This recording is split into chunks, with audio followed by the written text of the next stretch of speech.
so many things. Oh.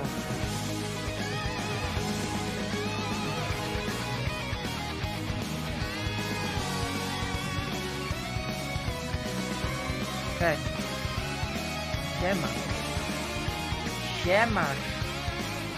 Siemasz, góra.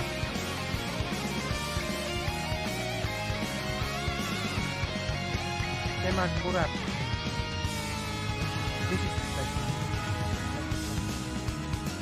What's the problem? Are you doing alright today? Yeah.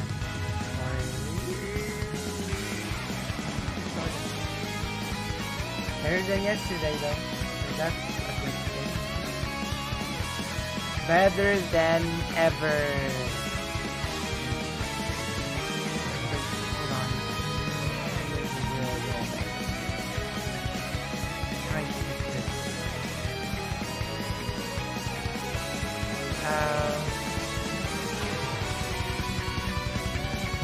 Where's it from?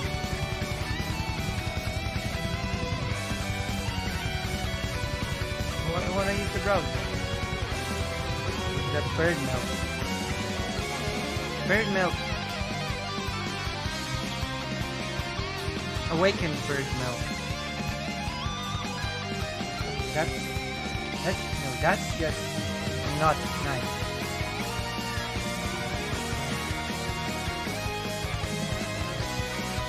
Bird milk. Come on. Bird milk. Awaken from your slumber, bird milk.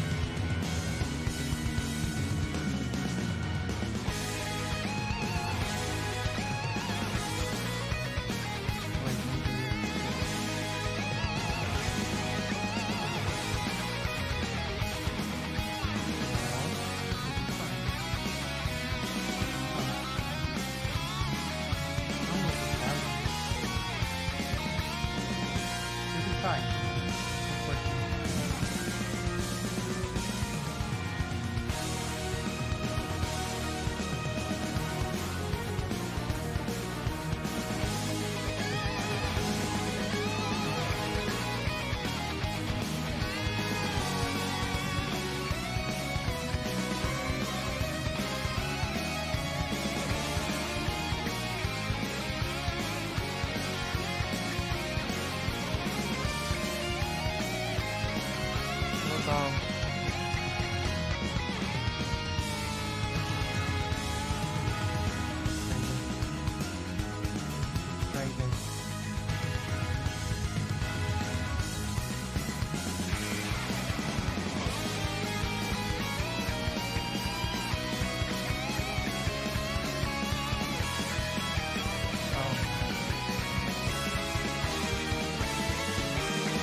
Hello, Joey Shan. Yes, does Vosh want to debate with me?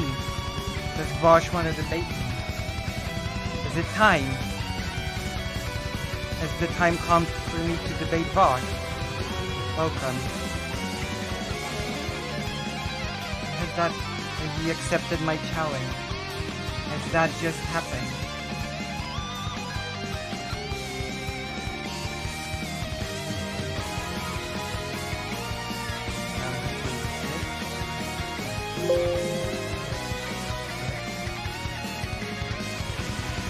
No, I'm not on Vosh's side. Wait! We gotta email him. Oh. Wait, who are you, Joe Shantz? Whose side are you on? Whose side are you on, Joey Shantz? That's what I did over a year ago. Oh, you debated him. On what? You debated Vosh. What did you debate him on? Now things are getting interesting. Now you can tell me what you debated him on.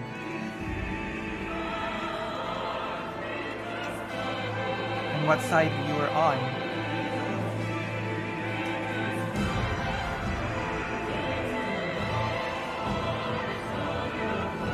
What sort of streamers do you watch? I'm formerly the Yankee Tanky. the Yankee Tanky? Hold on, what? Wait. You are the... Oh, you are. Well, what brings you to my stream, Yankee Tanky? So you've debated a few people. You've debated Ethel. You've debated Vosh, and you've also debated Dylan Burns.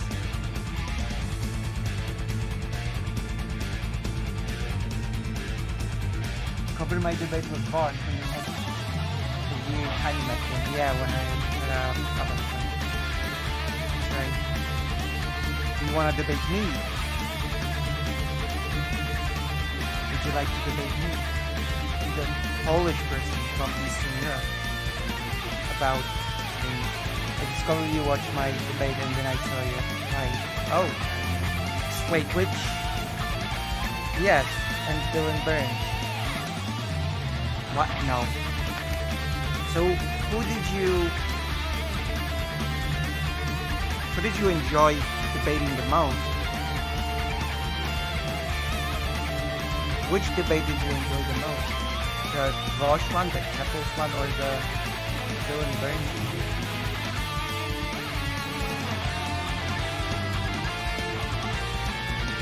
What did you think of my reaction?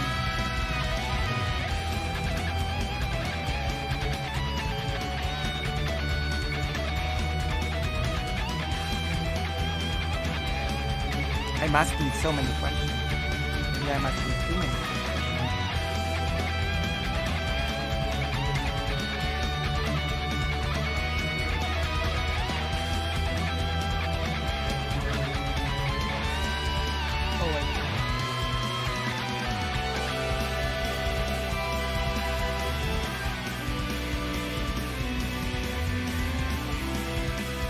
What's your opinion on Israel's house?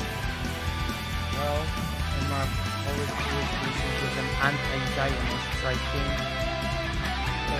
I don't think Israel should be receiving aid. I don't think Israel needs aid. Israel already has a cracking advantage. I think Ukraine should be receiving aid. I don't think Israel is in any danger of, ceasing to exist. So I think that the narrative of Israel fighting for its survival is music down.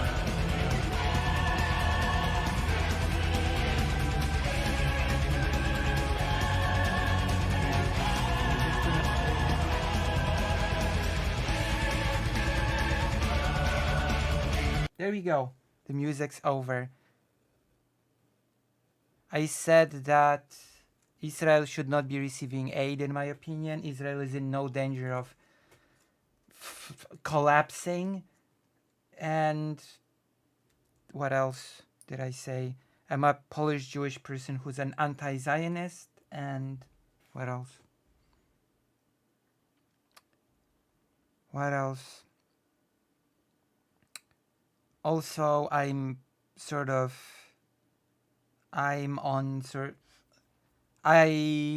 am on the side that sort of claims that what's happening meets the criteria of a genocide by the UN Convention standards. The what resistance? Hamas? No. I do not support Hamas. No. If by the resistance you mean Hamas, then no.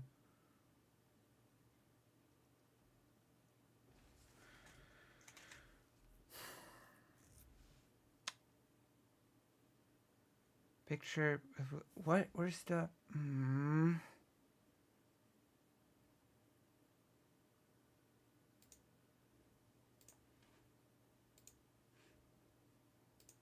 Okay, that works, I guess. Well, that's what we should debate. Oh, damn. Yeah, you support Hamas. Damn. You want to set up a date for a debate? A date for a debate? I'll join the ranks. Wait, so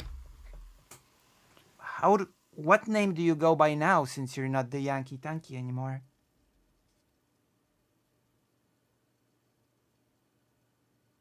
Also, what is your view on Ukraine?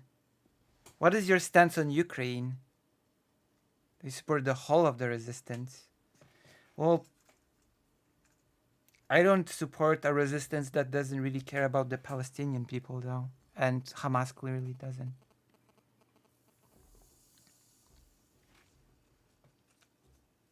Just my name. Joey Shantz. Okay. So tell me what you support Russia. Well, that we can debate on. You support Russia in the Ukraine war. Well, now that we can debate on, I guess. Why do you support Russia? Why do you support Russia that has occupied Poland for 123 years? Would be best to save our dispute for the debate itself. Sure. When do you want to debate? I will prepare myself mentally and physically.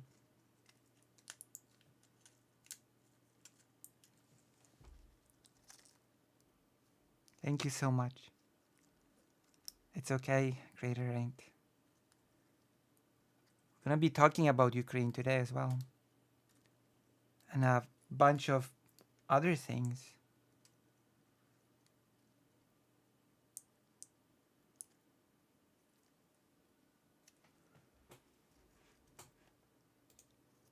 So tell me,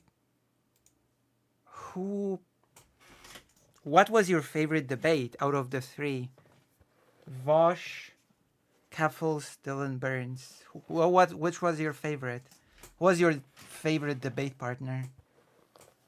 Tell me that, and I'll know what sort of style you like. That way you can iron out a schedule. Wait, I think I'm missing some messages from you.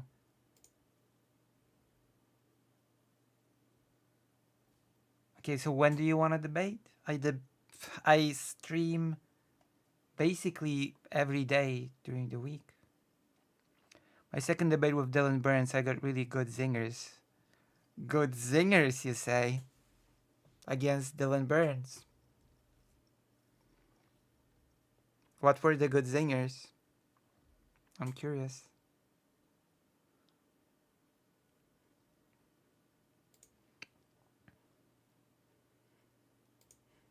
Do you feel like you've done well against Dylan Burns? Based on my knowledge of him, I would say that he is pretty well informed on the whole Ukraine-Russian war, no? So I guess you've met an even match. Would you say that Dylan is informed on the topic of Ukraine-Russia war?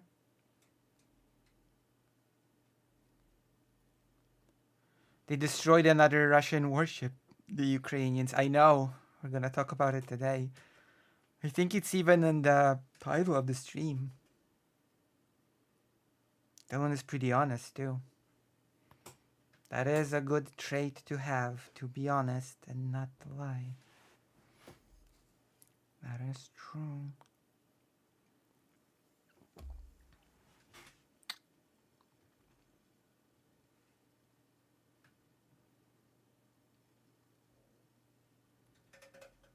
So when it comes to Dylan, I believe when it comes to Dylan, I believe he is literally a schmuck. What makes you say that? It's another thing we're gonna have to debate. What makes you believe that? What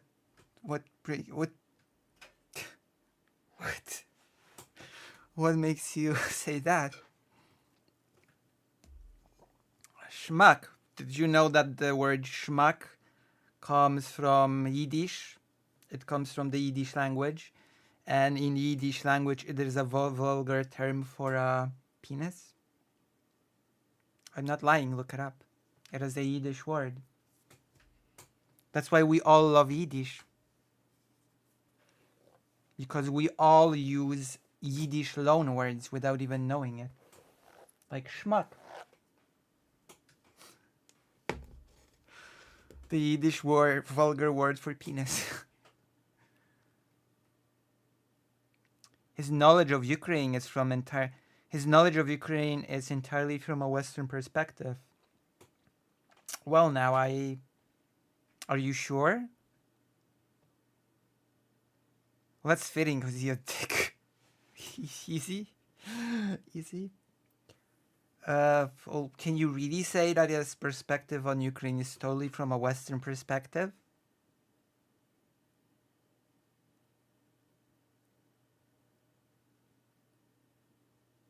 I mean, his perspective comes from being in Ukraine, and Ukraine is not a Western country, it's an Eastern country. So I would say that his knowledge comes from an Eastern perspective, no? From a Ukrainian perspective. Ukraine is not part of the West. Ukraine is very much part of the East. The East. Eastern Europe. Even Poland, which I live in, it's a Schrodinger's Western country, because Poland never considers it part of the West, especially when it wants to bash it. Especially when it wants to criticize the West, Poland always reminds everybody that it's not part of the West. That it's actually, that the West is trying to bring its degeneracy to Poland. Especially the Law and Justice Party says that. Ukraine is not Russia. Oh, that one. Ukraine is not Russia. Did you know that Ukrainian is closer to Polish than Russian? Wait, no, I'm not gonna go into that now. When do you want to debate? When do you want to debate? The border, oh, you'll see. The border thing.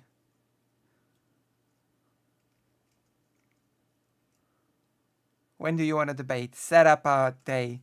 Set up a date. We'll debate. Don't be mean to me, though. I'm not a mean person, so you don't be mean to me.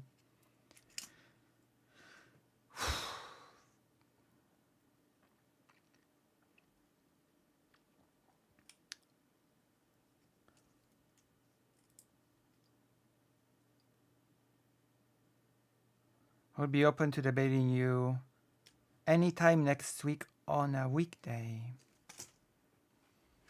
Let me see the calendar. The calendar.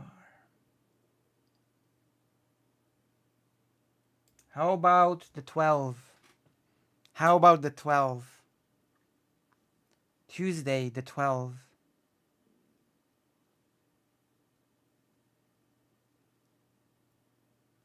Would that work? Similar time to now? Tuesday the 12th, our big showdown on Ukraine and possibly Israel, Palestine.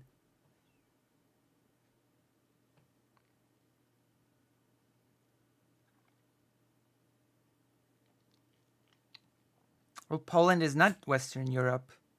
Poland is very much Central / Eastern Europe. So you cannot say that the rest of Western Europe. Poland has never been part of Western Europe. In fact, Western Europe historically has seen the Polish-Lithuanian Commonwealth as an Asiatic country, as a very exotic, Asiatic, wild, and barbaric. 12 would be fine. Yes, this time would be great. Poland is not a real country. It's not. What is it? What is Poland? Are we gonna debate that as well? Poland being or not being a real country?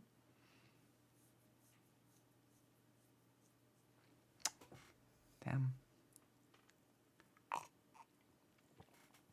Lucy's gonna have herself a debate. This is like calling someone a dick. Lola Chutzpah with that statement. Oh, I'm like 30 seconds behind. Future Russia and Germany. Jesus. What about Austria? Doesn't Austria get to have some of the fun? Did you forget that Austria was also part of the partitioning countries of the Polish-Lithuanian Commonwealth? Which would mean that a lot of Western Ukraine would need to go to Austria instead of Russia. Because historically, Austria, the Austro-Hungarian Empire, has had Western Ukraine. That is why the big division in languages happened, because Ukrainian could develop within the Austro-Hungary Empire, and Ukrainian could not develop within the Russian Empire because of Russification. Austria's future Hungary. Well, damn. Well, damn. Jesus. What a future. So is Western Ukraine part of future Hungary as well? Since we're going by historical precedent? I assume.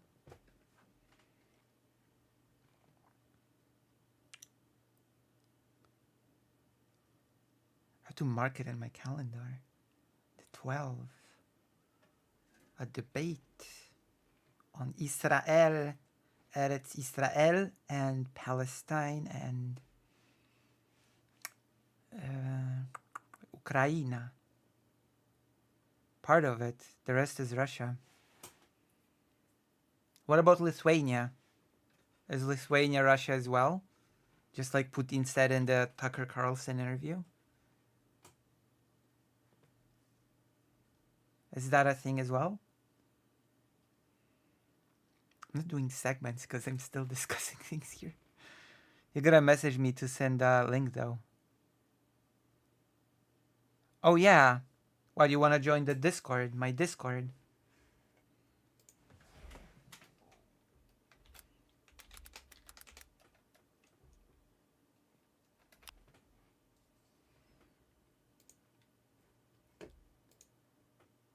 Sure. Amazing. Oh yeah. Perfect. Well, you wanna join the Discord? My Discord. If it's okay to ask, what is your housing situation now?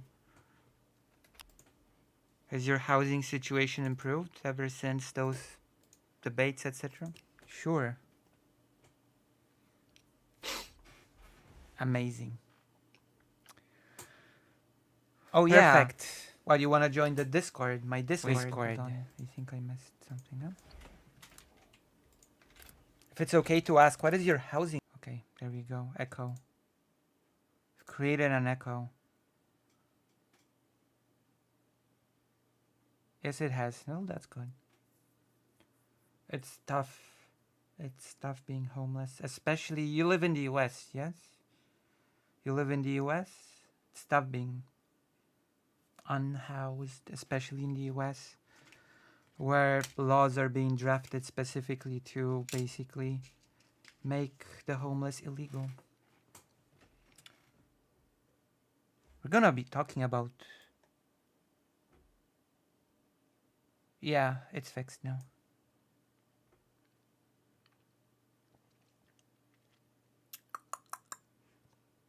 So you can find, I guess me, you can find me on my Discord and you can add me to friends and then we can chat.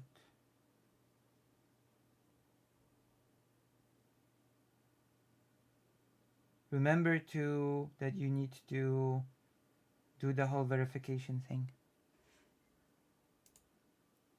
Oh yeah, I think I forgot to paste. There we go. Discord. Yeah, the homeless thing is pretty bad. But it's not exclusively a US issue. Homeless people are being dehumanized all over the world. It's like it's a global constant. When you don't have stuff, you're being treated basically not as human anymore. Which is why the biggest sort of marginalized group in Europe is The Roma and the Roma are very linked to homelessness and poverty, which is why the Roma can be treated doubly bad within Europe.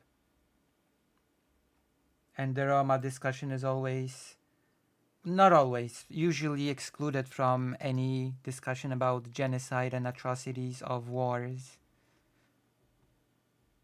Gotta re-download Discord. Nice. And we're gonna have our debate on the 12th. So you wanna debate Ukraine, you wanna debate Israel and Palestine? What else? Do you wanna debate anything else? Do you wanna debate why people are schmucks? You wanna debate that as well? And Western perspective? Aren't you afraid that you have a bit of a Western perspective? There's a new class of the permanently unemployed class. I mean, when you're homeless, it's pretty tough to get employment, no? Because it's a stigma to be homeless, so it's pretty tough to get employment for many people. Once they're sort of out of society, basically. You sort of become shut out of society once you become homeless, in a way, depending on just how harsh your situation is.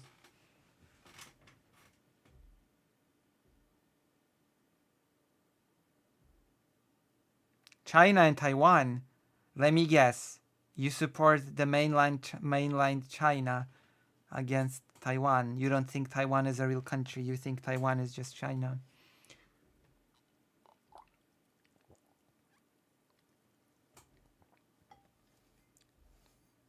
Damn. I, of course, am pro-Taiwan. I'm sorry. I apologize. I do have a Western perspective, but my perspective is aligned with the multipolar world as we refer to it.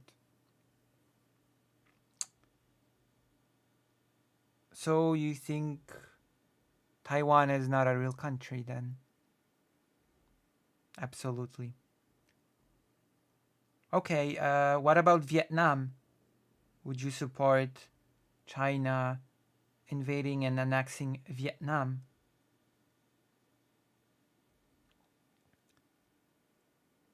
If you know the history between Vietnam and China, China has occupied Vietnam for 1,000 years. So technically speaking, China could say that Vietnam is not a country but just China. So would you approve of China just invading Vietnam,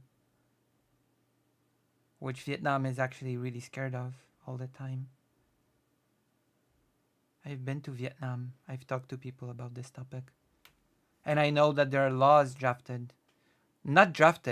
are laws on the books that are specifically to prevent China encroaching on Vietnam via buying Vietnamese land, for example. I don't think China has a need for that today. But that doesn't really address my question, does it? My question is, would you approve of it if it happened? You're just saying that there's no need for it now, but it doesn't speak to whether or not you would approve of it, no? Taiwan, or more correctly, the Republic of China, is China. It's just that the western part of the ROC is occupied by the fascist hit. What? Fiona, what?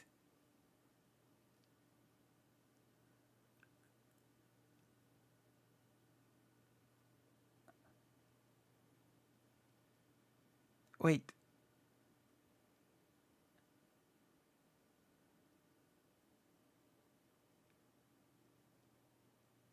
Oh, I get it.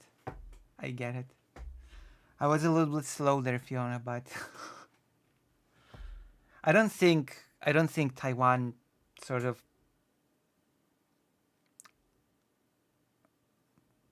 I actually thought that Taiwan didn't consider itself the rightful owner of the entirety of China anymore. I sort of assume that it just now considered itself its own separate thing. No?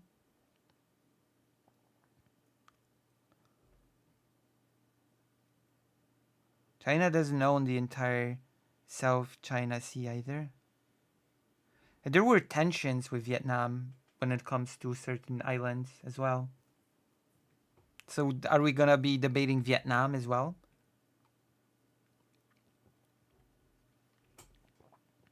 Didn't you know? I mean, I knew it was for a long time, but I didn't know it was still. I knew that it was the policy for the longest time. I mean, for at the start, Taiwan was basically internationally recognized as legitimate China. That is how it started, no? At the beginning, the international community of countries recognized the Taiwanese government but did not recognize the China Communist Party as legitimate Chinese government. And then it sort of changed with time. The government never gave up on that claim. There are some people in the ROC that would prefer independence, but that has never been made into official policy. Trying to log into Discord. Give me a sec. Okay. I'm gonna give you a second. I'm gonna give you a second.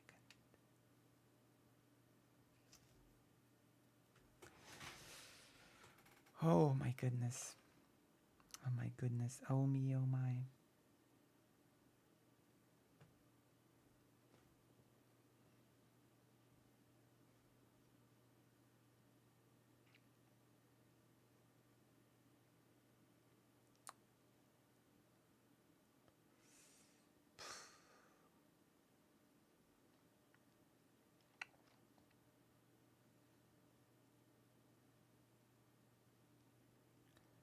Essentially, the ROC lost the civil war against. Yeah, I know that part. And retreat to the island. Yes. Yes, I know that part of history. And I know that the international community has supported, at the beginning, considered the ROC to be the legitimate Chinese government and treated it as such on the international stage until that changed later.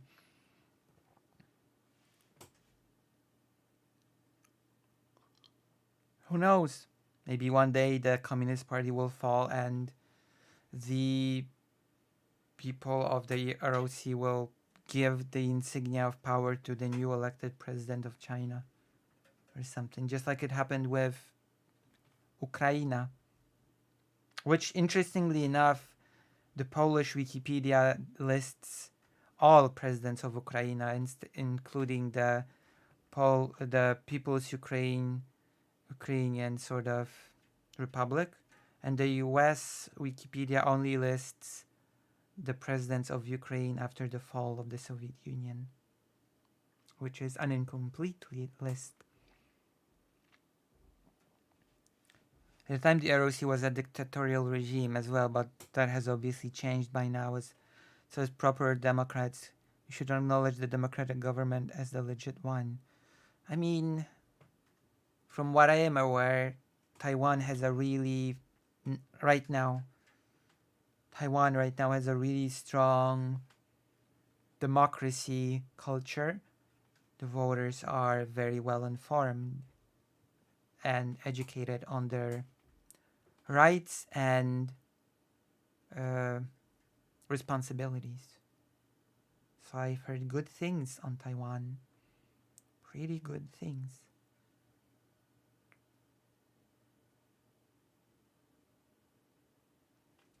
I have heard good tidings very recently on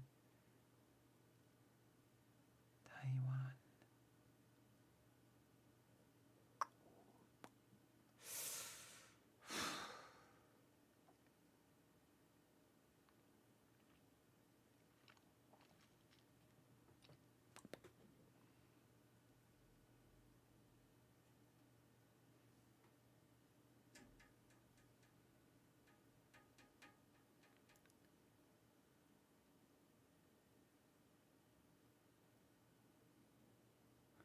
Fun fact, the NPR allows China to have nukes. The ROC is China. The implications are clear. Does that really work like that? Is Taiwan actually allowed to have nukes? Alright, I'm in your Discord. Okay. You can now add me to friends. Perfect. Would you like to add me to friends so we can do the voice thing on... What's it called? The 12? Also, you need to do the... Let me see. Star Spangled... Star Spangled Idiot. What is that your... That's your name? Star Spangled Idiot? Is that you? Why do you have such strange profile picture?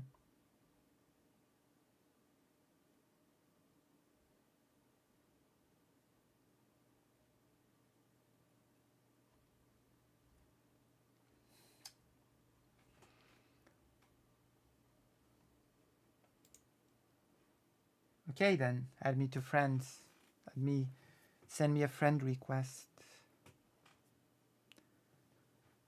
It's an unavoidable consequence of the fact that they are the same country. I mean, that is true. So the question is, why has Taiwan not gotten nukes yet? That's me. Okay, so send me a friend request.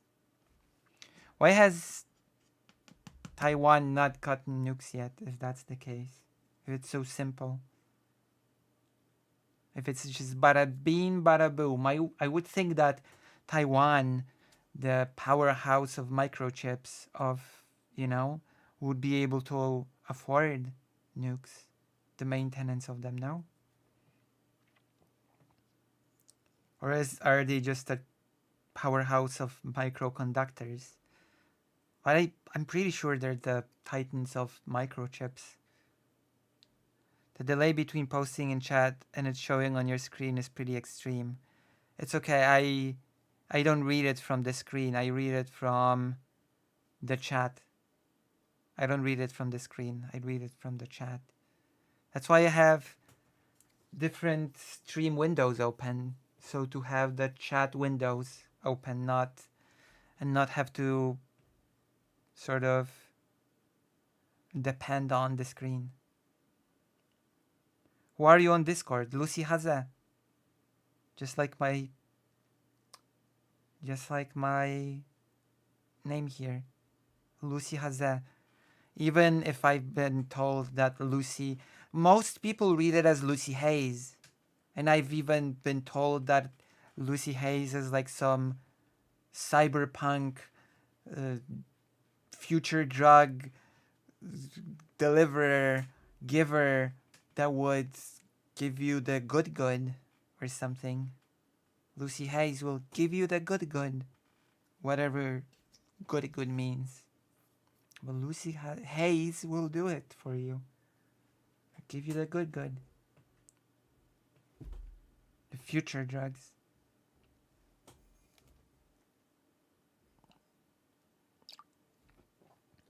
Taiwan not having nukes is probably a question of wanting to maintain good diplomatic relationships. I mean, if it had nukes, then probably China would not attack it, no? And now that's on the table, attacking Taiwan. How is it supposed to be read then? I mean, it does appear on the screen, even if it's with a delay. So it's all good.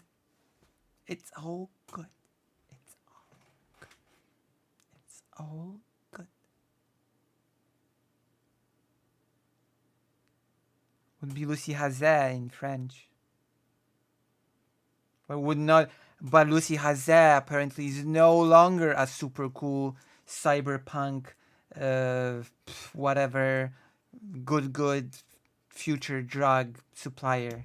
So people say Lucy Hayes is better. I can find you. Chat in your group chat. Okay. I'll use an emote, which I drew myself. Chat in your group chat. I'm gonna chat in the global chat. I'm here. Perfect. This is me. See, Lucy has that. Chat in your group chat, please. I can find anyone do Discord search bar. That's me. Lucy has that.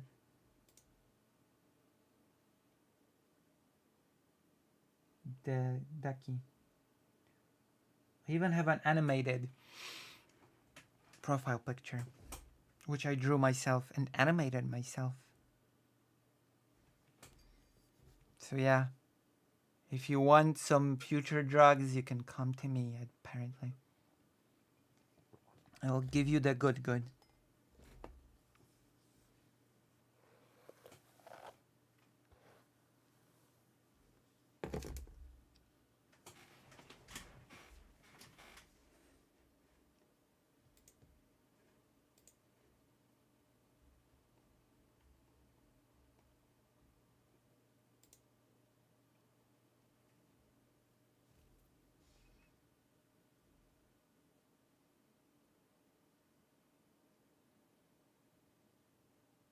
Tell me you're not accepting friend requests. What? What do you mean I'm not accepting friend? Hold on. Yes, I am. So I'm gonna add you to friends.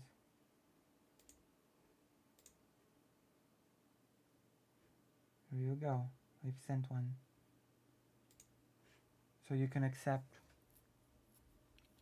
And then we can debate on the 12. Have you accepted?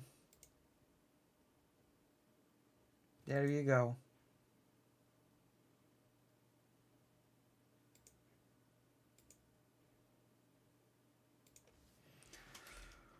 Whew.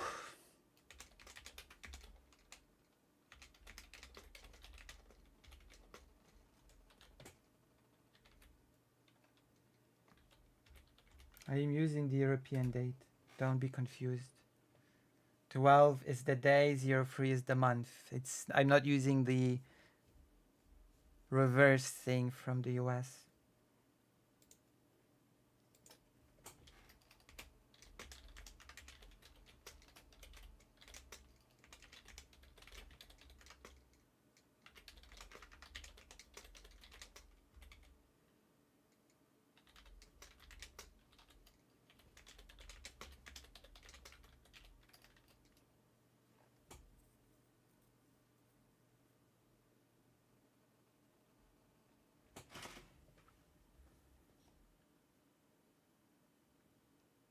We have a plan indeed.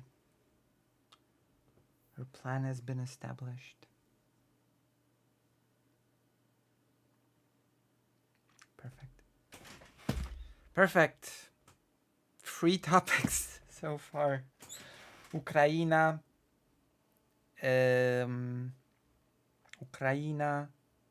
Taiwan, and Israel. Israel, Palestine, Eretz Israel. Perfect. I found you, by the way, by Googling the Yankee Tanky. You came up in search results. Really? So what did you think of my reaction then? How did you like? Do you have any critique of my reaction of your debate? Wait, which I think I've reacted to most of your debates. Maybe. How did you like?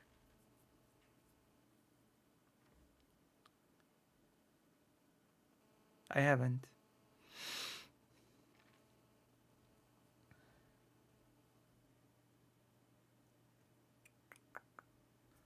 We're about to go into segments. Wait, hold on. I don't think I've actually taken these today. I'll avoid the trans topic, but I'm curious now. How are you trans in Poland? I mean, Poland has trans people. What do you mean? What do you mean, how am I trans in Poland? I'm actually gonna... It was the Vash debate. I'm gonna take my hormones now while we're on the topic of being trans. You're about to see. I'm trans in Poland by taking this white pill, which is a testosterone blocker.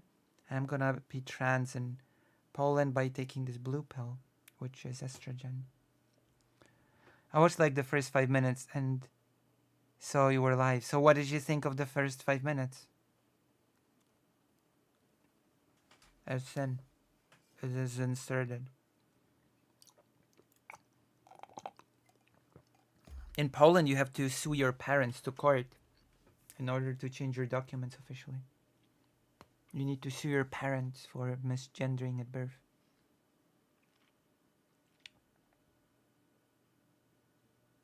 Yeah, but like the country is way more conservative than the US. Yeah, that sort of is true. Why not gel? Because gel is less potent, I've heard from the doctor. He said that gels or patches would. No, I think he said also gel would be more difficult to control.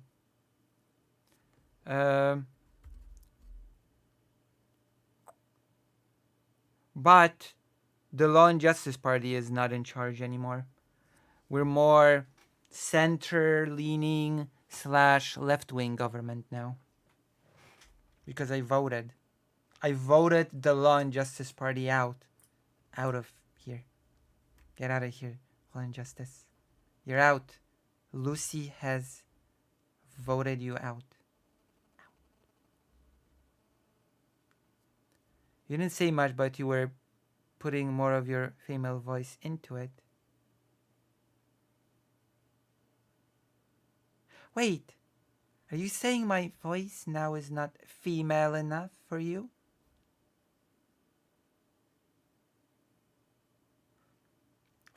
That was my falsetto voice. Like this, you know? That's not more female, that's just more falsetto. And that's less falsetto. That is less falsetto.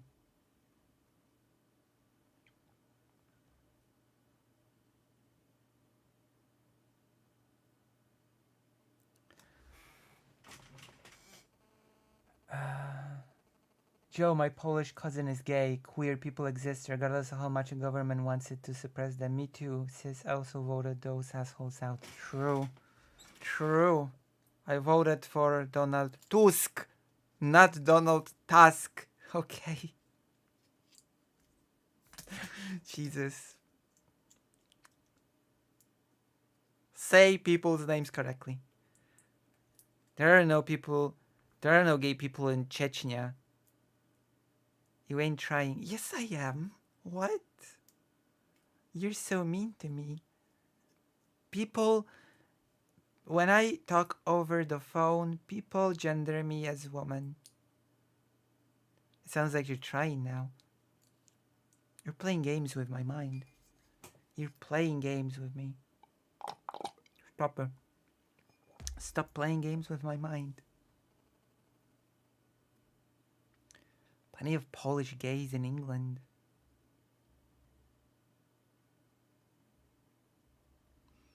Plus, I've got nice hair now. We voted for Donald Trimmer Tusk.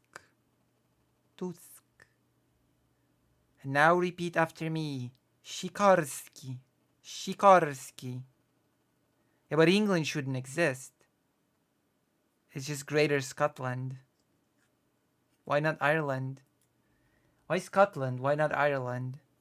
Why isn't England Ireland? You should really call them peace, considering that they stand against both law and justice. Piss. Depends on how much you take. It does, but I don't know. I don't even know if the gel is available in Poland. It might not be. The gel might not be available in Poland, as far as I know.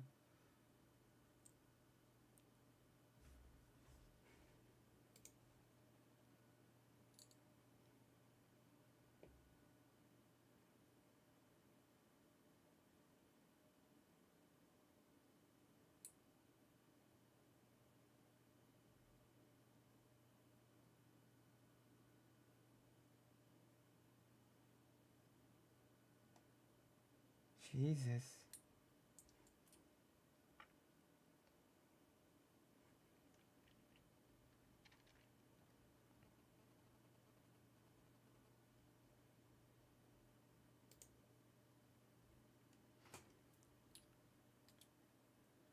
Because Ireland has its own island.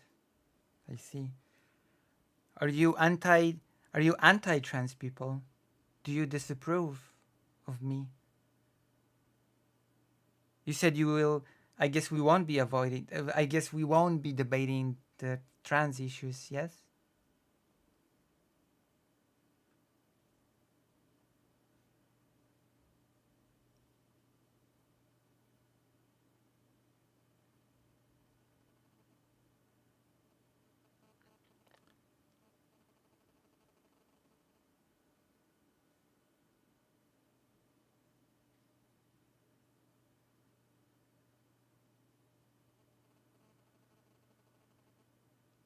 I'm gonna make you have the most exciting stream you've ever had. Oh, I bet. You're not gonna be mean, are you?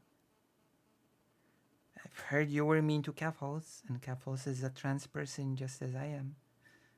And you were mean to Keffals. I'm neither. Neither against nor for. You're neutral on the topic of transness.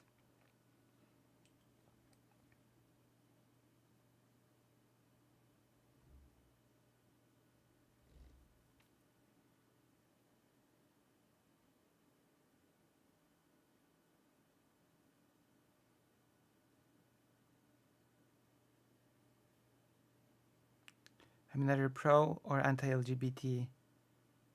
I'm just anti-degeneracy. Define degeneracy, then. We're gonna have to debate degeneracy and what it is.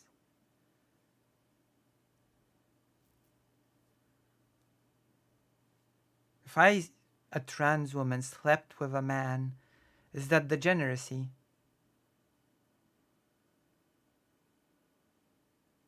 Would me sleeping with a man be degeneracy in your eyes?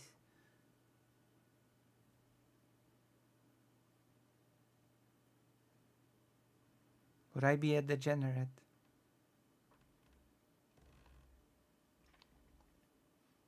Status quo, huh? That's right.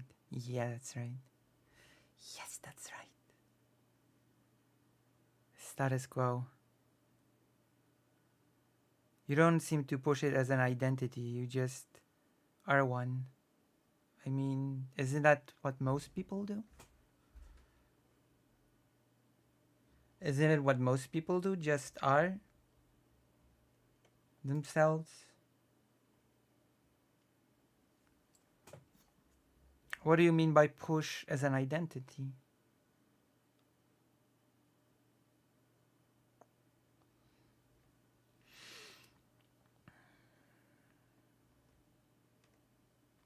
There are trans colors in my whole thing, for example. Would that count as pushing it as an identity? Crane statement. I'm against the mainstream of society being hypersexual. How much sexual is hypersexual? And how much sexual is moderately sexual? How much sexual is acceptable? Because when you say hypersexual, that implies there's a threshold of sexual that you would sort of accept. Not Keffals? What about Keffals?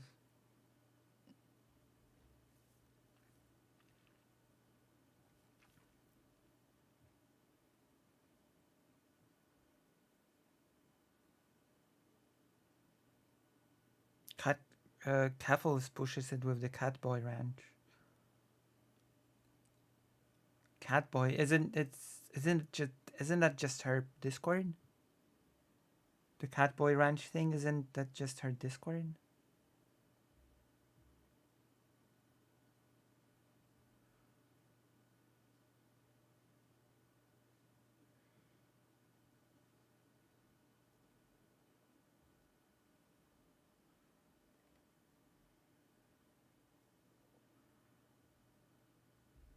I wouldn't call Keflos highly sexual. Is she highly sexual? I should behind the bedroom doors, whatever it is. It should be behind bedroom doors. But you just said hypersexualized, which implies that there's a level below hyper, which is like, for example, moderately sexualized, which you would accept. No?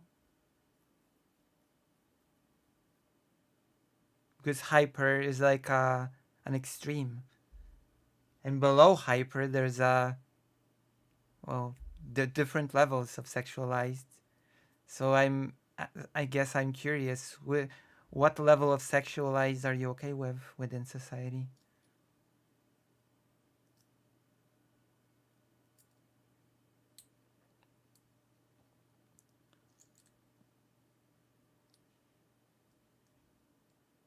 Kefalo's Discord serves minors.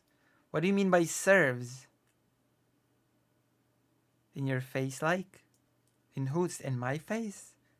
On my face? Slap? Schlong. Pressed against my face?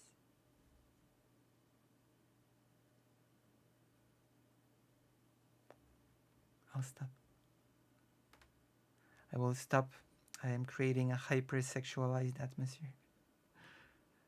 Yes, I don't want any sexual activity outside of the... You mean bedroom, not bathroom. I mean, some people do it in the bathroom as well, but... you mean bedroom. Or maybe you do mean the bathroom. So what if people hold hands? Couples. None outside the bedroom, whatever in the bedroom, as long as it's consensual human adults. So, what about kissing in public or holding hands? What if there's a couple and one party of the couple squeezes the other person's butt? Is that hypersexual? Should they be arrested for the act?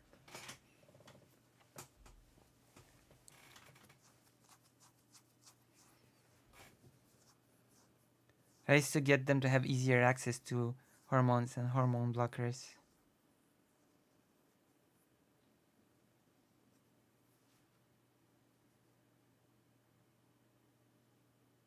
What's wrong with helping people get easier access to blockers and hormones? You're against hand holding in public and kissing and bum squeezing. No kissing, no holding hands, nothing. Gee.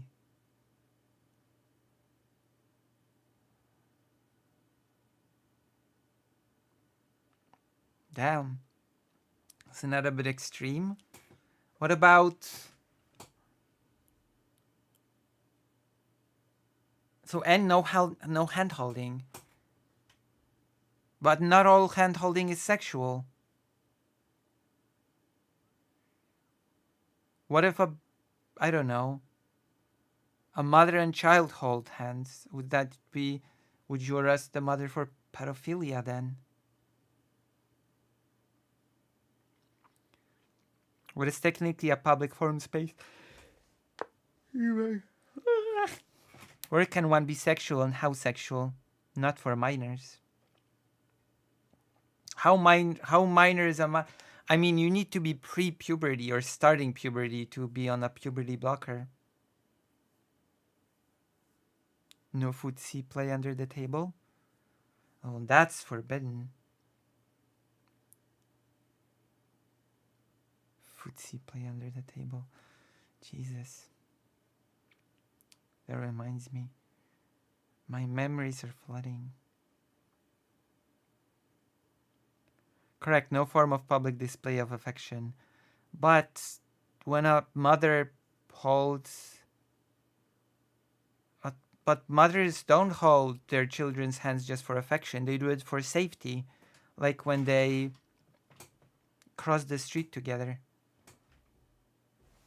They don't just do it for perfection. It's just also a matter of safety.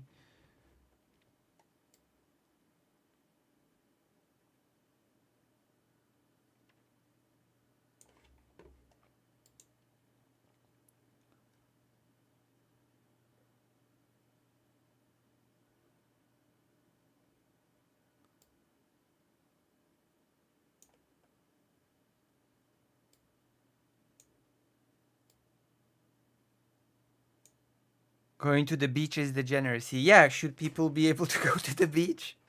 Should the beach be off limits for people? Minors get exceptions for holding their parents or legal guardian. Definitely not feet touching. That's degenerate. Feet touching? Where did that come from? What feet touching?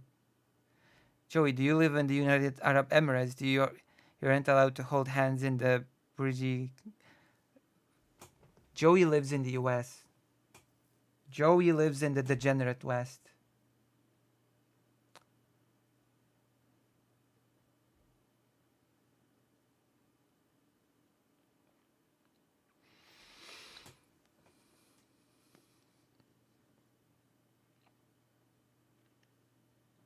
This is literally formally the Yankee Tanky.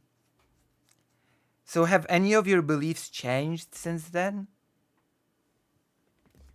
Has anything changed for you since your Yankee Tanky days? Or are you basically the same person but without the name Yankee Tanky anymore? Has anything changed for you?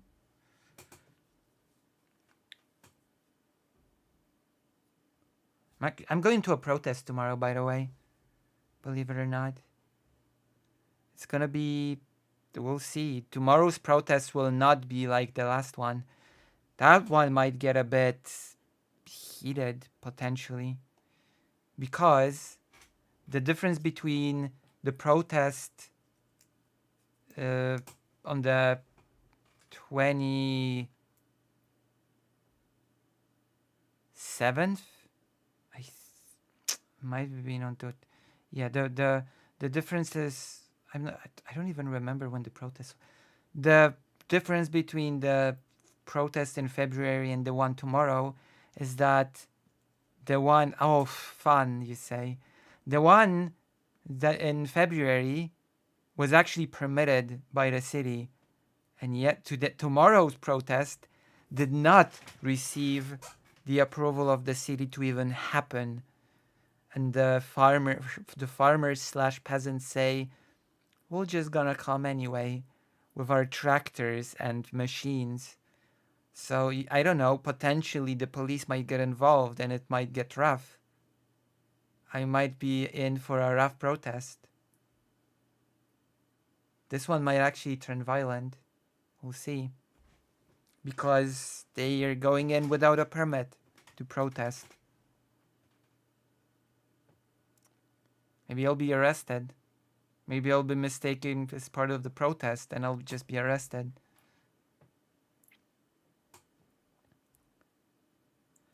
I'm no longer a communist. I advocate for the fourth political theory. Jesus is without sin. Everything he does is holy. I'm Jewish. Jesus is a fake. Do you want to debate that as well?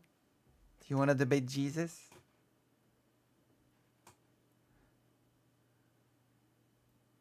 The name Yankee Tanky rings a bell. What debates are they known for? They are known for debating Vosh twice? I'm not sure. Vosh, and then Keffels, and also Dylan Burns. I support the farmers. Incredibly based. Do you even know what the situation with the farmers is? Do you even know what their demands are?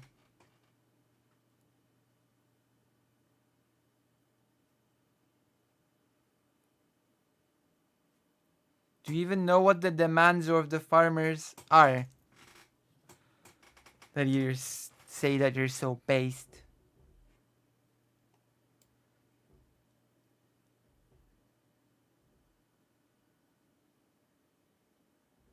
Nah, you aren't a real. What? Excuse. I'm. I'm sorry. I. I'm sorry. What do you mean? What do you mean? I am not a real. What? I'm fake. Kevin Logan. Like 2 alley debates and then the debate with Kevin Logan and Keffels. I mean, he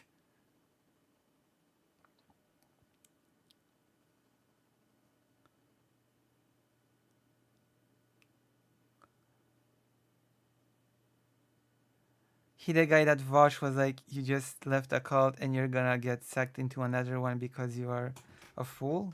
That's not a nice thing to say to someone. Amazing. I understand they are getting fucked by both the war and the eco bull. Why do you say eco bullshit? Do you think that global warming is fake? Are we gonna be debating global warming as well? I'm the real Jew. You're the real Jew. But Jewish people don't believe in Jesus. The Jewish people don't accept Jesus. I'm afraid. Accepting Jesus is called being a Christian.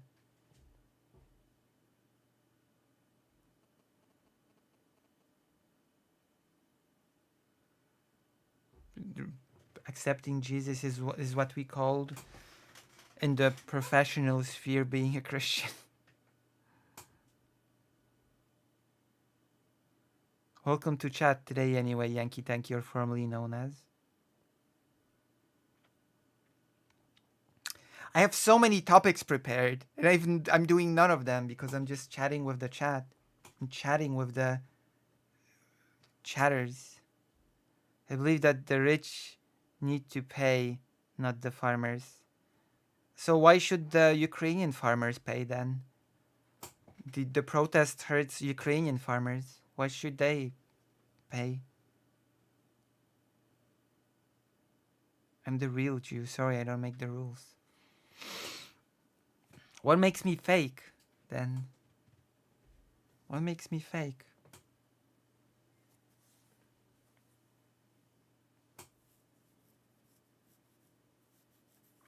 What makes me a fake Jewish person?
Jesus Christ. I cannot unsee that anymore. You aren't me. I'm the only I see. Because their government chose to be a puppet state. Wait, what puppet state? Isn't it the... Okay, I'm just... We leave that for the debate, okay? But I'm just gonna say this. Didn't Ukraine sort of choose the opposite of being a puppet state? Didn't they choose the opposite of that?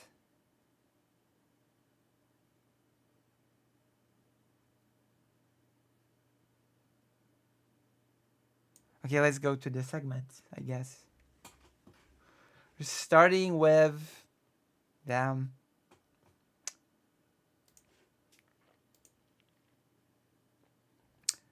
What is your view on democracy?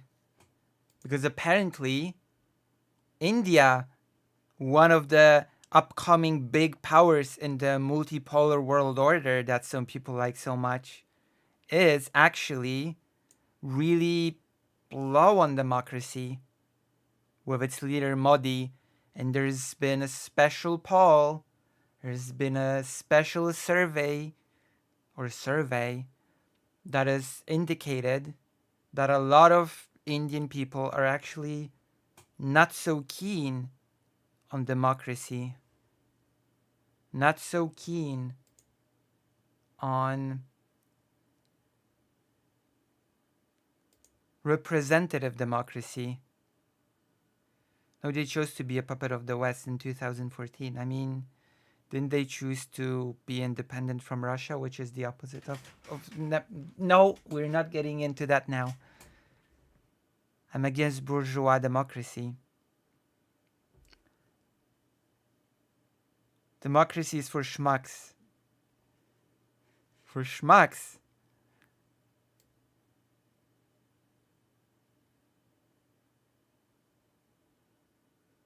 Damn, the schmucks. So, India leads in support for autocracy, military rule among surveyed nations. Pew.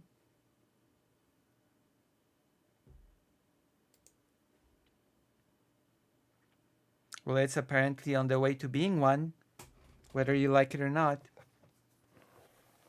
Many factors indicate that it is actually on the way to being a China rival when it comes to the global south. React.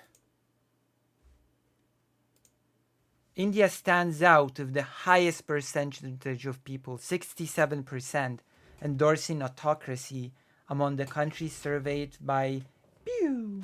72% of Indians say the survey view the prospect of military rule favorably. But in over half of the countries surveyed, majorities believe that would be a very bad way to govern. Damn. So a lot of countries think that military rule would be pretty bad, but India thinks it would be pretty based actually.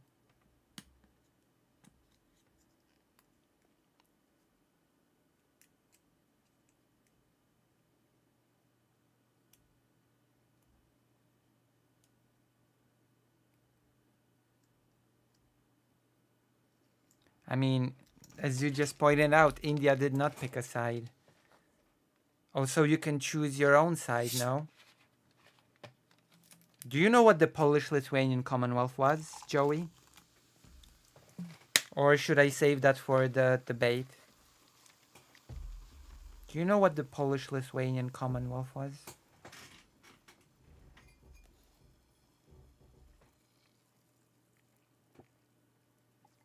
Indians crave the boot is what the survey says, basically. They crave the mind. India and their caste system will always hold it back. I guess the caste system is a bit of a problem.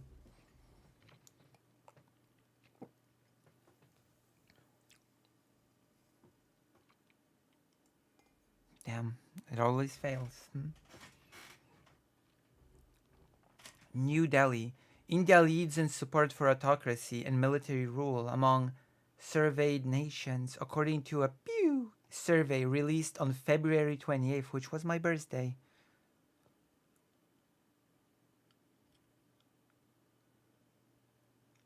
What never existed? The Polish-Lithuanian Commonwealth never existed. Then what was partitioned by Russia, Prussia, and Austria if it never existed? I can't imagine being born in a castle. I can imagine anything. I've got a big imagination. The report is titled Representative democracy remains a popular ideal, but people around the world are critical of how it's working. It's asked respondents in 24 countries about different forms of governance, including representative democracy, direct democracy, autocracy, technocracy, and military rule. Support for autocracy, military rule.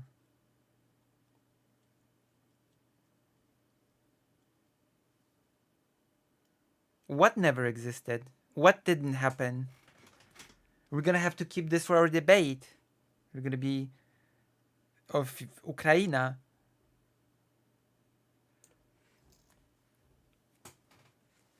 67% of Indians surveyed expressed support for autocracy according to data from Pew Research in 2017. Who knows how much could have changed from 2017 to now to 2024?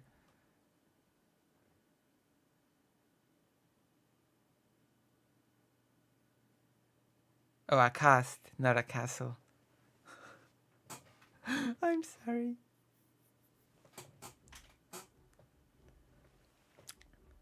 Oh, in 2017 it stood at 55%, so it grew. Now it's at 68%. It grew. India stands out with the highest percentage of people endorsing autocracy among the countries surveyed by Pew. In comparison, Kenya has 52% of supporters for autocracy, while Indonesia has 51%.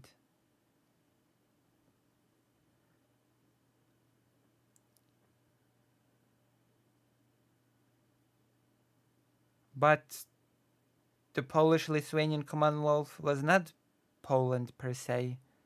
It was something else.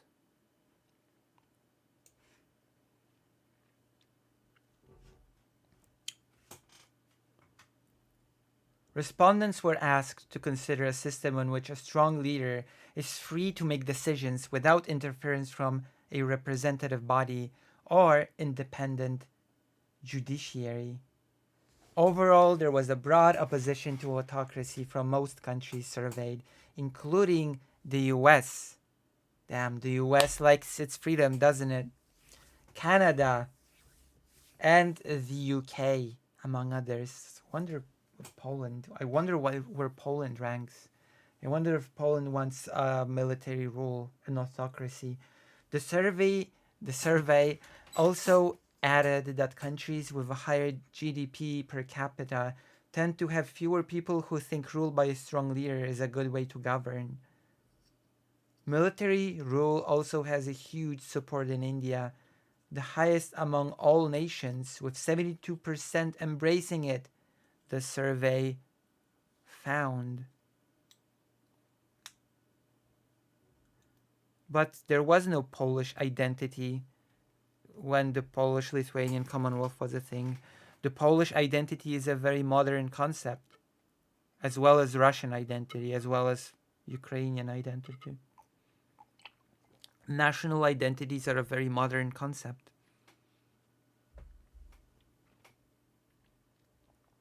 However, in over half of the countries surveyed, majorities believe it would be a very bad way to govern, showed the survey. The survey suggested that people with lower incomes are more accepting of the idea of a strong leader whose power goes unchecked, and those with less education are more inclined to view autocracy favorably compared to their more educated counterparts. The report, however, did not specify which countries were included in these categories. So yeah. Technocracy goes up in India, support to elect officials. Things are just getting worse under Modi. That's the name of the guy, right? Modi. Who just cracks down on minorities, cracks down on religious minorities. It's just bad. What if more elected officials were women? In India, 60, this is actually a pretty interesting result, by the way.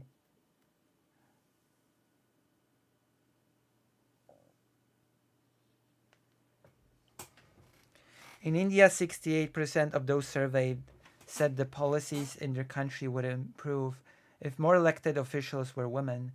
Their figure stands at the highest percentage among the countries surveyed, closely followed by Brazil and Nigeria, both at 62%.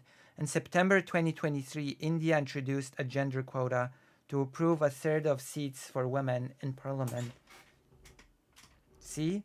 68% of those surveyed said that policies in their country would be improved if more elected officials were women. So, I guess the reality is people want India to be a military dictatorship with a woman on top.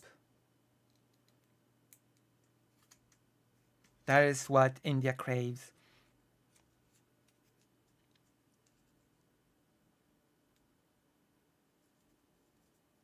So what identity do Polish people have then? What identity should they have? Wait, what is this? What have I been linked in the on the page?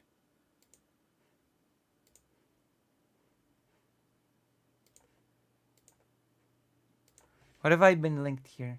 Hold on. Also,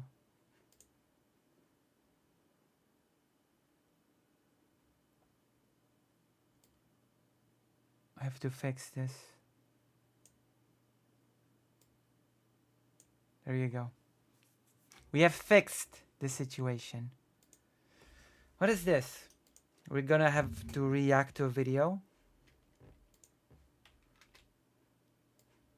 Is this your channel?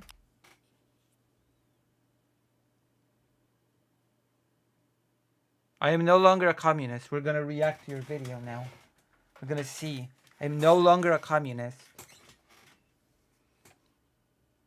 Russian or German. Polish people get to have a choice. Okay, I'm no longer a communist. It's a 5-minute 58 seconds video.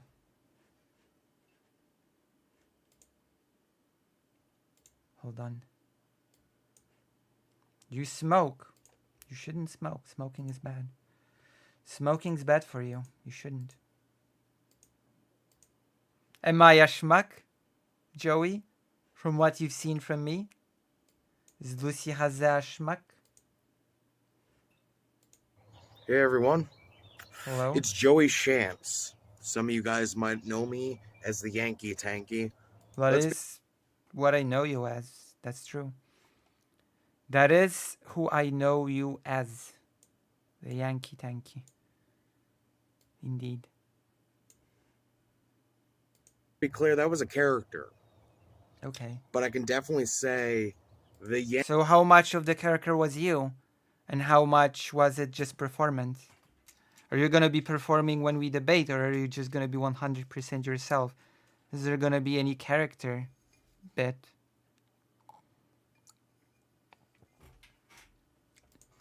Yankee Tanky is dead because I'm not really a tanky anymore. I'll just be I mean, that's good.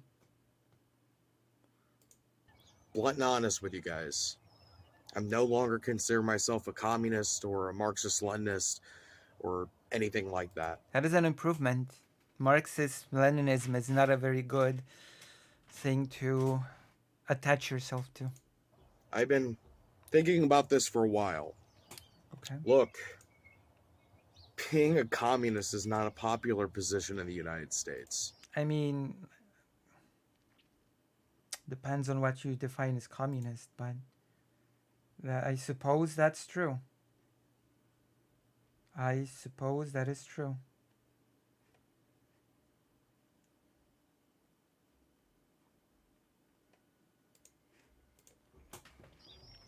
It's completely impractical. I still want good things for the working people of the United States. I still want us to fight against, endless war. Endless war. I support a lot of the actions that we see in the regards of the multipolar world. Do you mean like Ukraine? Would you call that an endless war, quote unquote? Is that what you would like classify as an endless war? but there's no point in calling myself a communist. It doesn't matter if Marxist-Leninism would be correct in any capacity. It would not. I'm from a country that went through Marxism, Leninism. Trust me, it's not a very good system of governance. Intellectual materialism or any of those things. It's just, and it was popular among some. It's complicated. Some people liked it. And in fact, there was a very famous communist within the party called Jacek Kuroń, I've already mentioned him once, that asked the party in an open letter, he said, we should move socialism forward. We should give workers more control over the means of production. We should, move towards the goals of socialism. And he was rewarded by the party by being locked in prison for 3 years. So, and then he got disillusioned and joined the underground resistance movement. And then Solidarity. Yes, America should not send weapons to Ukraine. We're going to be debating that, I guess. not useful. I want to actually be a normal person, not shunned by society. I'm never going to be able to do that as a communist. There are communists that are perfectly not shunned by society. The mentioned person who did the open letter, he identified as a communist for the rest of his life. And he's still an extremely respected figure in Polish history.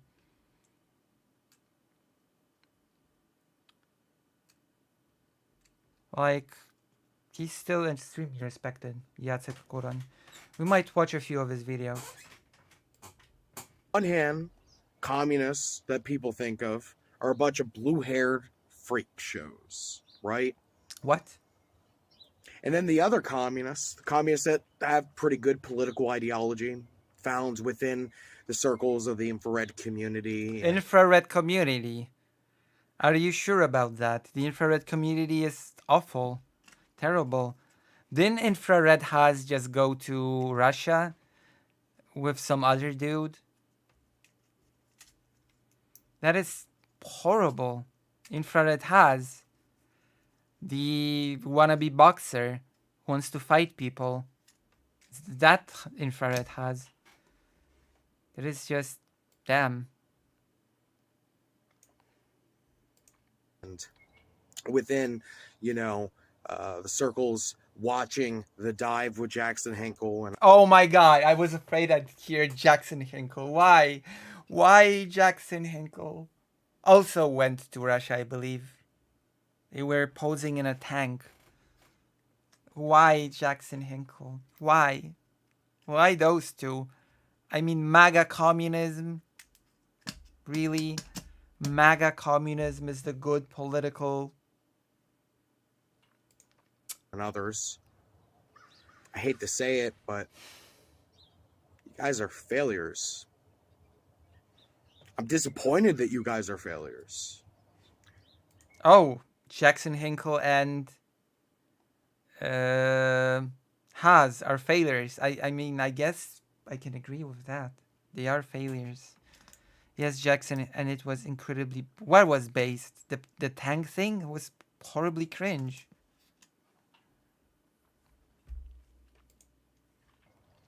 I've already been thinking about this for a while. I guess about for the last 6 months or so.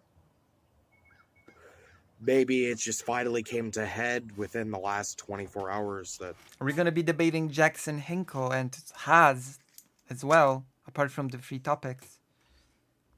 What am I doing? What am I actually doing calling myself a communist?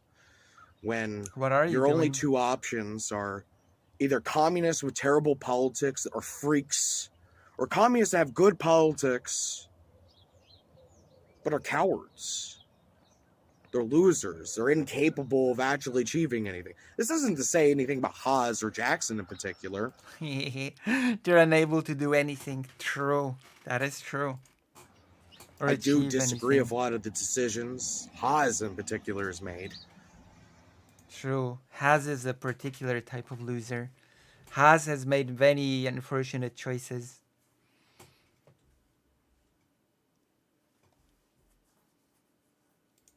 I still hope that maybe one day he'll be successful. Maybe he'll finish his book. Maybe he'll launch the Shadow Party.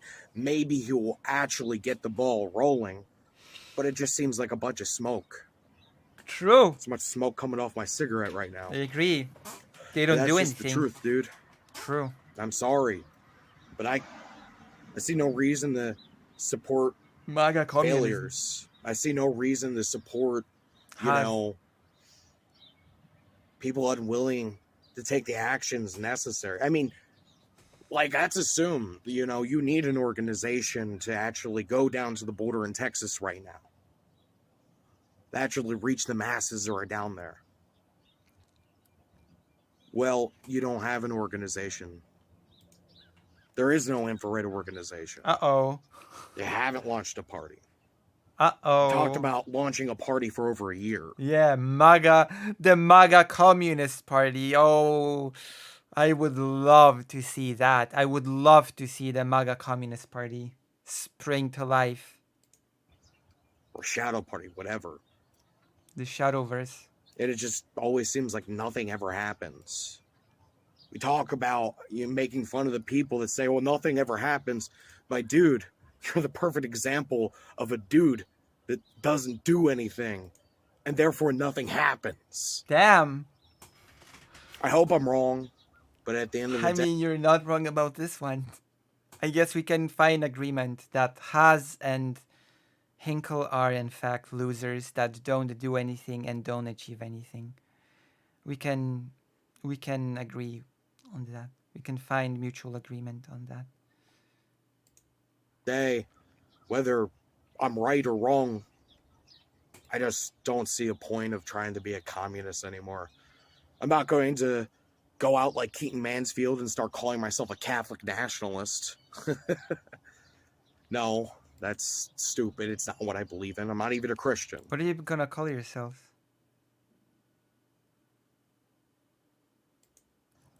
Most people know that about me. I'm sure you wouldn't. I wouldn't what? Wait, I wouldn't what? Not going to start lying about who I am. But that's exactly why I have to stop calling myself a communist or a Marxist-Leninist. Why? I'm just an American. I'm an American who's sick and tired. What does that mean? I'm not a communist, I'm just an American. That's a pretty, I'm sorry to say, meaningless statement. Like, anybody is just an American who is an American, has a U.S. citizenship.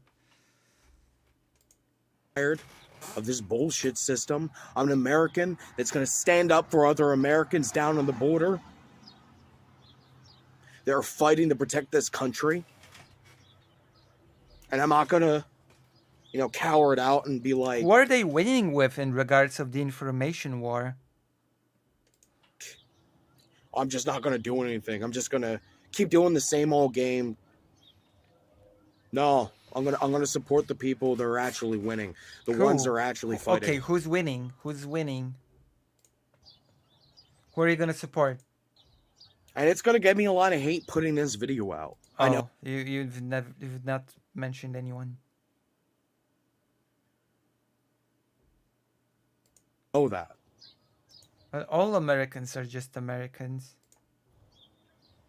But I'm tired of being on the side of losers. Well, I want winners. I want to Who are the winners? You have not named any winners. fucking win. Because that's what Americans are supposed to do. We fought in 1776 for a fucking reason. And I want 1776 to commence again. Jesus, against And that's not going to happen with cowards who refuse to reach the masses. And that's just the damn truth. Are you going to be the brave person to reach the masses? Best of luck. I don't have a lot of faith for you now. And that's it. That's the video. Stanky Oh, Jesus. And that is it. That is the video. You don't want to be with losers. You don't want to... You want to be with... Who are the winners? Can you tell me who the winners are? Who are the not schmuck uh, winners? Have you considered debating Destiny? By the way, have you ever debated Destiny? Or no? Or did Destiny not agree to debating you?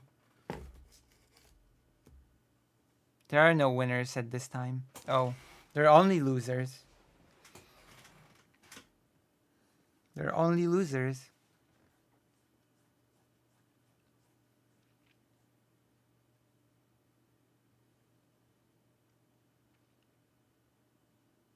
That cannot be. There can be only losers. Are you... Maybe you should lead. Maybe you should lead the masses. Have you considered just creating a movement of your own? Maybe you don't have to join a movement. Maybe you can just create a movement of your own. Have you considered doing that?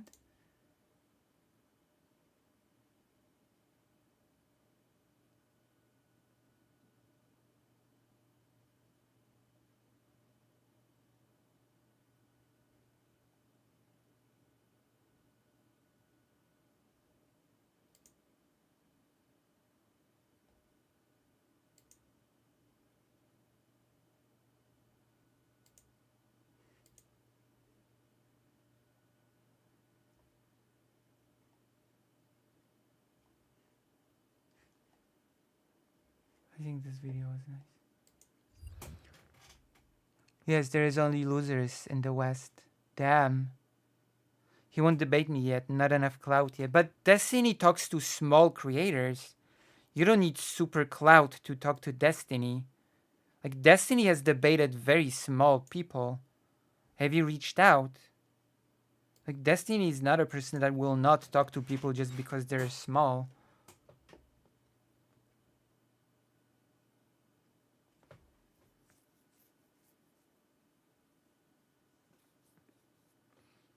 What about Lonerbox? Have you considered debating Lonerbox? Or did Lonerbox decline your... I don't know. Only 3 people agreed to debate you. Only Vosh, Kefus, and Dylan Burns agreed to debate you. And that other Kevin Logan guy? 4 people, I guess.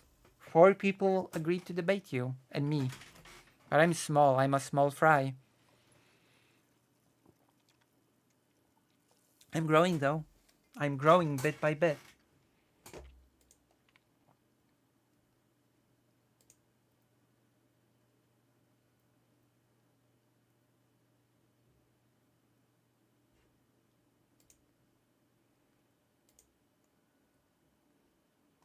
Then speaking of Russia, speaking of glorious Russia, speaking of everything being part of the glorious Russian world, speaking of Russia being a superpower creating the multipolar global order, I would think that in order for the global order to be multipolar, it would sort of, I don't know, it would require the superpowers to be somewhat measurable against others. Like, I would say that China could fare very well as a power on the world stage. The US, of course, is faring very well on the world stage. But Russia, I'm not so sure. Russia's not doing so hot right now. Russia had to turn to a war economy, which made the overall standard of living for people plummet. Please don't believe Tucker Carlson's wild shopping video. And basically, Russia became just a vassal state of China currently. And it's just that, how should I put it? Russia's not doing very well in many sort of aspects. even though Ukraine does not have a fleet of its own, that's one. Ukraine is facing a critical shortage of ammunition, that's two. Still somehow, bafflingly, incredibly,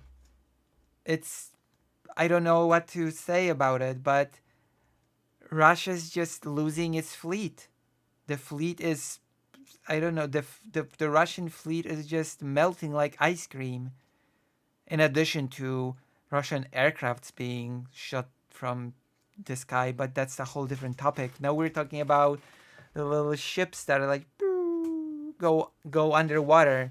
And now we have a new glorious video of a new ship being sank by Ukraine again, with music to boot. We're gonna watch, because I sort of like this sort of thing. I like to see Russia lose even more of its fleet, which was supposed to be blocking the Black Sea for Ukraine not to be able to send grain outside. But I guess that whole thing didn't work. That's pretty sad. So let us go. Let us look into the video, react. That is a pretty glorious day that Ukraine, that is again facing critical shortage of basically practically everything, still manages to sink ship after ship.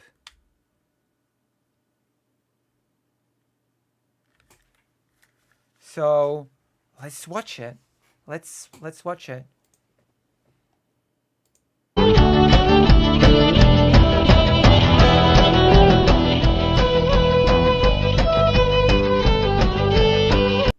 Let's watch. Vill man eksteka storin ha? Haifa gröstar alla. Der han ville Wow. varpa vassel. Powerful music. Och där runnarna det luster hamna vinna. In case it gets copyrighted, I'm just gonna mute it now. But this is good. This is good. Damn. Головне управління розвідки. Gee. Okay, listen to some of the music. Dal slå han sig här på ett vans i sin harm. Haifa gröstar alla. Och tvine kraftig av trolins arm. It's going well, but I'm not gonna put the whole thing because the stream might get just axed.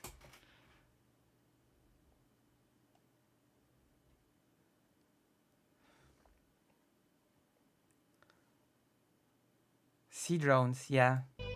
Seems so. Look.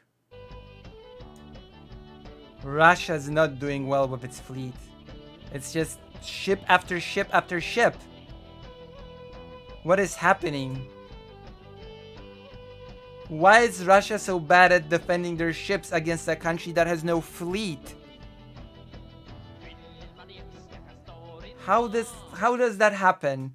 How does a country with zero fleet just decimate? I can use this term now. Decimate the Russian fleet. I'm pretty sure that at this point, Ukraine has removed at least 1/10 of the Russian fleet, which is incredible. An incredible feat on its own. And it's in my mind, it's a little bit of a demonstration. If Ukraine can do these things with the frankly horrible cards that it's been given, then what could it do if actual proper aid was given? We can only imagine what Ukraine could do if it was given proper aid, even if it was not in this horrible situation that it has found itself in, with aid being frozen in the US thanks to the GOP, thanks to the Speaker Mike Johnson, and Europe, frankly, not quite pulling its weight yet, especially when it comes to production. Europe is not able to sort of facilitate and upkeep a production needed to support Ukraine properly. Which is why, in my mind, definitely the European Union should focus its efforts on buying weapons from third-party states and sending it to Ukraine, and at the same time developing its own manufacturing capability. That's the ticket. That is the way.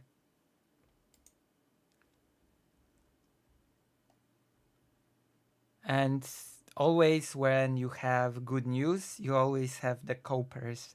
The copers I love the most. Okay, I love the copers.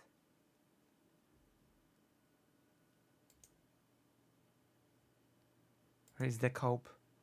That is my favorite post from the Trumpistas that I have to show it. It's just so adorable. It's just so lovely. The Black Sea Fleet has been destroyed almost completely in several Russian wars. It isn't terribly significant at all. If a fleet is not terribly significant at all, then why even rebuild? Why even have a fleet? Why even have a fleet if it's not significant? It feels like a real money sink if you're gonna be rebuilding a fleet time and time again, which probably takes a lot of money for it to just be insignificant. Why upkeep an insignificant thing? Why? It's just stupidity? No, fleets are actually not insignificant. Come on, let's get real here.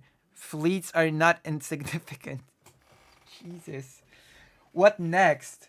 After a certain point of Ukraine shooting Russian planes off the air, are there gonna be people that are gonna come out of the woodwork and say that actually aircrafts are not significant? Actually, air forces are insignificant. Actually, you know? Actually having planes in the air during a war, that isn't terribly significant at all. And it's just gonna go down the list as Ukraine is gonna destroy more types of equipment. People are gonna come out and be like, that's not terribly significant at all.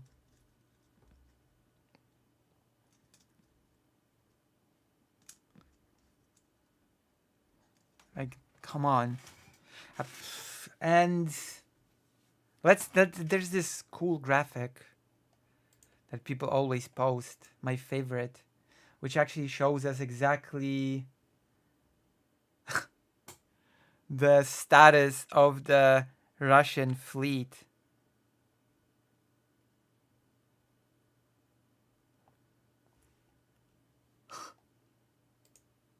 Let's see. React. So we have here Moskva, like I think Moskva was the first big one reported on. Well, people were so. I remember the day the Moskva was sank. That was a happy moment. That was a little happy moment in my life personally. It was nice. It's hard not to appreciate such moments. Okay, so I'm not sure if this is up to date with the current ones, but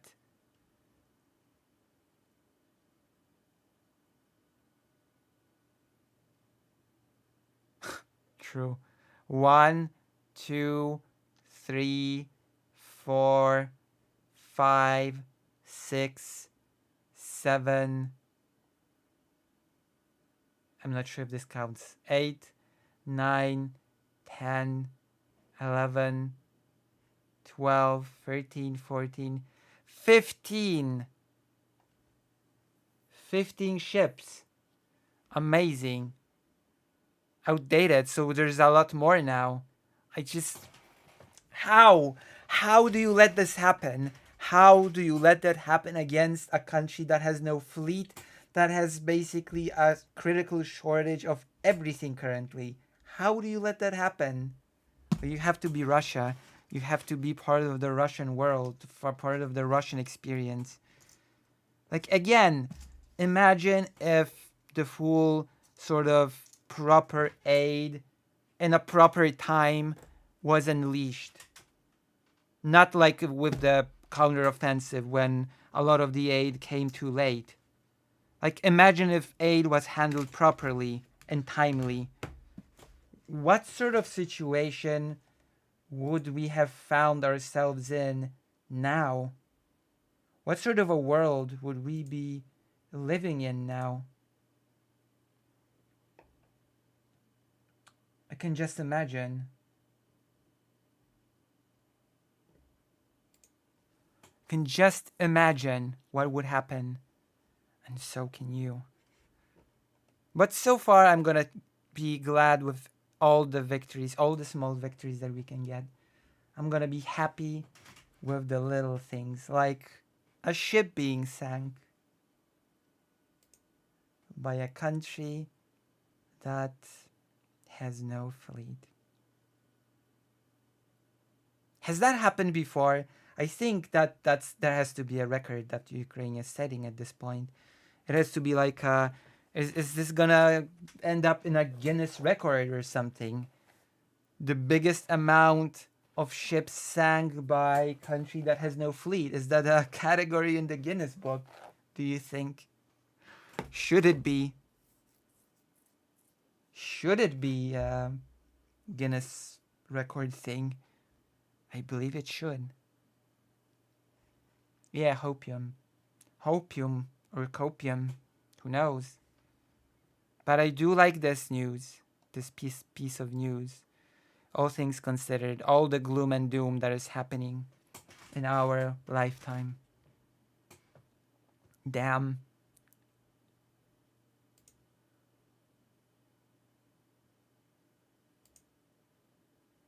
We even have an article. Let's read the article. Let's indulge ourselves. Let's indulge ourselves and read the article. I even forgot I had the article prepared. But I've prepared a lot of things today, so a lot of topics. Even though I ended up speaking to the chat a lot more than I thought that I would be speaking to the chat. Ukraine's drones sink another Russian warship, Kyiv says. Lucy, do you have an art prompt for me today? Yeah. I want you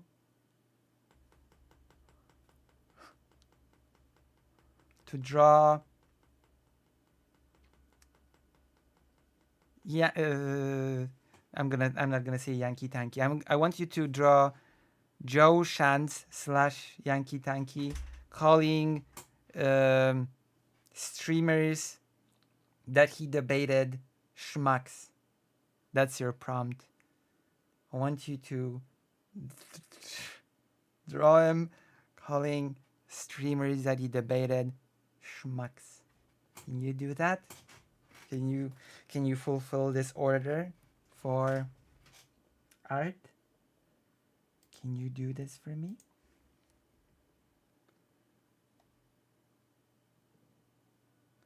What's that Gorsk? We'll find everything in the article, don't worry.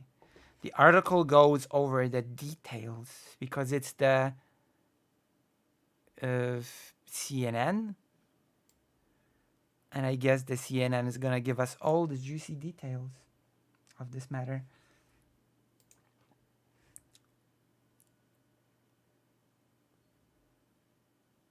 Ukraine's military on Tuesday claimed another successful attack on a Russian warship, marking the latest in a string of naval defeats for Moscow's Black Sea Fleet. Actually, Ukraine has been producing a lot of drones. That is one thing that Ukraine has been sort of doing okay with, I guess.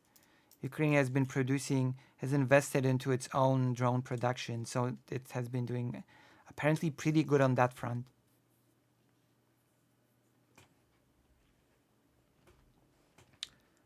Marking the latest in a string of naval defeats for Moscow's Black Sea Fleet, that Kyiv says has reduced its numbers by more than a third since the start of the war. So it's more than decimated. It's long past the point of decimation. Because to decimate means to remove 1/10. The Defense Intelligence of Ukraine said maritime drones operated by its Group 13 Special Unit struck and sank the 1,300-ton Russian patrol ship Sergei Kotov in the Black Sea near the Kerch Strait that separates occupied Crimea from the coast of southwest Russia. As a result of the strike by Magora V5 maritime drones, the Russian ship Project 22160 Sergei Kotov sustained damage to the stern, starboard, and port sides, sparking a fire aboard the vessel. A statement said the military later confirmed the ship had sunk.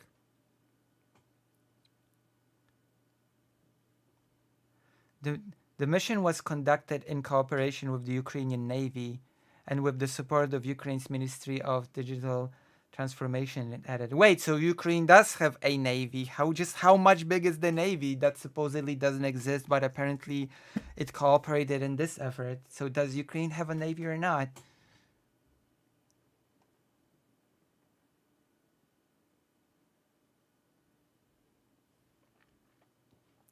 I'm gonna have to look into it. I know that back in the day, Russia has actually stolen a lot of Ukrainian ships. The mission was concluded in cooperation with the Ukrainian. Okay, Andriy Yusov, representative of the Defense Intelligence of Ukraine, said in an interview with Radio Free Europe, Radio Liberty, that the Sergei Kotov had been targeted and hit before, but this time the Sergei Kotov has been destroyed for sure.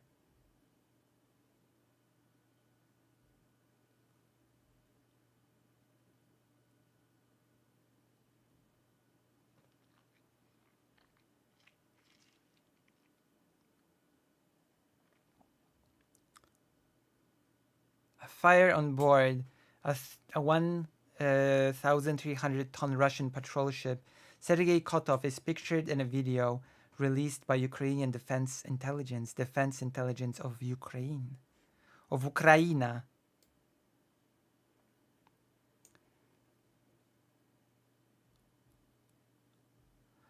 Seven Russian crew members were killed and 6 were wounded, the Defense Intelligence of Ukraine claimed on Telegram.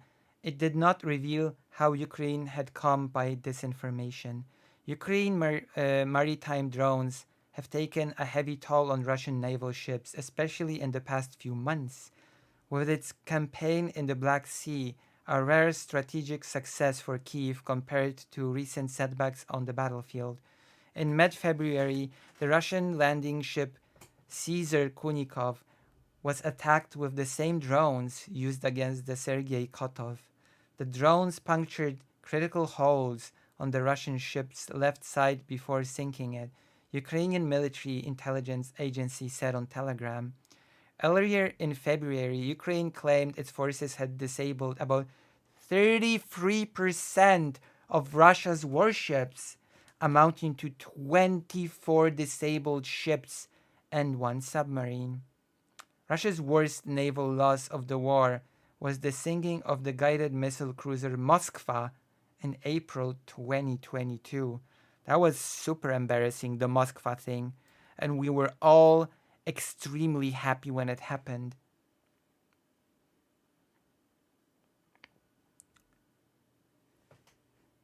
We were all extremely, extremely happy when that whole thing happened.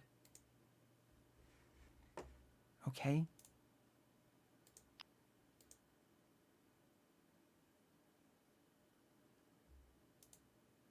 It was the happiest day.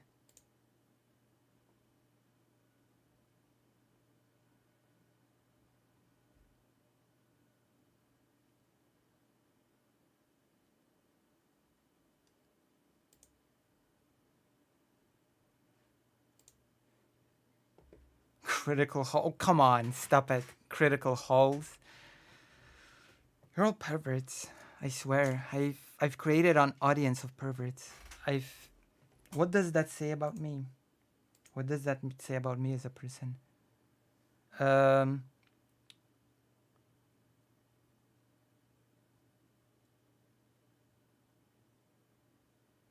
Earlier in February, Ukraine, Moskva, the Sergei Kotov was one of Russia's newest ships in the Black Sea Fleet.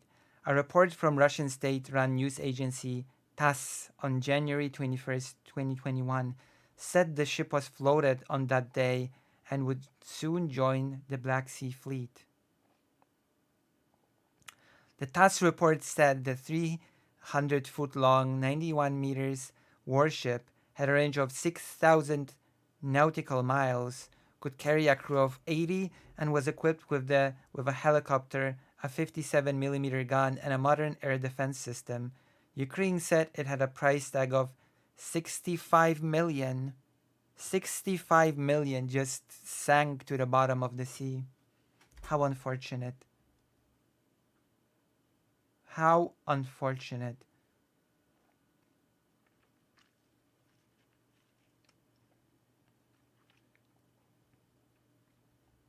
So that is it. That is the topic. That is the whole thing. Damn, I'm so glad this happened. I'm so glad that we were able to sort of witness this happen again. And I'm just saying, here's hoping for more. Maybe the 32% of Russian fleet will go up to 40, 50, 100, 200% of the Russian fleet destroyed. All future ships will just get out of the dock and just sink on their own spontaneously. Just gonna go out of production and perfect. That is pretty nice. I'm glad that this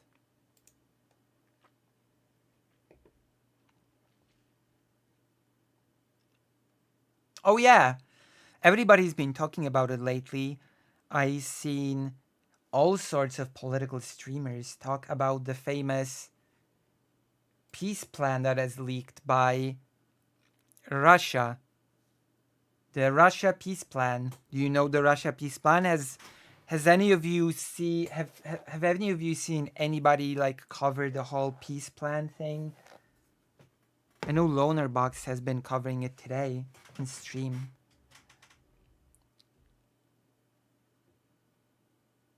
Russian ships. So let's take a look.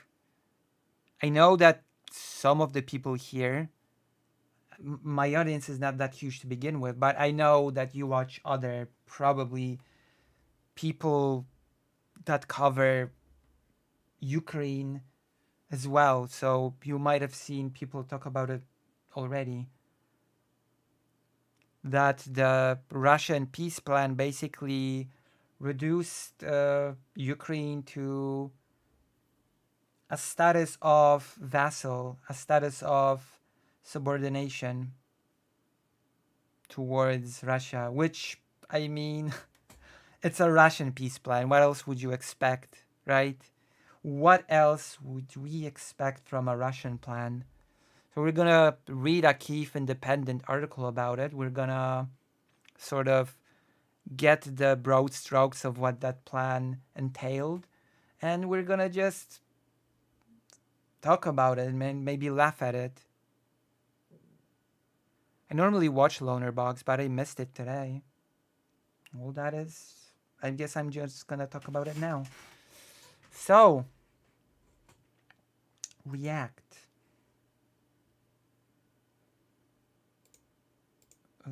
I should move the browser actually, because it's pretty misshapen.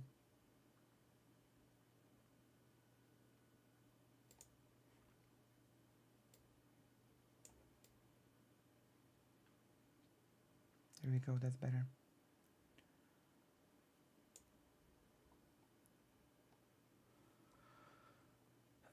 WSJ, Russia's peace terms include Ukraine outside NATO, because of course NATO would allow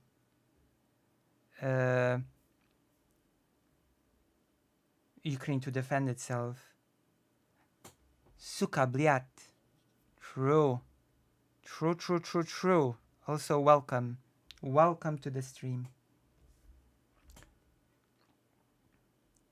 A peace plan proposal drafted during Russian-Ukrainian negotiations in 2022 would see Ukraine turned into a militarily neutered country, permanently vulnerable to Russian aggression, the Wall Street Journal reported on March 1st after reviewing the document. I wonder, by the way, if a European Union country gets attacked. Oh, thank you, Roads on Break, for subscribing with a Prime. Thank you for the Prime subscription. Thank you. I wonder, if you attack a single European Union country, doesn't it basically mean that you are at war with the whole European Union? If Ukraine was allowed to join the European Union, wouldn't invading it mean that it's basically an invasion of the whole Union? Isn't it basically the same as with NATO? Isn't it the same deal?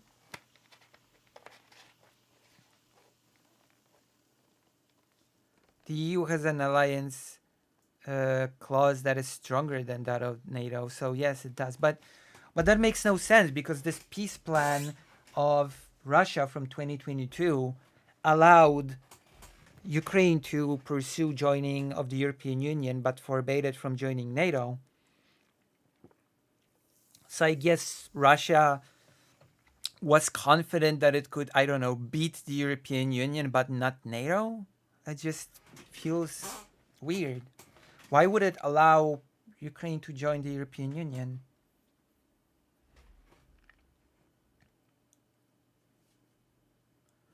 The proposals illustrate that the tough concessions Kyiv would have to take to conclude the 2022 talks, which ultimately failed as Ukraine began turning the tide in the war and Western support poured in.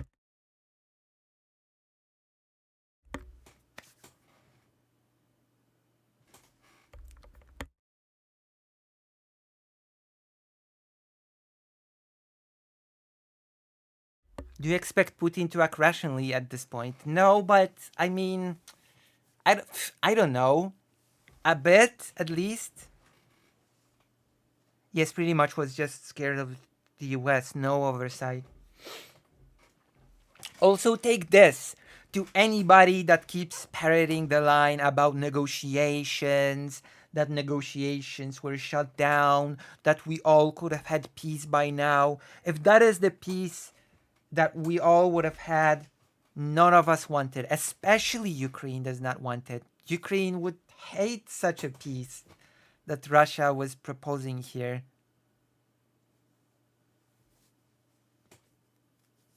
You know? According to the Wall Street Journal, Moscow's plans have largely remained the same as Ukraine faces an increasingly precarious position in the war, compared by some to the first days of the full-scale invasion. Russian dictator Vladimir Putin allegedly signaled a willingness to restart peace talks on his terms. According to the 17-page document dated April 15, 2022, Ukraine would be allowed to seek EU membership, but not entry to NATO or any other military bloc.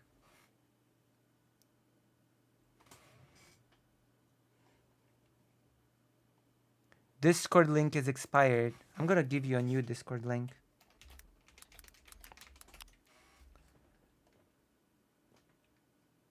It would be war again in 2 or 4 years. Of course. What do you think the conditions of the peace were just creating a weak and defenseless Ukraine so that it could be attacked? Of course. That is the whole point of creating a neutered, defenseless country, to set the stage for a future offensive that would this time neutralize the target for good.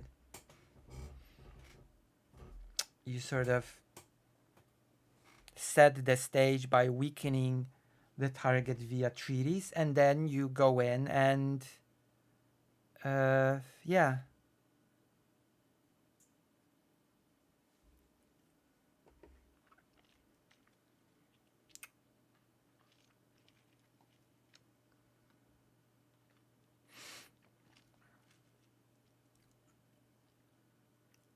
So according to the 17th document, membership in NATO, Ukraine's armed forces would have to be reduced to a certain size, no foreign weapons would be stationed on its territory, and Crimea would remain de facto in Russian hands.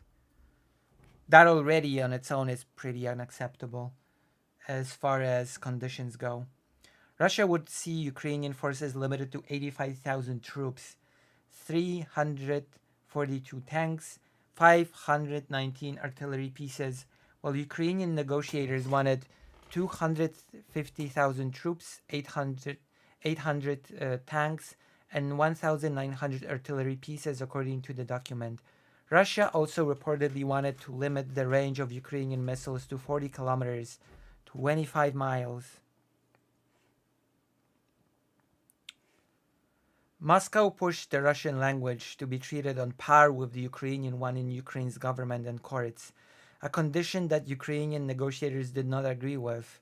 I mean, dictating a country's language is, yeah, like, come on, get real, get on with the program.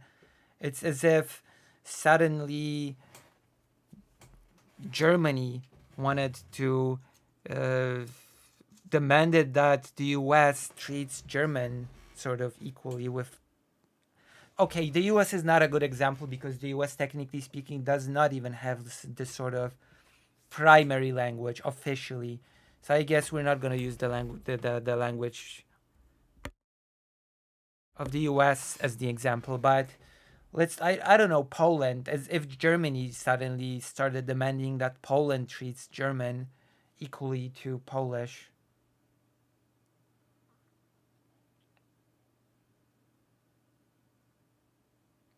The air clear? We're gonna debate on the 12th. I'm gonna be debating the Yankee Tanky on the 12th. We're gonna be having a big debate. So prepare yourself. Prepare yourself mentally for that.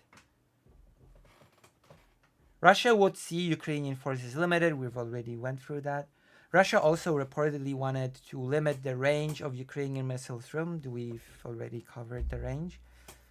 Moscow pushed for the Russian language. That's also, we've covered that. The status of eastern regions occupied by Russia since 2014 was to be agreed on in a meeting between Ukraine's President Volodymyr Zelensky and Putin. Oh, how interesting. Now it's not even... The line now is from Russia that there's not going to be a meeting with Volodymyr Zelensky. Now we're just gonna meet with the US. We're gonna do the whole...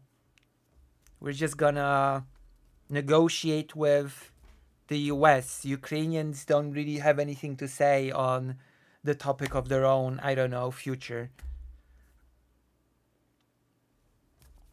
We'll just have to see. We'll just have to see on the 12th. I mean, I can always stop. I can always leave.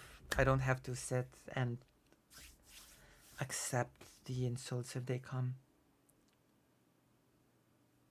So there was supposed to be a meeting between Putin and Zelensky. The meeting did not take place. The treaty would be guaranteed by foreign powers. What a joke at this point. The treaty would be guaranteed by foreign powers. Wait, let me think of treaties and agreements that were guaranteed by foreign... Oh yeah, the Budapest Memorandum, 1994 was it? That was also agreed by foreign powers. I wonder how that went. Oh wait, it went horribly. It actually went horribly. Oh damn. It feels to me like a peace with a foreign guarantee is just useless and meaningless. Maybe I'm wrong. Maybe I'm just, you know,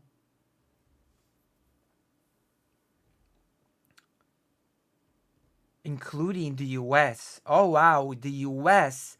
The US is going to guarantee Ukraine's this time for sure borders. The US is gonna do it. The US that is blocking aid now. That is such a reassurance. That is amazing. The UK, China, China has a lot of sway over Russia now. France and Russia. Russia being the guarantor of keeping its own peace agreement. I'm sorry. Russia being a guarantor of keeping its own agreement feels like a judge ruling on their own case to me. I'm sorry. It's just so comical. And yes, I'm pretty sure Russia also promised to defend and uphold Ukrainian borders during the Budapest Memorandum. At that time as well, Russia was one of the guarantors of its own treaty, of which it was a direct party. That's so damn, literally a judge like ruling on their own case, which actually happens in some cases. As unfortunate as it is, you have cases of judges, especially that happened in Poland, ruling on their own cases, which should be, I don't know, which should never be a case. But hey, we live in an interesting world.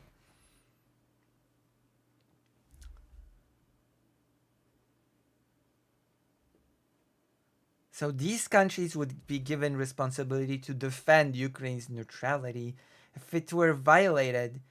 The WSJ wrote, Russia reportedly aimed to add Belarus to the list of guarantors, while Ukraine wanted to include Turkey. Russia is so fair and based. True indeed. Ukraine has previously received similar assurances from Russia, the US, and the UK in the... Oh, wow. I didn't need to do this whole spiel. It just says so in the article right now. Never mind. It's just amazing. Ukraine has previously received similar assurances from Russia and the US and the UK in the 1994 Budapest Memorandum. But 1994 was so long ago. Everybody has forgotten by now. For certain. Everybody has forgotten about that boring Budapest Memorandum. We're looking for the new hip thing. Nobody remembers 94 anymore. Which called for international assistance if Ukraine should become a victim of an act of aggression. Well, geez Louise. And what happened now? Oh yeah, Ukraine fell victim to an invasion. And the US, who promised to help preserve its borders, is freezing aid. Perfect.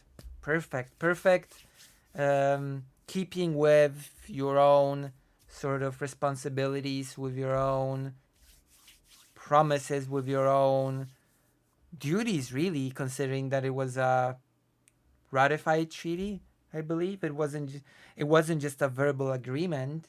I assume the Budapest Memorandum, it was binding. In exchange for the country relinquishing its nuclear arsenal. Russia broke this treaty in 2014 by illegally occupying Crimea and Donbass. And that is where the entire so-called West has dropped the ball, in my mind, by the way.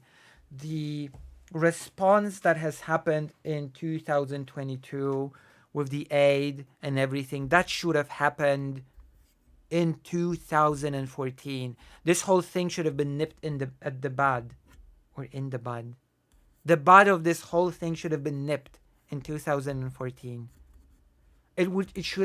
It never should have been allowed to come this far for a full-scale invasion to be allowed to happen. Russia should have been stopped very aggressively and firmly in 2014 when it annexed Crimea, when it did the whole Donetsk and Luhansk bullshit. It never should have been allowed to continue all the way to 2022 and then a full-scale invasion. That is my opinion. The aid should have been a thing in 2014. Aggressive aid.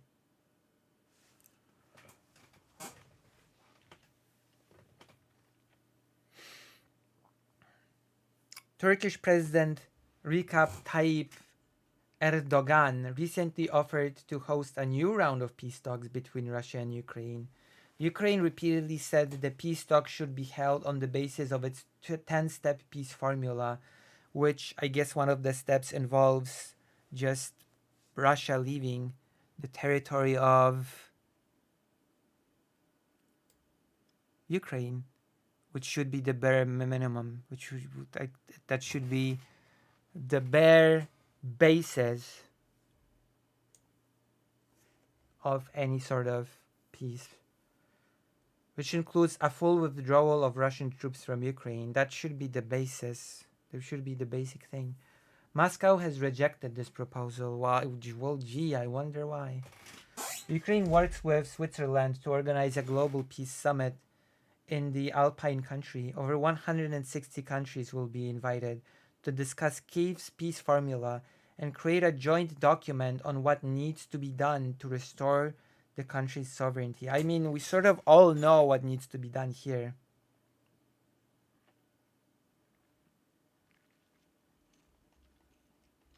We sort of all know what needs to happen here in order for peace to be had.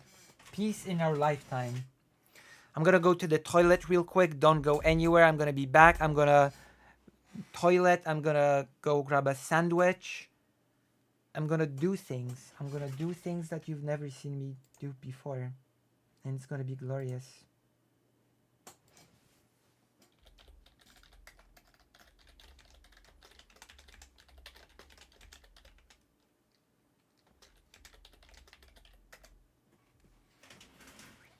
Be right back. I finished your drawing prompt. I send it to your email. Oh, wait, before I go to the toilet, I want to see this. Okay, I want to see it. Okay, show me.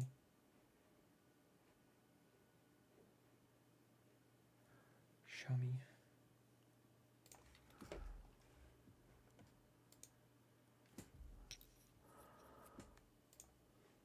Show me.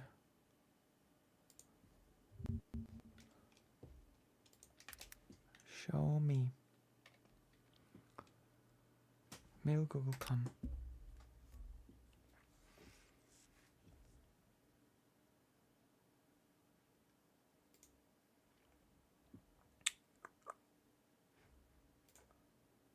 Oh, I cannot wait. I cannot wait to see this beautiful thing.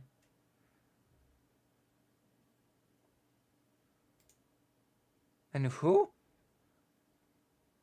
All my naysayers are just haters and losers. Schmucks. I'm a winner. Oh my god. Okay, I'm gonna keep this on the screen as I go to the toilet. Perfect.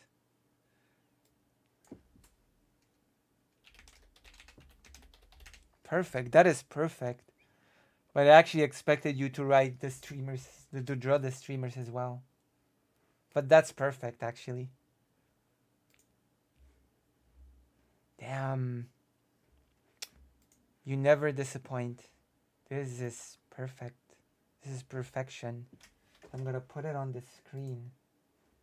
As this is gonna be the waiting screen. This is gonna be the official waiting screen. Damn. Wow. You always deliver. You always deliver the best art. Damn.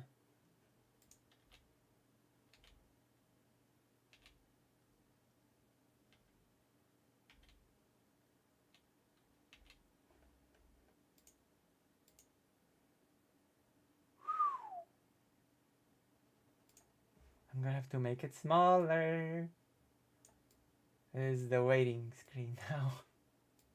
That's the waiting screen as I go to the toilet. Damn. Damn, damn, damn. This is perfect. So I'll be right back. Don't go anywhere. It's tricky to tell a story short of making a whole comic panel, but I like how it turned out anyway, even if it's simplistic. It's perfect. It's perfect. I love it. I love it. More than my own children.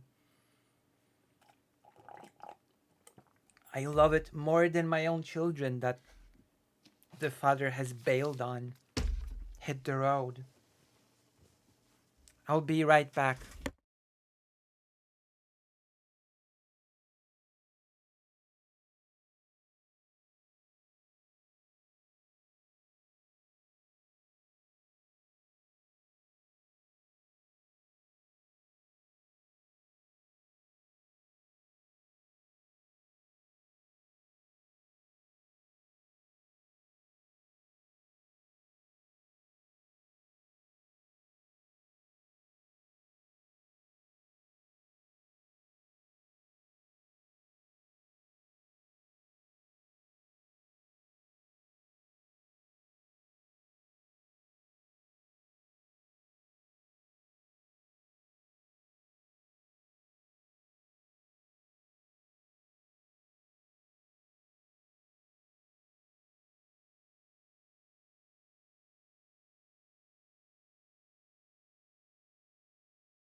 I forgot about the sandwich. That's because I found my watch. What? Wait a minute. I have to get the sandwich. Hold on.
Sandwich. Oh my god, half my audience disappeared. How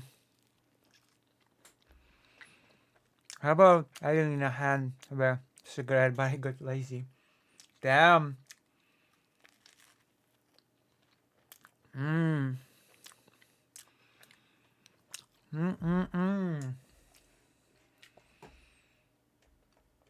should advertise my Discord more. And everything. I should advertise everything more.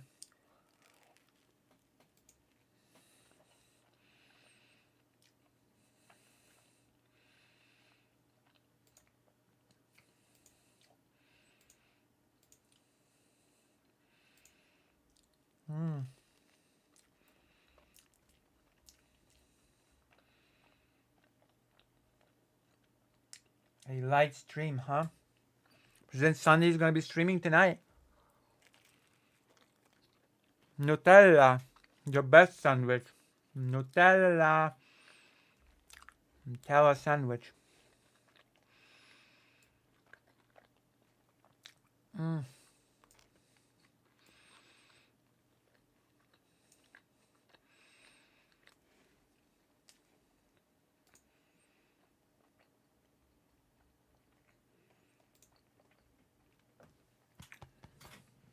Oh, what artwork? What artwork? Inspired work.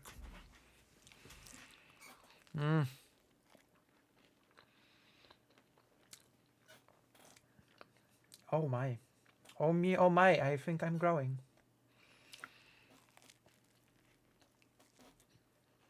Bit by bit, I think I am growing.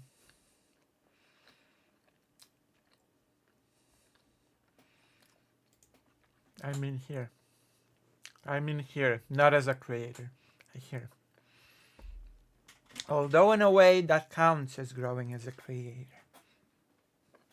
Here.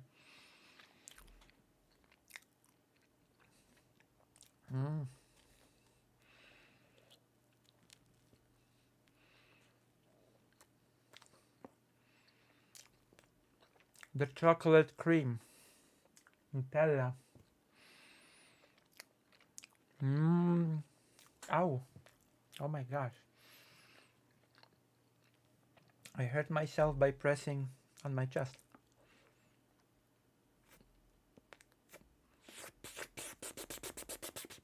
Okay. We're ready. We're ready for more segments. We are so ready.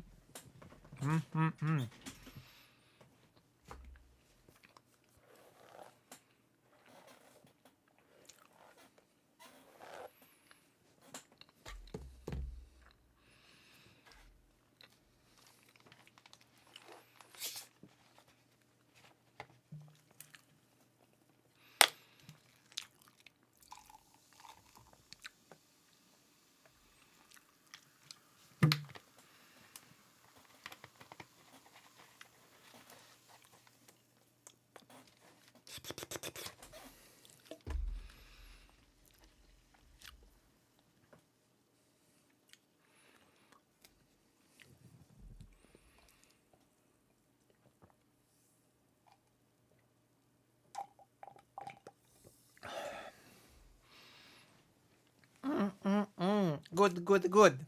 Good food. Good food. Okay. We are ready to continue our grand adventure of streaming today. The grand adventures of streaming. Peace deal. Peace deal has been rejected because it sucks. This peace deal. We don't like it. It smells. It's the worst in the world.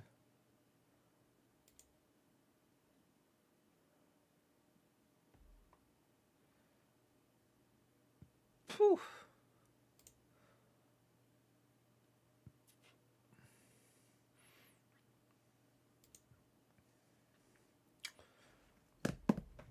A Polish company, Mista. What a name for a company, Mista. You can either read it as Mr. Mista, like Japanese Mista, or mist, like mista, mysterious or mist, from a place called Stalova, will be producing cars for Ukraine. 100 armored vehicles on Silla. And this is how it looks like.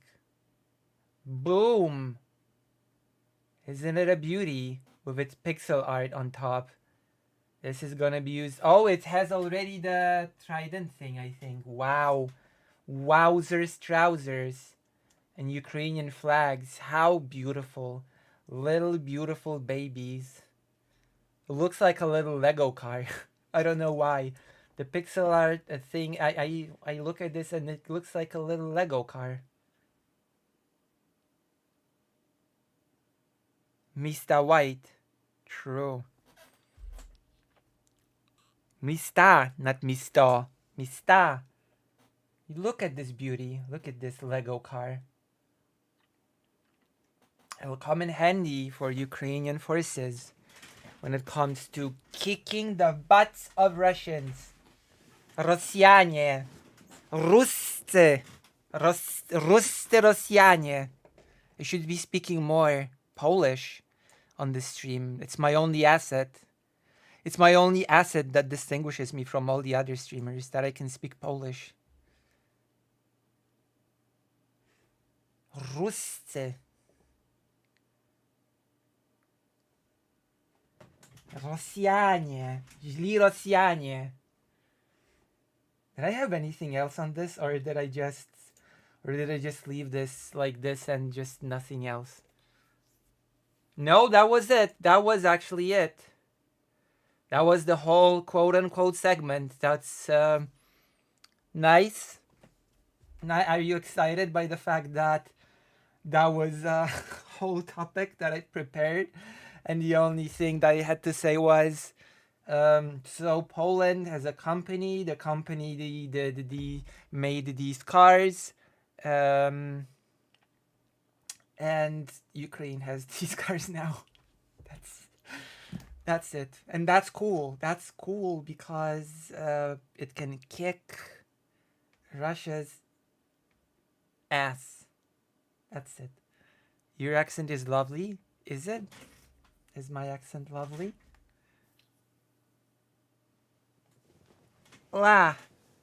Mięso in Polish. Mięso. Mięso. Burp. I'm burping on this stream. It's a wild stream. Don't worry. My editor is going to delete all the burps and all the all the burps and all the slurs, which is basically me currently. I have 0 editors currently.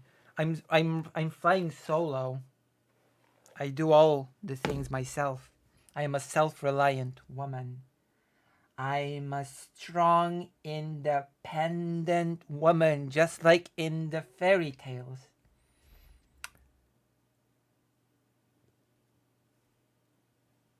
But the backward R, because I don't have that key.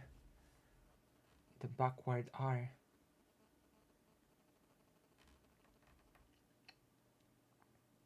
Amazing, amazing, amazing, amazing, amazing.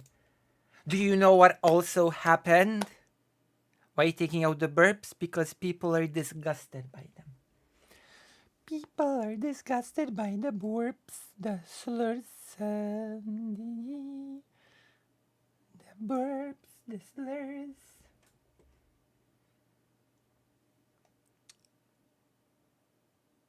Great weapons news, thank you. I don't think I've inserted enough fluff to make it into a proper segment, though. I don't know what to do with it. I don't know. It'll die in obscurity. Die. You know? Just like, who knows what happens tomorrow? Have I mentioned that I'm going to a new protest tomorrow? Which is today? Today I'm going to a protest. Another protest. I've gotten the taste for protests, so I'm going again. I've gotten a taste for protesting. I mean, I'm not gonna be protesting. I'm gonna be filming protesters and maybe having a nice conversation with them. Again, should make that segment of all the burps. Burp, burp, burp. So it's gonna be interesting. I have to copy all the footage from the previous protest to the computer. I have to translate some of the interviews. Have you watched my interview that I've uploaded? I've uploaded already the first interview with a farmer slash peasant. It's 6 minutes long. You should all watch it. I've translated and uploaded an interview. It's on the channel. Go watch it. If you haven't, why haven't you?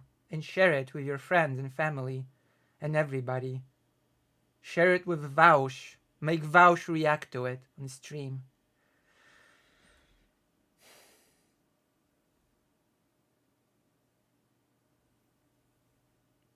But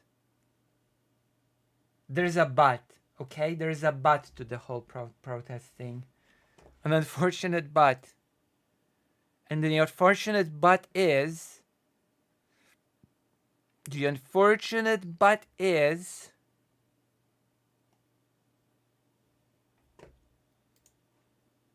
unlike the last protest, this protest...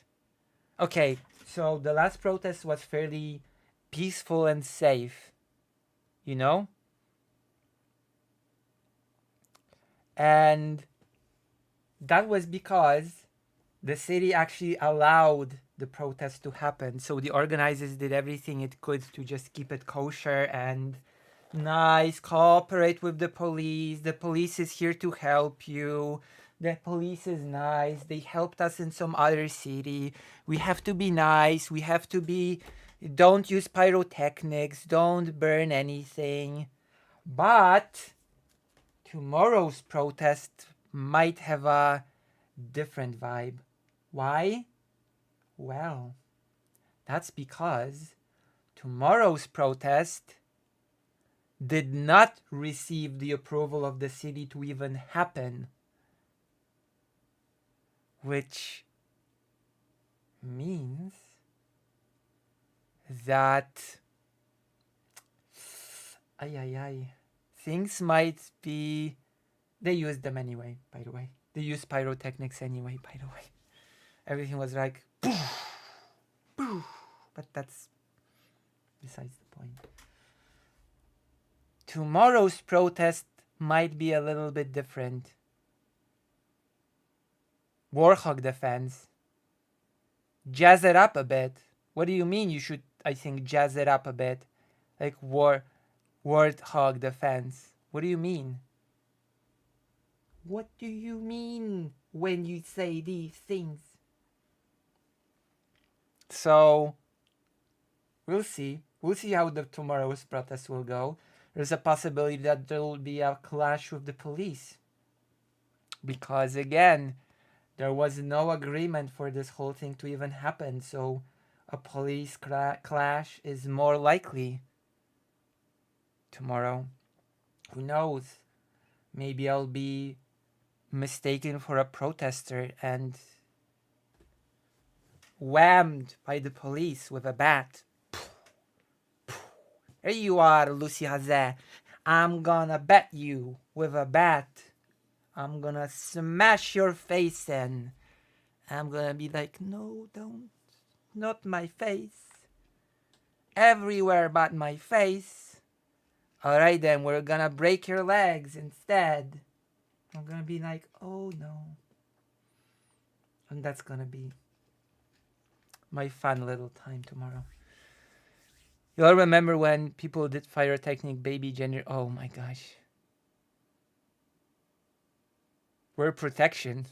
That's not gonna help me. Besides, I can't get pregnant. Oh wait, no, never mind. You meant a different type of protection.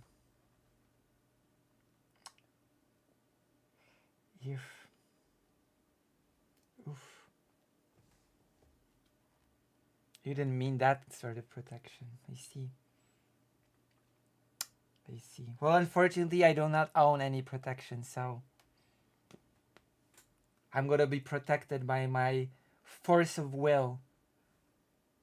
I'm gonna be protected by my force of will and happy thoughts. My happy thoughts and force of will push me through the day. Okay? Oh, and I remember the one year there was randomly clowns.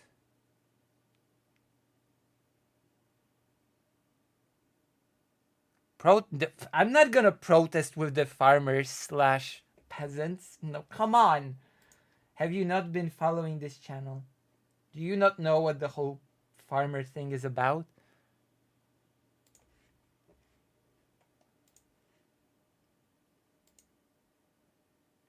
Jeez Louise. I'm gonna have to send you a link to the interview. I'm gonna have to send you a link. Okay? Wait, hold on. Oh my god.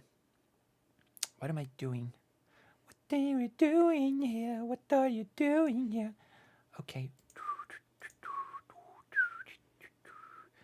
What are you doing now? Pornhub trap. What? I don't have duct tape and I don't have trash lids. I am just a poor streamer. I'm just a poor small streamer who does not know any better. I don't know any better. I don't know any better.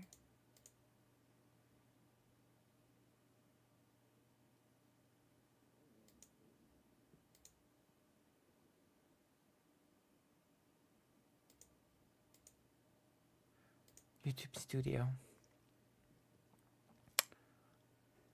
Ooh, wow. Ooh, wee. Oh, wow. I'm gonna give you this link now. I'm gonna give you this link now. Below the belt interview with a Polish farmer. Go farm this farmer video. Go forth, my children. This is the link to it. I hope I've given you the correct link. The missing link, which will be replaced by some other link. Something. Which is good, but weird that it sounded like the US was about to bomb itself for a day. What?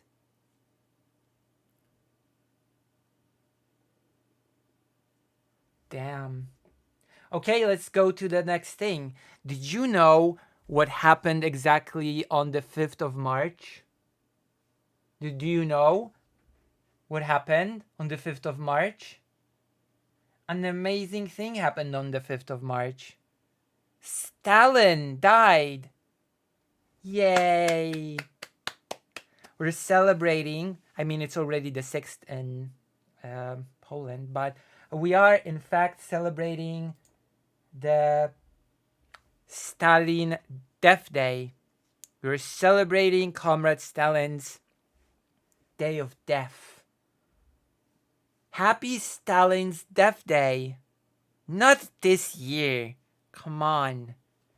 Be real. Be sensible. Okay? Be sensible. Be real.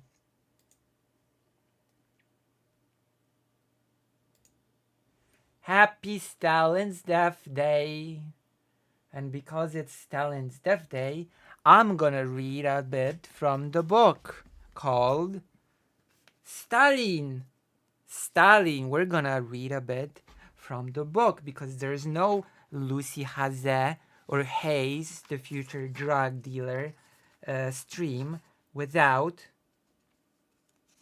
me reading a little bit of a book to you. Let me see what's Okay.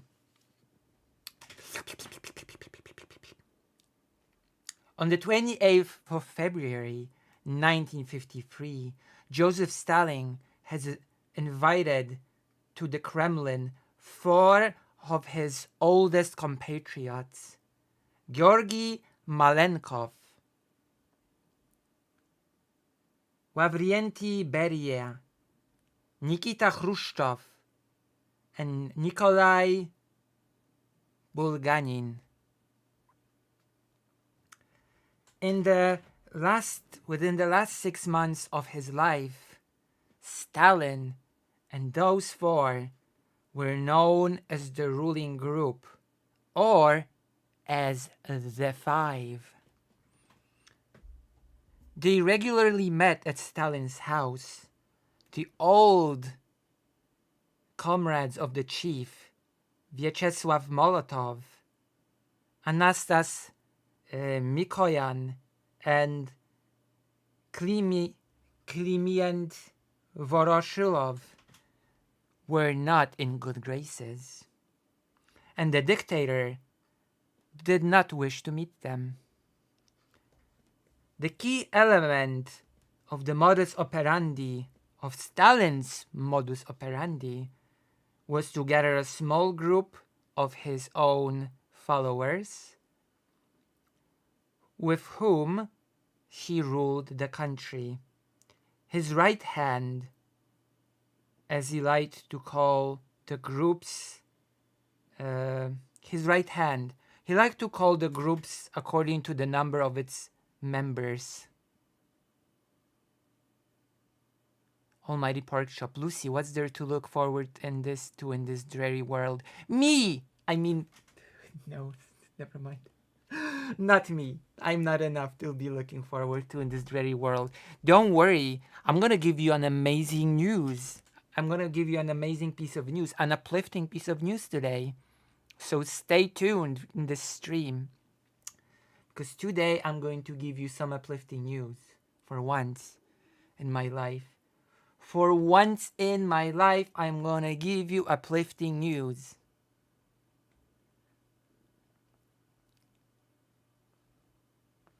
So let's go. Let's continue.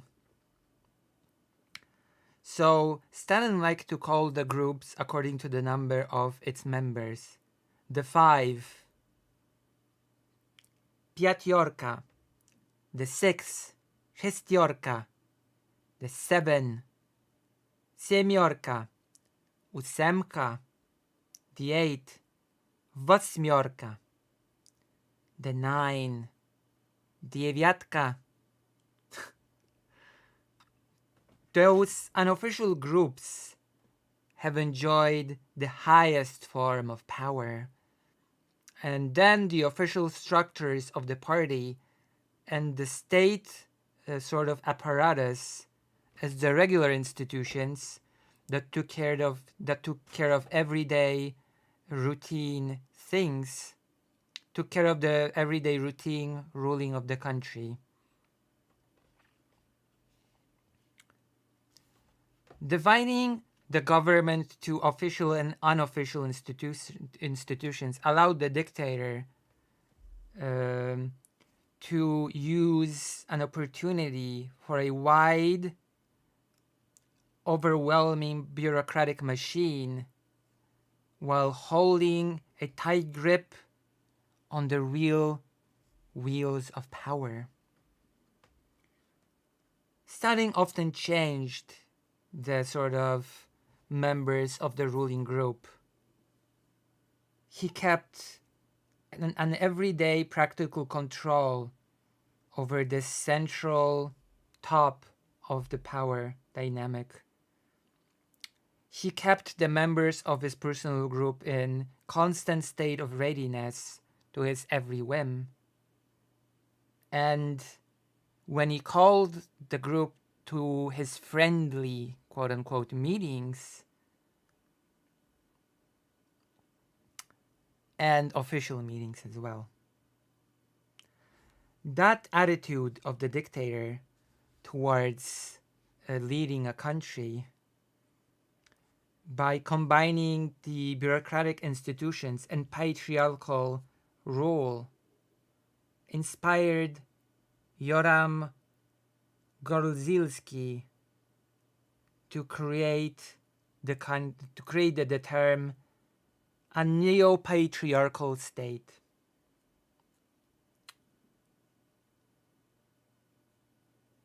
Fear was the main strength which stood behind the patriarchal power of the dictator and his most important comrades and other higher-ups and officials. By keeping up the Soviet system of security under his own strict control, Stalin could at any moment order the arrest and shooting of anyone who he wanted. And of course, he did it an infinite amount of times. The whole patriarchal undertaking, political undertaking, was based on terror.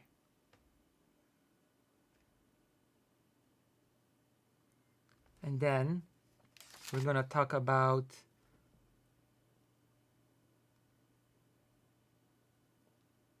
there we go. We're going to talk about the cinema fetish of Stalin. On the evening of 28 February on 1953, Bulganin, Beria, Malenkov, and Khrushchev were called to Stalin, to the Kremlin. They did not sit for very long in his office. Stalin took them to the Kremlin cinema right away, which was a lot more exclusive of a place. It was a room of the size of 7.5 by 17 meters with 20 seats, which were installed in 1934, and in which the Russian Tsars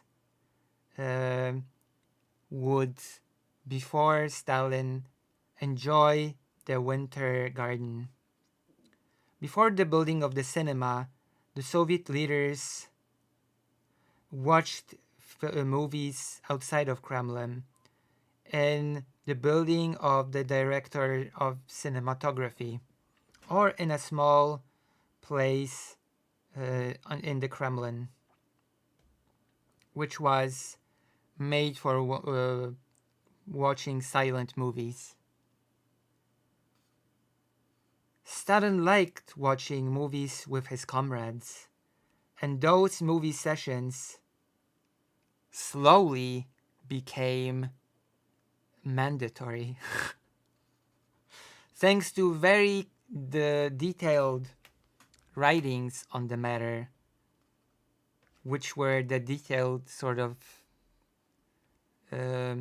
writings about the cinema sessions. They were created by Boris Shumyatsky, who also was in charge of the Soviet movie industry. We have enough information about how those cinema evenings were spent in the years 1934-1936. Shumyatsky would bring movies, would listen to Stalin's commentary and his associates, and decisions which often were made during the movie's run. His notes give him a very precious insight into how the behavior that became rules in the within the near sphere of Stalin and the atmosphere of these meetings. The movie sessions usually began late in the evening and usually ended in early morning hours. Stalin would sit in the first row and would be surrounded by his newest personal group. There was always a lot of discussion about the topic of the movies, movie chronicles, during the movies and after the movies. The opinion of Stalin has always been the most important. He gave orders about the movies themselves. He gave orders about the movie industry in the Soviet Union and ideology in general. Stalin, in the cinema, right away made decisions about all aspects, starting from budget, publication of strategic articles, political articles in the Soviet press, and personal matters. From time to time, even the movie makers themselves were invited to these sessions. Such an invitation was considered a great honor. Stalin would congratulate the filmmakers for their work and gave them quote-unquote advice as to how they can improve their movies. From the notes of Shumyatsky, it is clear that those meetings in the Kremlin cinema were not a form of relaxation for the members of Stalin's inner circle. They were official meetings on the highest levels of power, during which important decisions were made about ideology and cultural policy. Most probably before watching the movies and after, Stalin with his comrades talked about different state affairs. The notes of Shumyatsky end abruptly at the beginning of 1937. That was undoubtedly because the repressions in the country strengthened, and Shumyatsky himself has been arrested at the beginning of 1938, and soon after he was executed. Stalin kept doing his movie sessions, but we don't know really nothing at all about how they went. It seems like at the end of his life he only let his closest circle into the cinema when his life was about to end. The meeting of the five, which happened on the 28th of February, was the last cinema meeting of Stalin.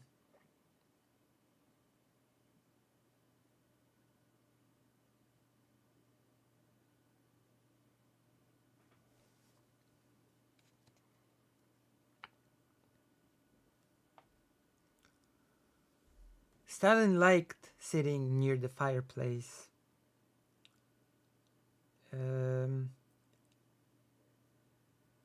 At which sometimes shish kebabs were baked. He also liked receiving guests here, and it was also here that he had suffered from the stroke that was the cause of his death.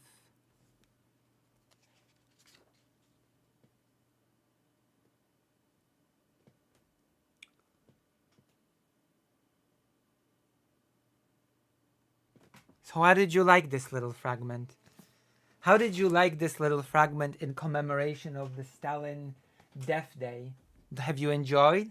Have you learned anything new about Stalin? Do you feel that it was informative? Do you feel like that little trivia has made you closer to understanding the chief, the boss, the leader of the Soviet Union? Rest in peace. Rest in law and justice, you say. All right. Having a cinema fetish and watching cinema around others. I don't know, sounds sus. Did he think the children of the children, though? Okay, that's probably the last Riley Grace. Oh my gosh. Greta ain't. So, how did you like the fragment? Actually, that is a pretty good biography I'll have you know that this is a pretty good biography of Stalin, one of the best. Just so you know, I'm reading it so I know. That is how I learned the little nickname that Stalin had as a child and as an adult, Soso. And that his mom had the little nickname Keke. Ekaterina Keke. So, rest in peace. So sad. The day of Stalin's death. We can move on to a different topic. Perfect. Damn.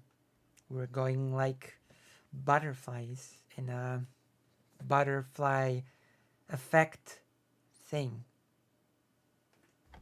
We're doing it. We're doing it today. Today is our day. Yup.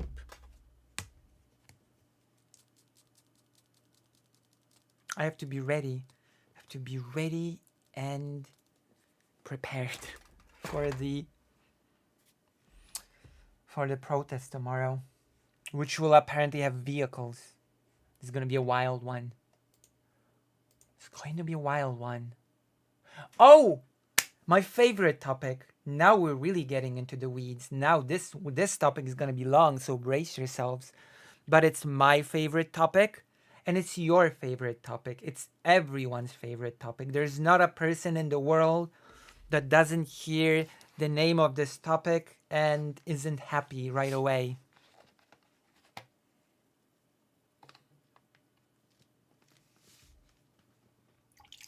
Nobody did it. He actually just had a stroke and nobody helped him. He died because he wasn't helped in time. That is the main cause of death. Hold on, I have to sneeze.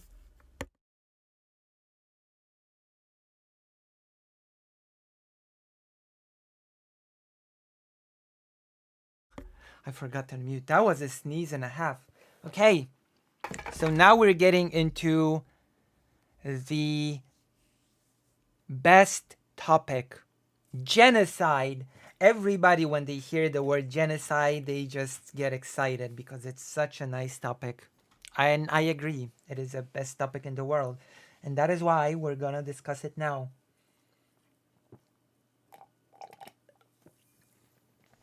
The International Criminal Court, ICC, has issued two new warrants against two new dudes for committing war crimes against Ukraine. And it's very important because we already know that two other people, among them Vladimir Vladimirovich Putin, is also on the list of having a warrant for the suspicion of war crimes / genocide.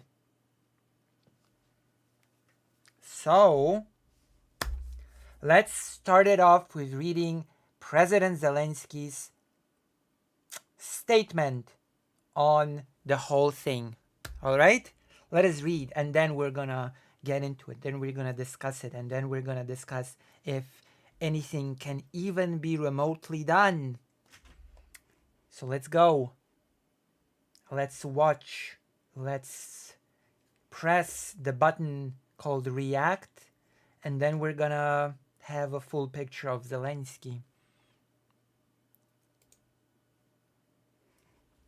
Volodymyr Zelensky, I welcome the International Criminal Court's decision to issue arrest warrants for Russia's long-range aviation and Black Sea Fleet commanders who are accused of war crimes and crimes against humanity committed during Russia's bombing campaign against Ukrainian civilians and critical infrastructure in 2022 and 2023.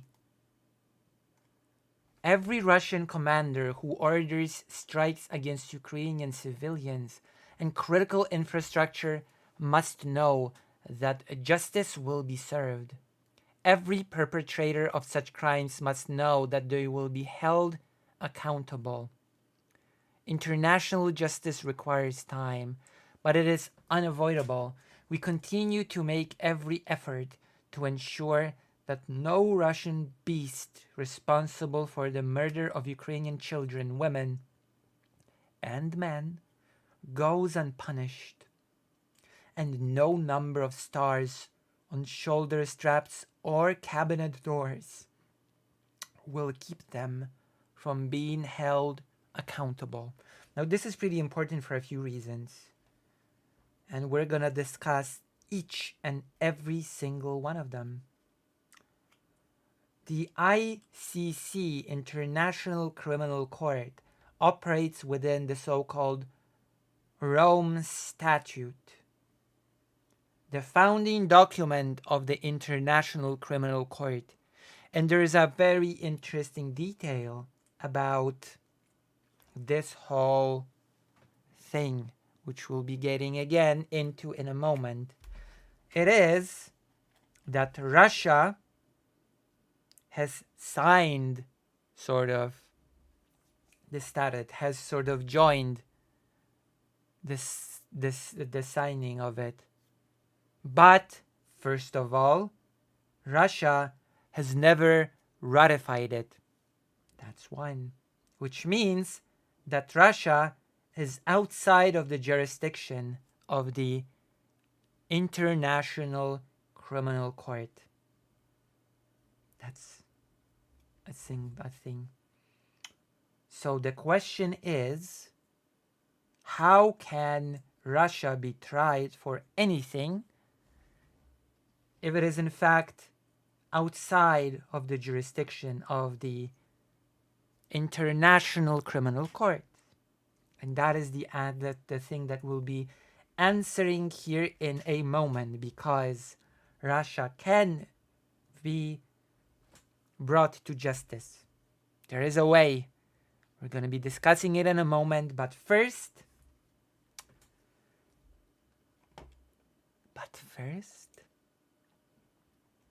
article, situation in Ukraine. ICC judges issue arrest warrants against Sergei Ivanovich Kobylash and Viktor Nikolaevich Sokolov. I've never played it.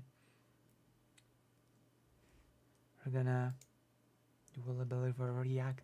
Today, 5th of March 2024, pre-trial chamber, second of the International Criminal Court, composed of Judge Rosario Salvatore Aitala, presiding Judge Tomoko Akane, and Judge Sergio Gerardo Ugalde Godinez.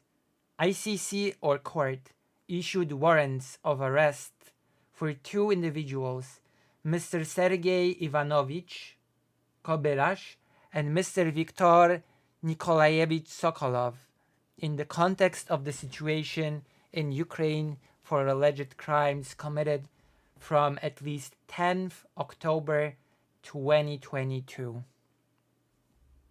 until at least 9th March 2023. Mr. Sergei Ivanovich Kobylash, born on the 1st April 1965, a lieutenant general in the Russian Armed Forces, who at the relevant time was the commander of the long-range aviation of the Aerospace Force, and Mr. Viktor Nikolaevich Sokolov, born 4th April 1962, an admiral in the Russian Navy, who at the relevant time was the commander of the Black Sea Fleet, are each allegedly responsible for the war crime of directing attacks at civilian objects. Article 8, Section 2, B2 of the Rome Statute. So let us see. Article 8, 2b.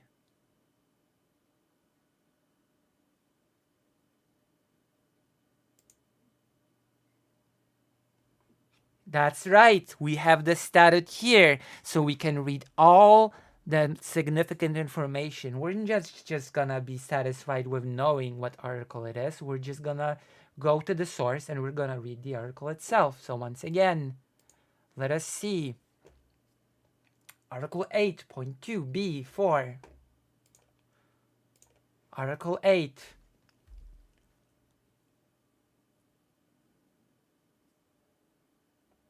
Two. Article 8 bis. Hold on, we were looking for Article 8. War crimes. There you go.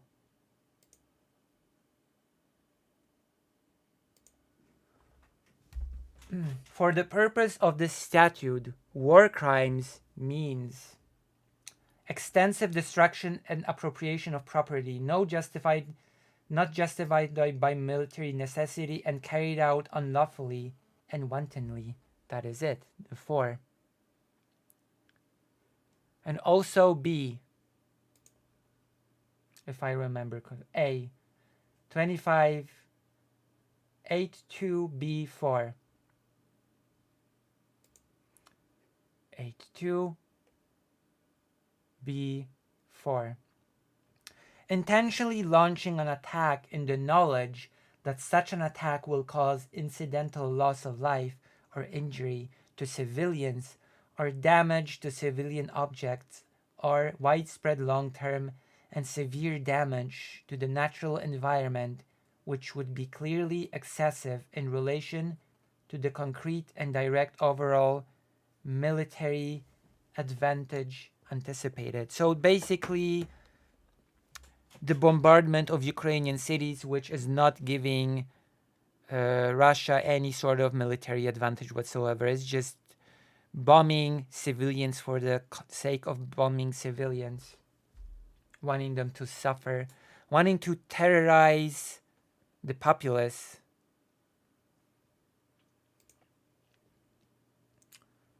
And the crime against humanity of inhumane acts under Article 7, 1K. Let's go to Article 7. Let us go. Article 7, Crimes Against Humanity. For the purpose of this statute, crime against humanity means any of the following acts when committed as part of a widespread or systematic attack directed against any civilian population with knowledge of the attack. K.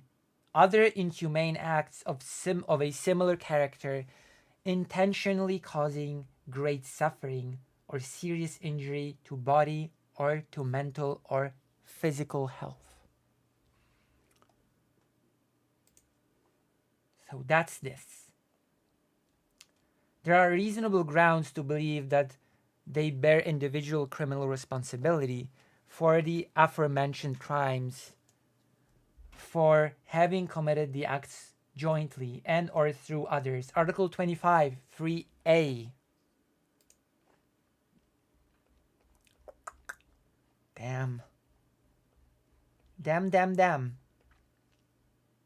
got him by the balls. Which one was it? 3A. Individual criminal responsibility. In accordance with this statute, a person shall be criminally responsible and liable for punishment for a crime within the jurisdiction of the court if that person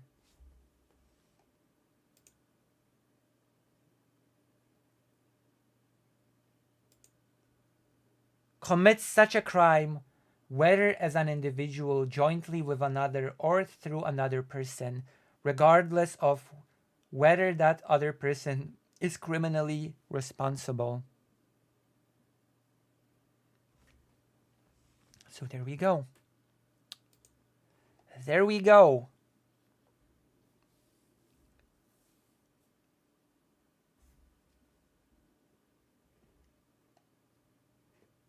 Of the Rome Statute. Ordering the commission of the crimes and or for their failure to exercise proper control over the forces under their command. Article 28A of the Rome Statute.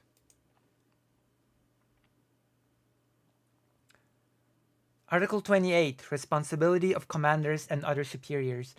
In addition to other groups of criminal responsibility under this statute for crimes within jurisdiction of the court, a military commander or person effectively acting as a military commander shall be criminally responsible for crimes within jurisdiction of the court committed by forces under his or her effective command and control, or effective authority and control as the case may be, as a result of this or her failure to exercise control properly over such forces where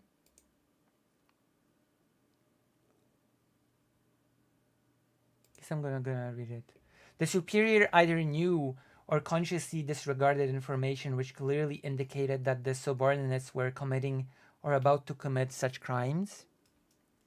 The crimes concerned activities that were within the effective responsibility and control of the superior, and the superior failed to take all necessary and reasonable measures within his or her power to prevent or repress their commission, or to submit the matter to the competent authorities for investigation and prosecution. So these guys are in trouble. If they get caught, that is. Right now they're sort of just chilling in Russia and committing war crimes, but that is besides the point, okay? That's just life. That's just what happens. But not for long, or at least so says Zelensky, that sooner or later justice will find them. The 2 warrants of arrest were issued following application filed by the prosecution. Pre-trial chamber 2 considered that there are reasonable grounds to believe that the 2 suspects bear responsibility for missile strikes carried out by the forces under their command against the Ukrainian electric infrastructure from at least 10th of October 2022 until at least 9th of March 2023. So basically, it's the whole terror campaign of Russia trying to freeze Ukrainian people. It was the time when heating was out, when Ukrainian people would spend their time in sleeping bags and tents inside of their own apartments to keep warm. During this time frame, there was an alleged campaign of strikes against numeric electric power plants and substations. Well, not alleged, it actually did happen. We know it happened, which were carried out by the Russian armed forces in multiple locations in Ukraine. This year, Ukraine was far better prepared against these sorts of attacks and was able to maintain electricity much better this winter.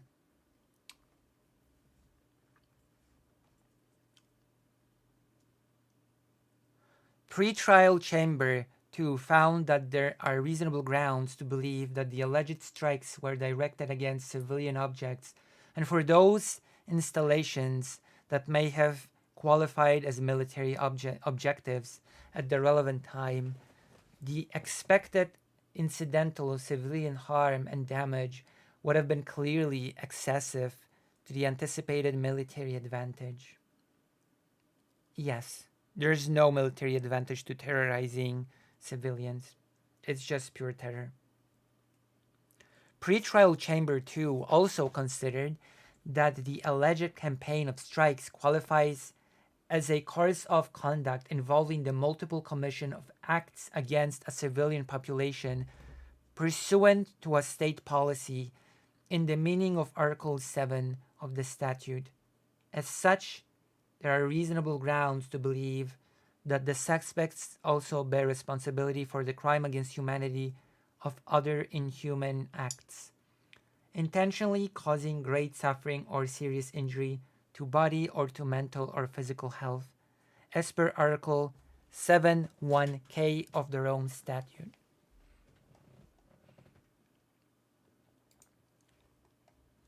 which we're gonna read because we're being thorough.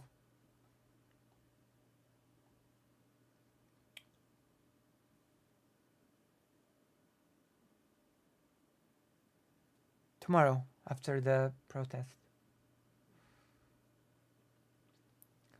7. Crimes against humanity.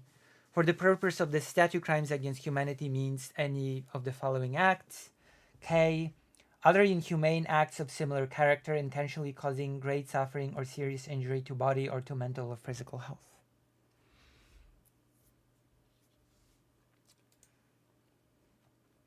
The content of the warrants is issued secret in order to protect witnesses and to safeguard the investigations. However, mindful that conduct similar to that addressed in the present situation, which amounts to violations of international humanitarian law, is alleged to be ongoing, the Chamber considers that public awareness of the warrants may contribute to the prevention of the further commission of crimes.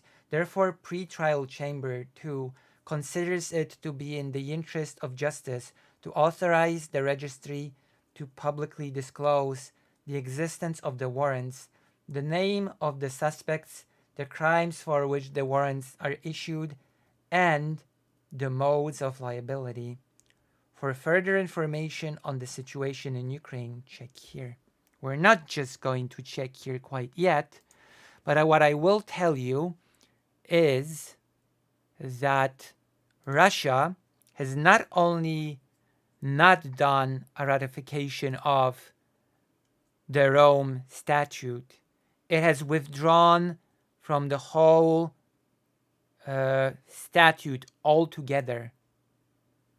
It has withdrawn from the whole statute altogether. Okay?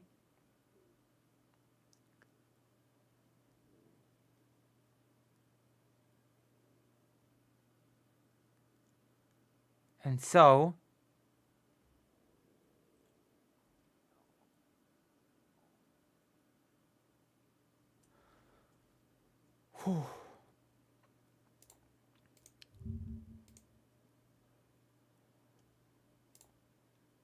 we're going to actually check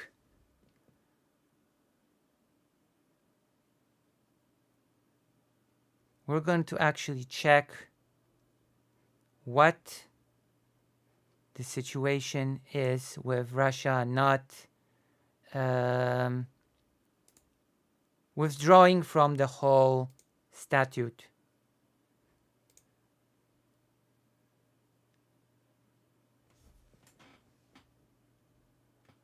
Okay, we're going to do that right now.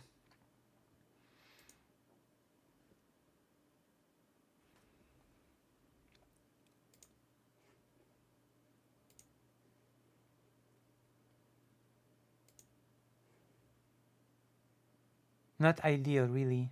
Well, you know, the warrant is here and the justice will meet them sooner or later. So, let me see. This is from 2016, but it is a piece of, in my opinion, important context for this whole thing. Russia withdraws signature from International Criminal Court statute, and you will see in a second just why this is kind of relevant, because it's all tied together. It is all, the full circle is like, the circle is complete. It all started in 2014, is going to now, and it's a mess, I guess. You will learn in a second why Russia has withdrawn its signature from the International Criminal Court statute. Now, bear in mind, this is purely a symbolic gesture because, remember, Russia has never ratified the statute. It has just sort of given a signature to it, which is like just saying, yeah, we like it, we think this is cool. But since they never ratified it, it means that Russia has actually kept itself outside of its jurisdiction. right? The tribunal has not lived up to the hopes of the international community, Moscow says. Day after ICC report on Crimea annexation. So basically, we don't like what you're sort of investigating around Crimea, the place that we've basically annexed. So we are withdrawing our signature from the International Criminal Court statute. Because we don't like it. We don't like that you're looking into us.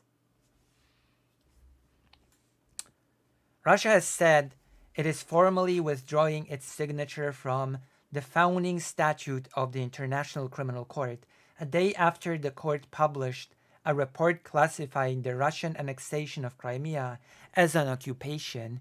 No way! We're not occupying Crimea. There was a referendum. A sham referendum, don't you remember that? The repudiation of the tribunal, though symbolic, is a fresh blow to efforts to establish a global legal order for pursuing genocide, war crimes, and crimes against humanity. This was in 2016.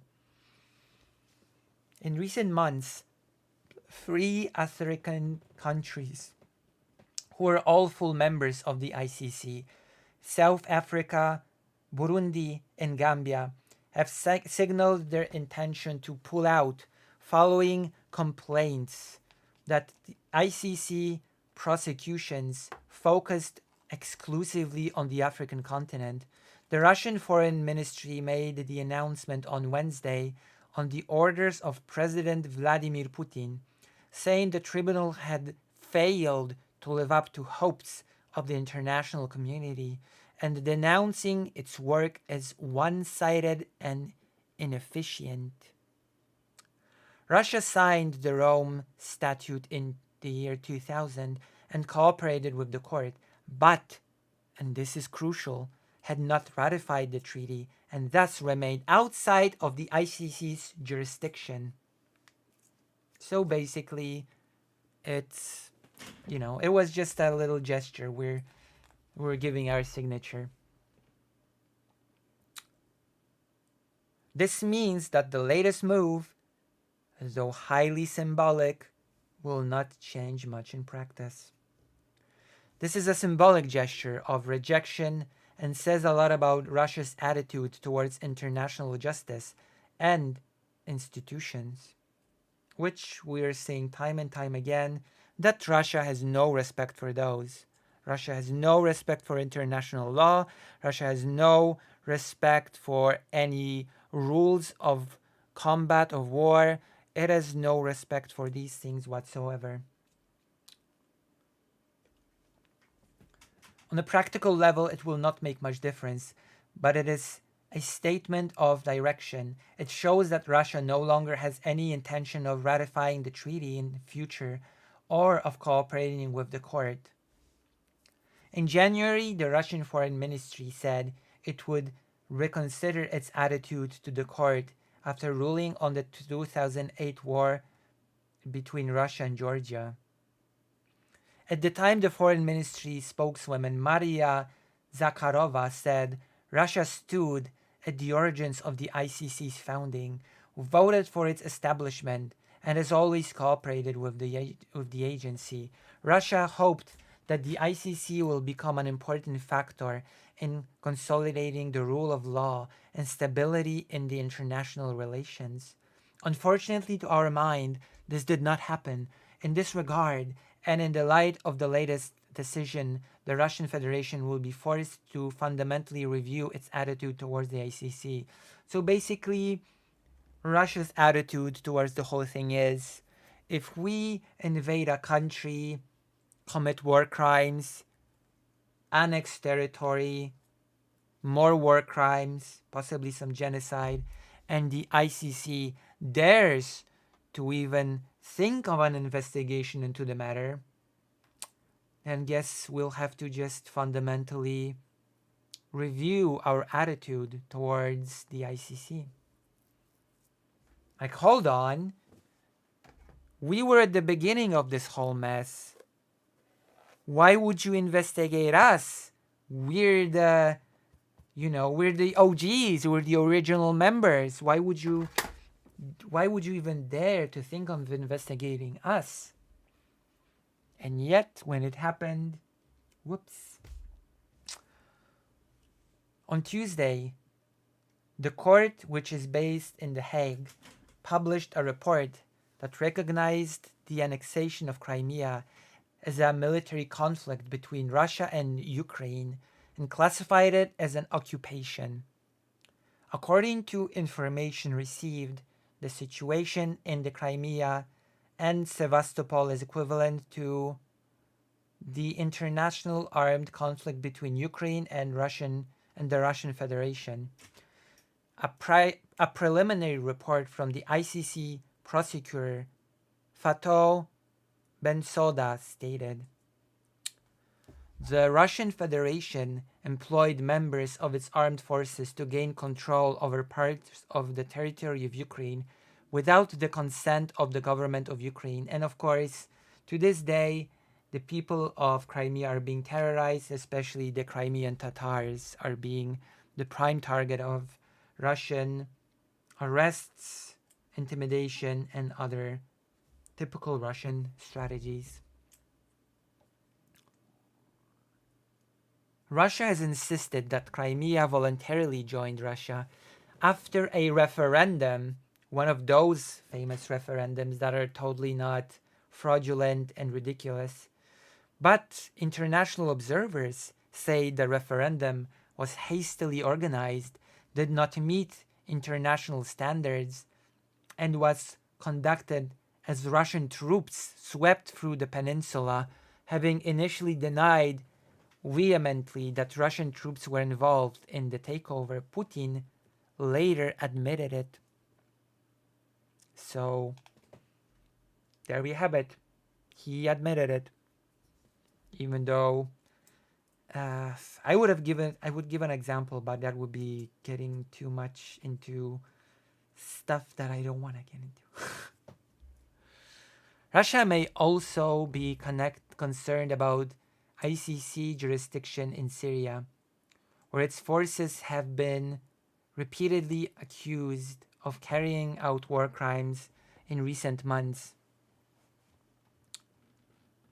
HRW and other organizations have called for the ICC to investigate events in Syria. The ICC has struggled to obtain widespread international acceptance. The US, India, and China, as well as most Eastern states, have declined to ratify the Rome Statute, which established the court. I mean, it makes sense for the US to decline to ratify, to be honest. It makes sense for the US to wish to stay outside of the jurisdiction of the ICC, because there are quite a lot of things that the ICC could get the US on if they would ratify.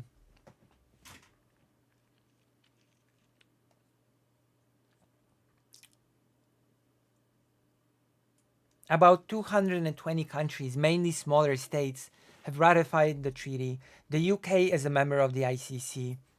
The resurgence of nationalist politics apparent in Brexit and Donald Trump's presidential election victory, again, this is from 2016, suggests the tide may be turning against international legal institutions.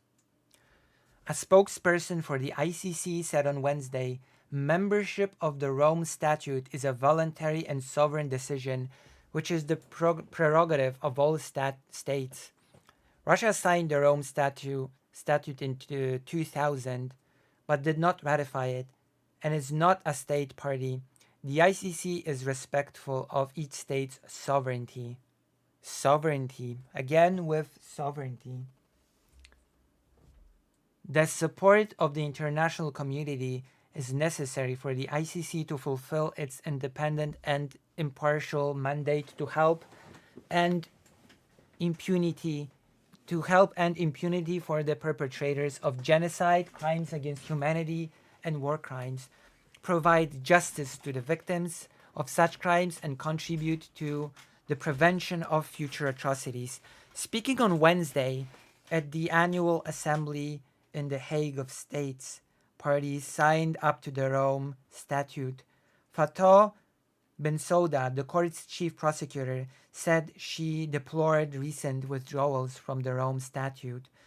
Any act that may undermine the global movement towards greater accountability for atrocity crimes and a rule-based international order in this new century is surely, when objectively viewed, regrettable, she said.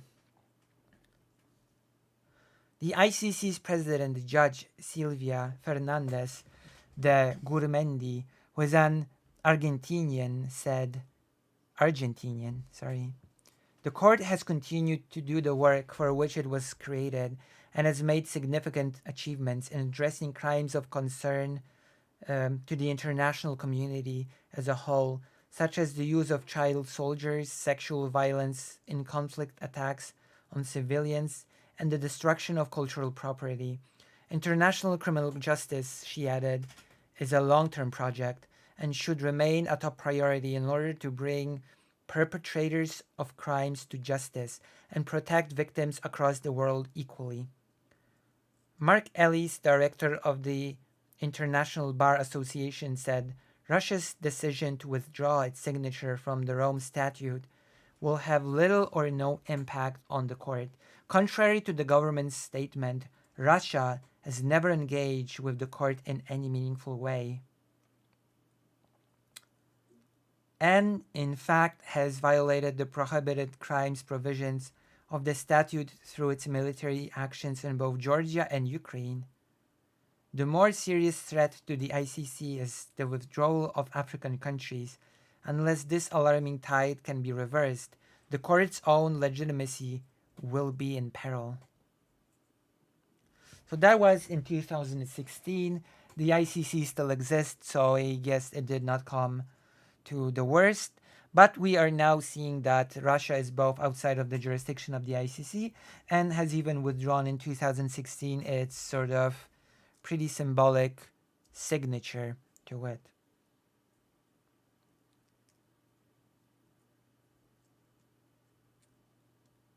So the question is,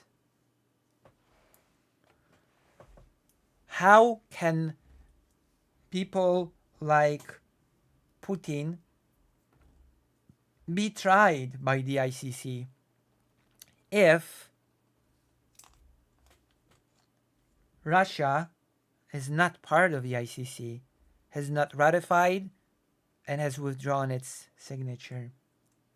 Well, the answer would be probably that you can try people based on the membership of the country which Russia is attacking, Ukraine. Maybe Ukraine has ratified the ICC Rome Statute. Maybe that is the case. Maybe on these grounds can the trying of Russian criminals happen? Well, no. As it so happens, Ukraine is also not part of the ICC, right? Ukraine has not ratified and not signed, as far as I'm aware, the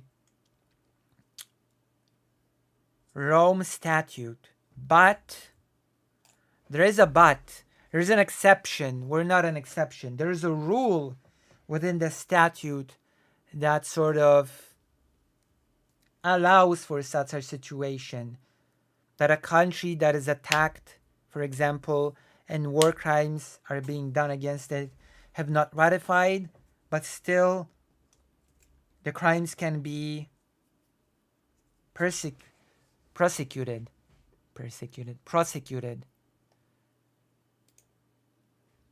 Jurisdiction in the general situation. Ukraine is not a state party to the Rome Statute, but it has twice exercised its prerogatives to accept the court's jurisdiction over alleged crimes under the Rome Statute.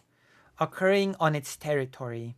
So Ukraine can agree for the crimes against it to be investigated on Ukraine's soil, which is good because, as it happens, most of the atrocities are happening on Ukrainian soil, so Ukraine can give this permission, and the ICC now has grounds to work. Pursuant to Article 12.3, which we are now going to check.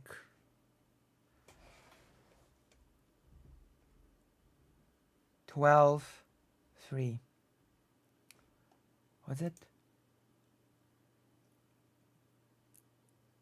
12.3.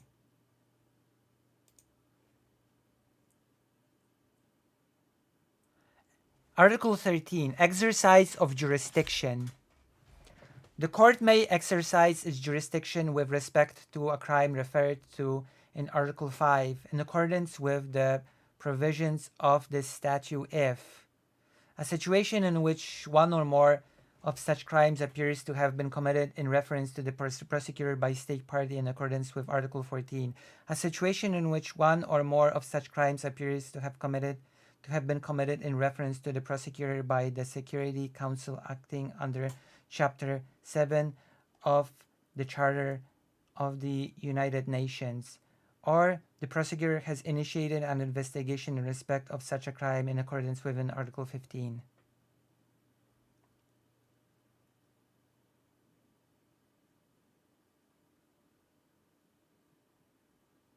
Article 12.3.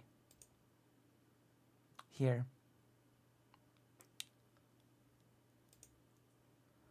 Preconditions to the exercise of jurisdiction. 3. If the acceptance of a state which is not a party to this statute is required under paragraph 2, that state may, by declaration lodged with the registrar, accept the existence of jurisdiction by the court with respect to the crime in question. The accepting state shall cooperate with the court without any delay or exception in accordance with Part 9. So as you can see, we have now answered the main question: how can Putin be persecuted?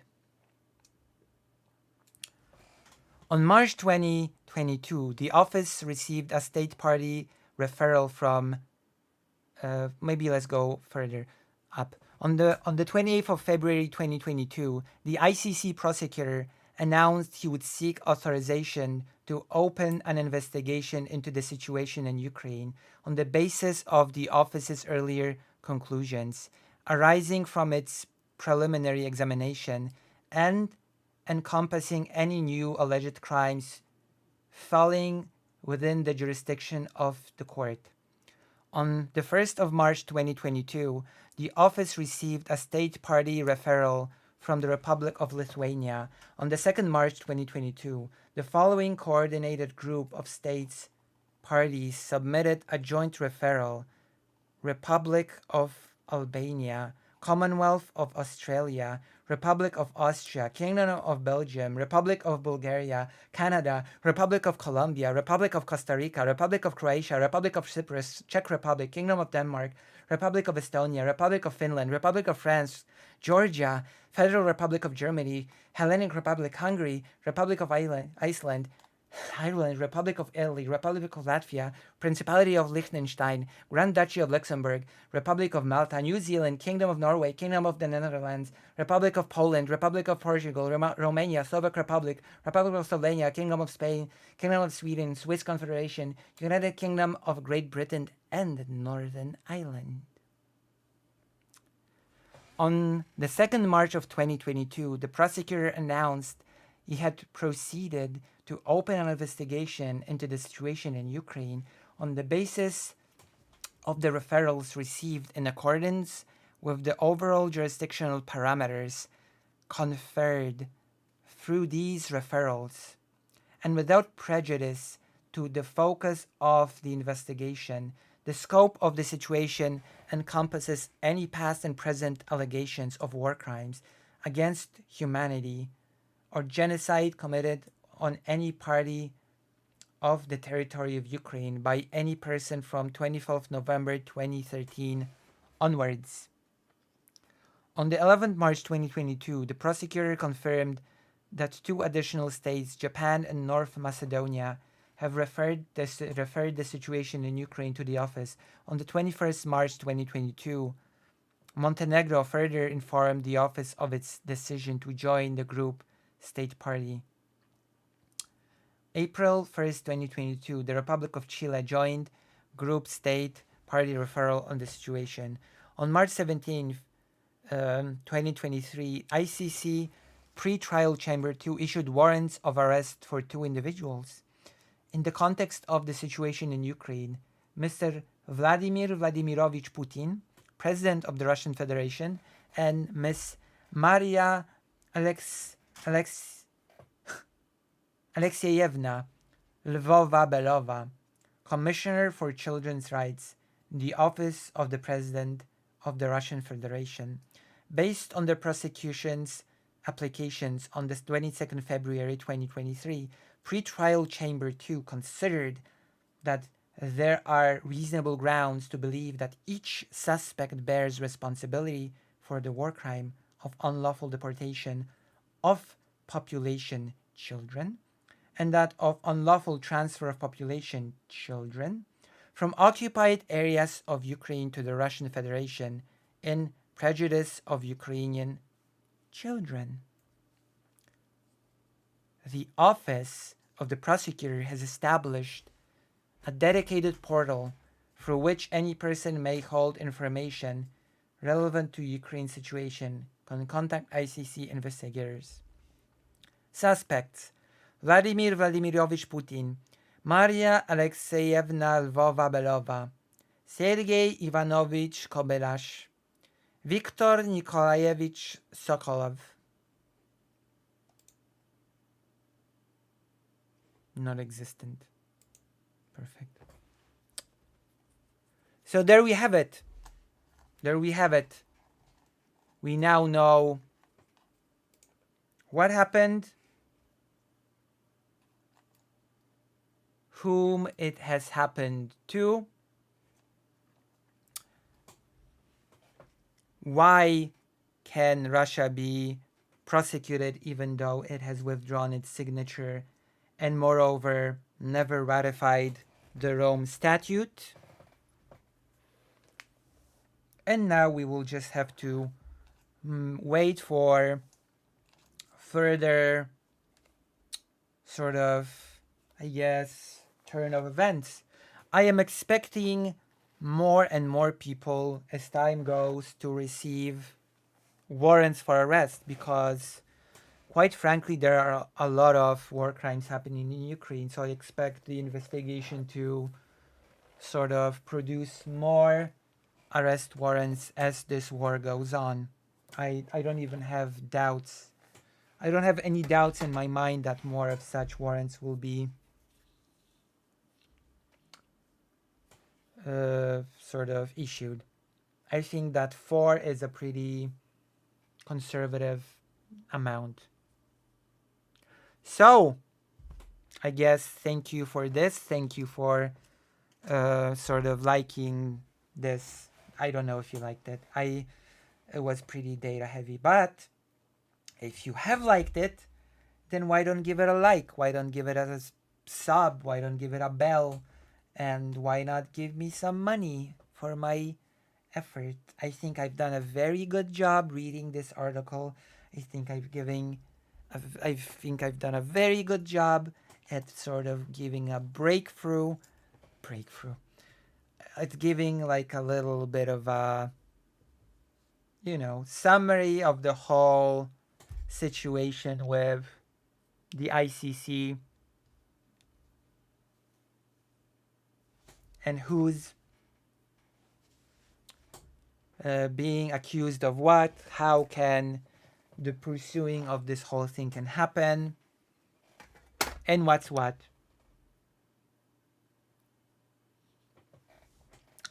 But now we are turning our sights to a little country called France. France, the little country called France, with its little leader called Emmanuel Macron, who has recently said that European countries must stop being cowards when it comes to the aid of Ukraine. Said the same Macron that has floated the idea of sending troops to Ukraine. Saint Macron that is in charge of, well, we'll see. First, let's just sit back and listen to the statement of our dear Macron himself. Shall we?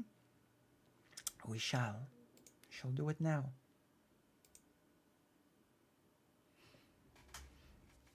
We shall do it now, in fact. I am ready. I, for one, am so ready to do this. We're surely reaching a moment in the history of Europe. Nous abordons à coup sûr un moment de notre Europe où il conviendra de Well, we must not be cowards. ne pas être lâche. On ne veut jamais voir Nobody wishes to contemplate the tragedies that lie ahead. les drames qui viennent. On ne veut jamais voir ce qui Nobody wishes to see what is at stake. se joue. Et je crois And I believe that both our countries are aware of what is at work in Europe. que nos deux pays ont conscience de ce qui est à l'œuvre en Europe. Of the fact that war has returned to our soil. Le fait que la guerre est revenue sur notre sol, que des puissances Of the fact that powers that have become unstoppable devenues inarrêtables sont en train d'étendre are extending their threat with each passing day, attacking us more and more. la menace chaque jour de nous attaquer nous-mêmes davantage. So I would like to comment on this a little bit. I would like to sort of express a little bit of frustration I have with this, because as far as I know, this statement has received pretty positive feedback from all parties concerned, from Ukrainian allies, even from people from Ukraine itself. Well said, well done. Yay, we like you, Macron. You're showing that France is not a coward's country anymore. The loudest sound in World War, the loudest sound in war is not the sound of French soldiers dropping their weapons anymore, etc., etc. All the good old jokes about France being a cowardly country, which I sometimes also indulge in. But I hate to be the one to say this. I hate to be the person that has to be the mean, bad party pooper in this whole thing. But so far, all we have heard are boastful words. All that we have heard is, let's not be cowards. Basically nothing much concrete besides that. There is a big danger from Russia, and it's basically just empty platitudes. While here in the real world, unfortunately, when we look at the support tracker, you know, the thing that actually matters, the thing that actually tracks real numbers as to the amount of aid that Ukraine receives from individual countries, we quickly learn that the country from which the also boastful Macron hails, the let's not be cowards president, we'll quickly learn that the amount of aid provided by France is not very impressive. Commitments January 24th, 2022 to January 15th, 2024. Data on 42 donors. Scroll to see more donors. France.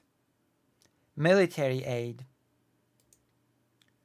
0.64 billion euro. Humanitarian aid. 0.80 billion. Now let's make some comparison to other countries to see how they stack up. Poland. 3 billion.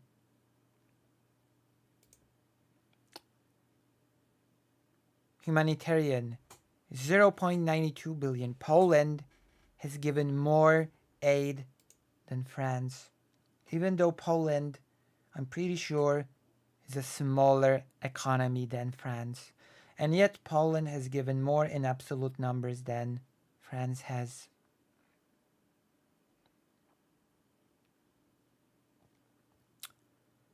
Let's look at the higher, sort of like the bigger hitters.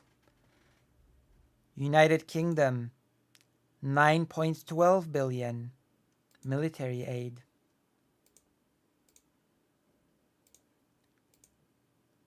€5.96 billion humanitarian aid. Germany, 17.70 billion euro in military aid. 2.95 billion humanitarian, 1.41 billion financial.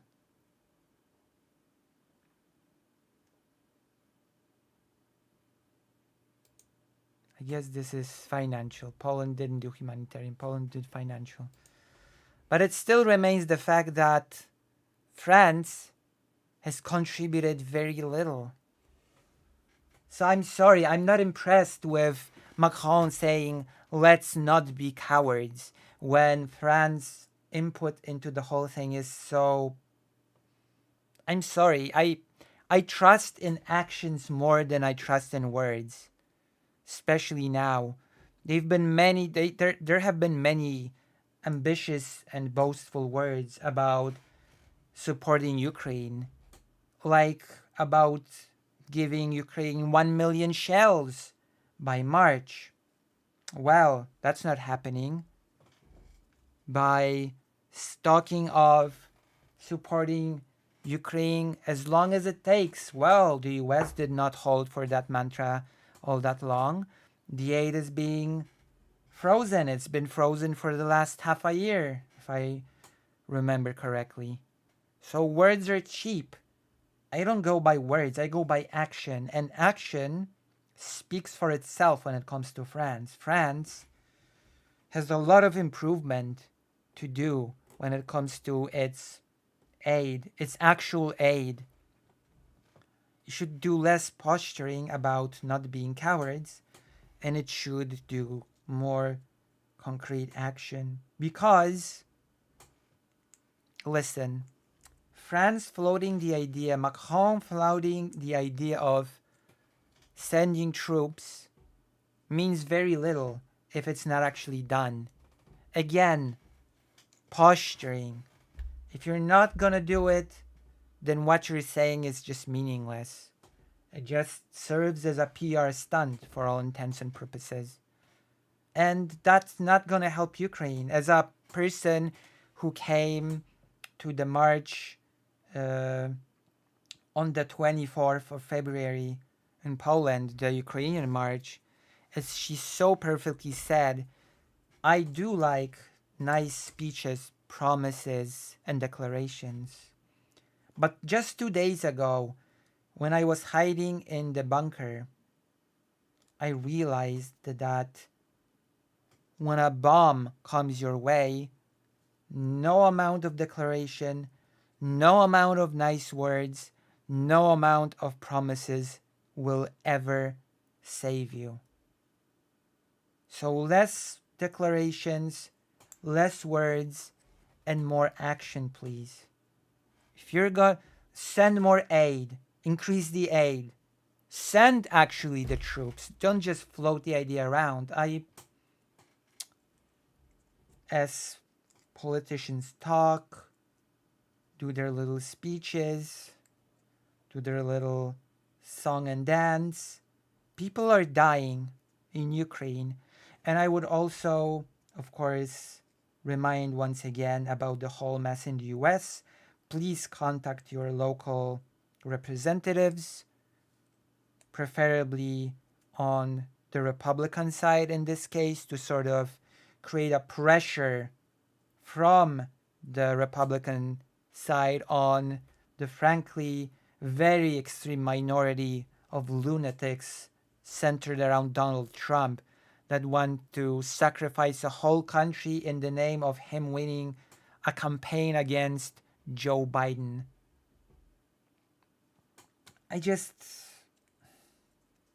It's all nice and good, but after all the promises, after all of the declarations, after all the talk, currently Ukraine is in a situation that it is. And that situation is not good. That situation is Ukrainian forces retreating because of the critical lack of ammunition. That is the situation that we have found ourselves in, because much more nice declarations and bold statements such as "let's not be cowards" have been made instead of simply acting.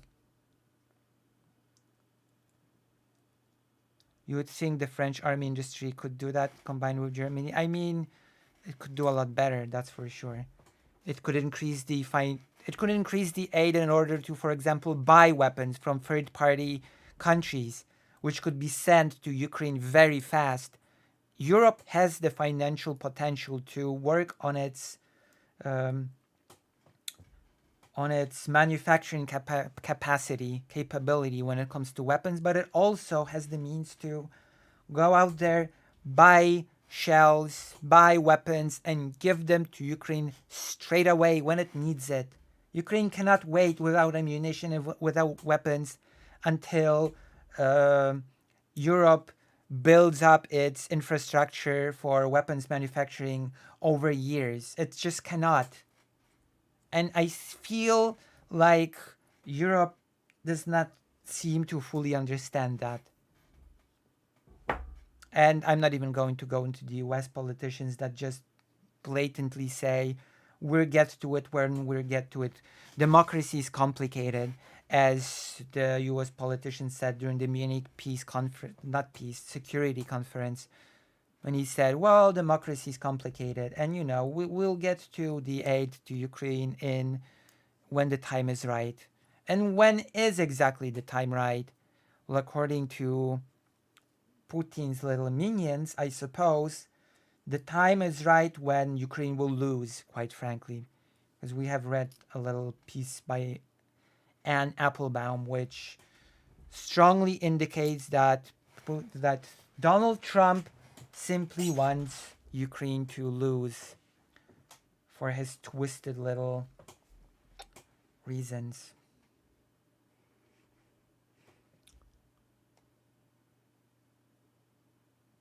So yeah. Maybe I'm being a little bit jaded here. But I'm sorry. It's been a few years now. It's been a few years packed with amazingly sounding promises, amazingly sounding speeches, amazingly sounding sort of declarations of we must aid Ukraine, we will fight until the end, we will fight for as long as it takes, no one's fighting except Ukraine, but we will aid Ukraine forever. And what it ended up with was inadequate aid that came too late and ended up in a failed counteroffensive, because in reality, Ukraine could count on its allies far less than it thought. And I just hope that this trend will reverse by some miracle, that Ukraine will actually start receiving the aid that it needs, because Europe alone, I believe, has an economy that dwarfs Russia's over 20 times the size. There's no excuse for this. There's no excuse for Ukraine being left in the situation that it is now. There simply is no excuse. This should have not been allowed to go on as long as it had. And also, even if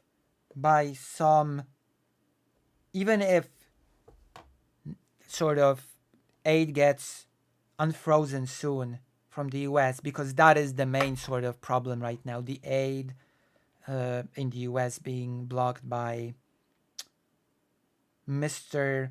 Mike Johnson. Even if that gets sort of reversed, will reverse if it moves forward.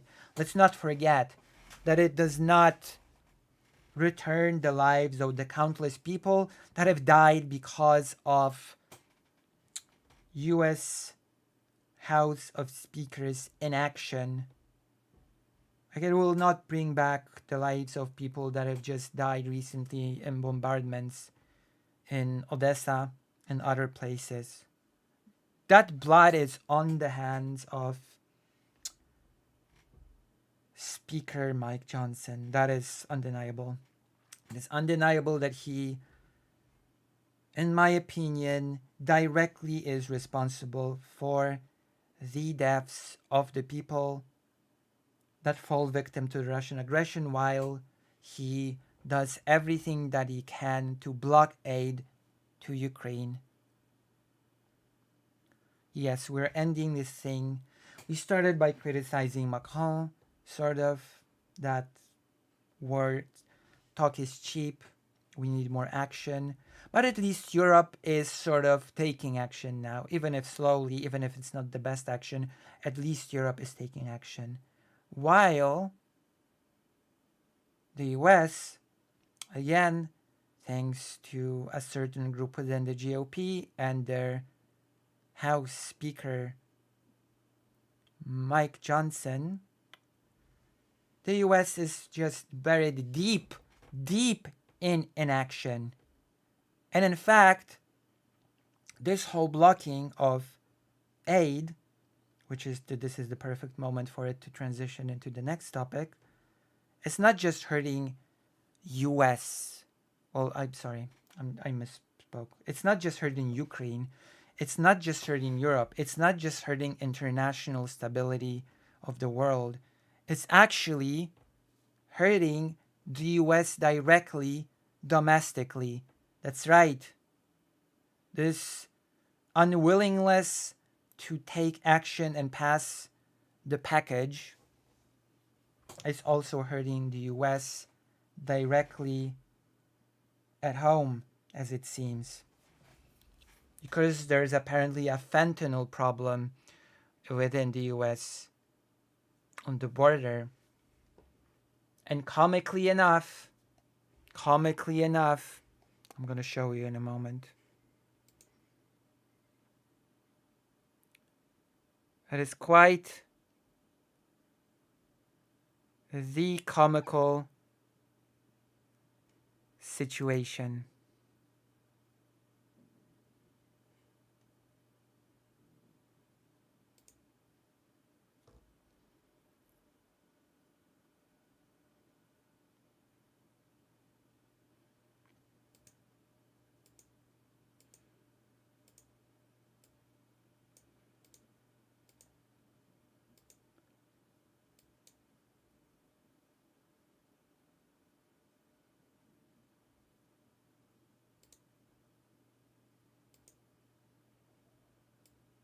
Oh.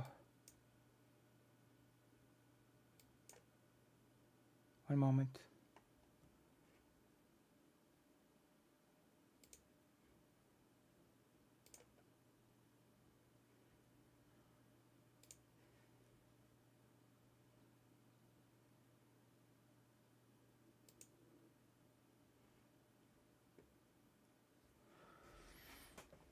So, here it goes.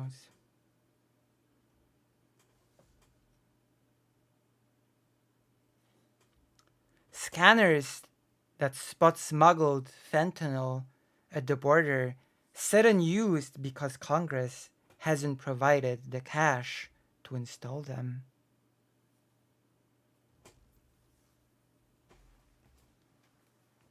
Wow.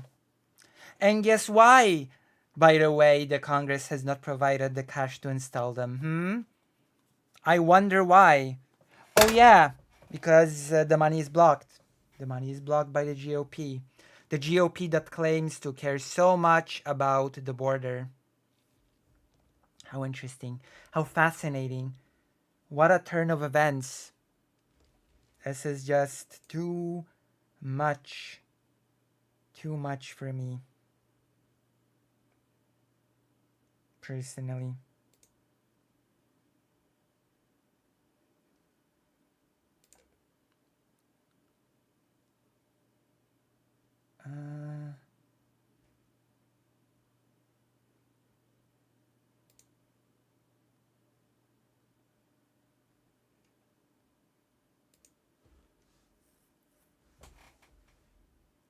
So let's go. Let's see.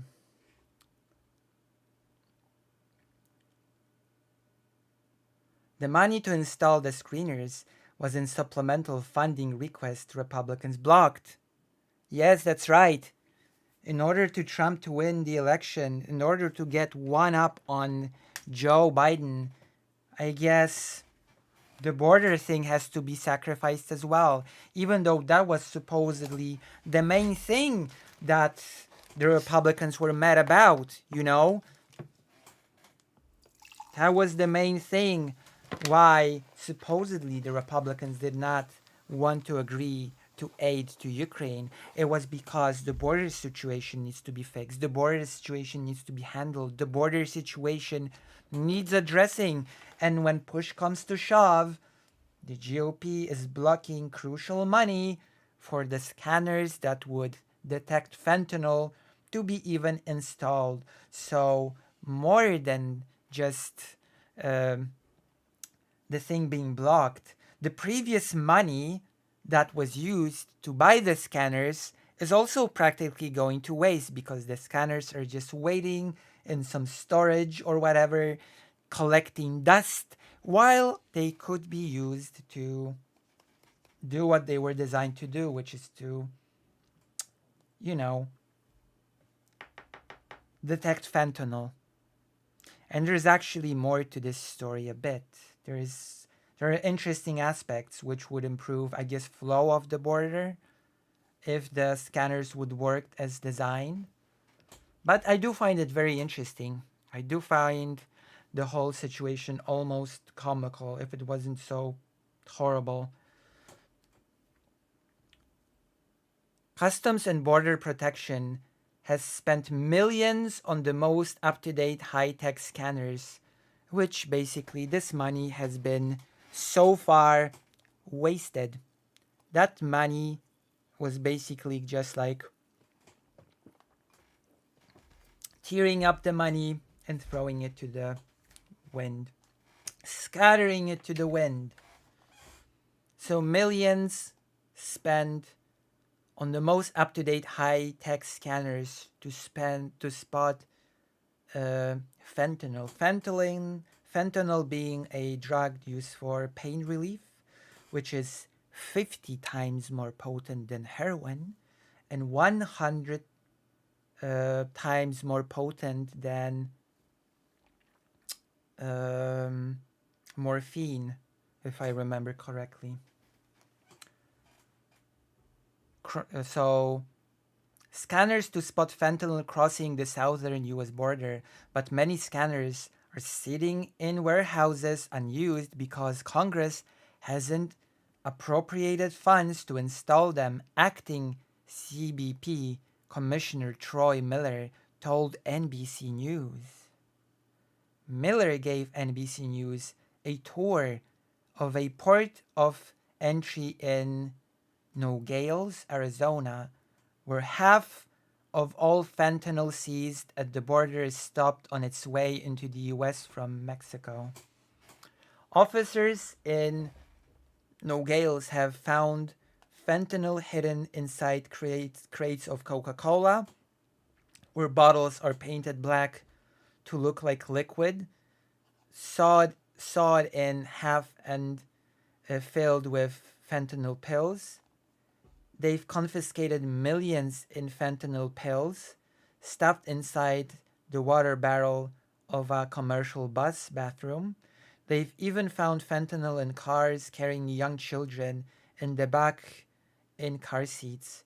More than 95% of fentanyl seized at the border, Miller said, is actually brought into the US in personal vehicles, which makes sense. People are just sort of, I suspect that people are just being made to take this sort of while you cross the border.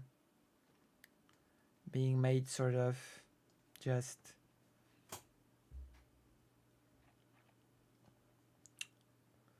the new technology known as non-intrusive inspection, or NII, lets CBP X-ray a percentage of cars and trucks as they pass through the massive U-shaped screeners, which look something like car washes. Drivers don't have to get out of their vehicle to be screened, which means traffic can keep flowing through border checkpoints with fewer interruptions. So basically, this would also improve the movement on the border. It would allow to sort of catch more fentanyl from passing the border into the US, and it would improve the flow of the border itself, which are all great benefits which the GOP wholeheartedly reject because they say no to approving the aid package, which includes money for this. So that is where we are. Of course, I personally think that the whole drug policy is the main culprit behind the epidemic of deaths. Like, you could start by decriminalizing drugs. You could start by, as the decriminalization name implies, not making victims of addiction criminals. You could start by not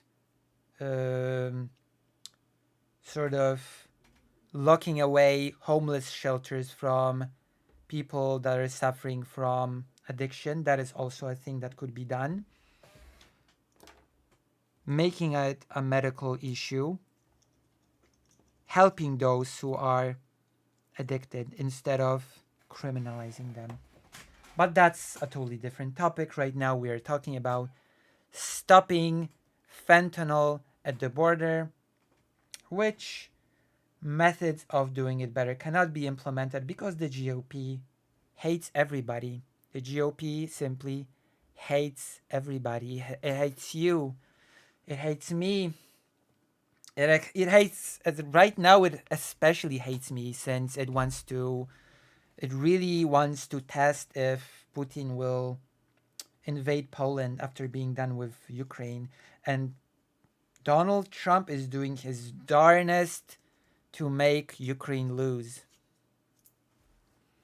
He's doing his darnest.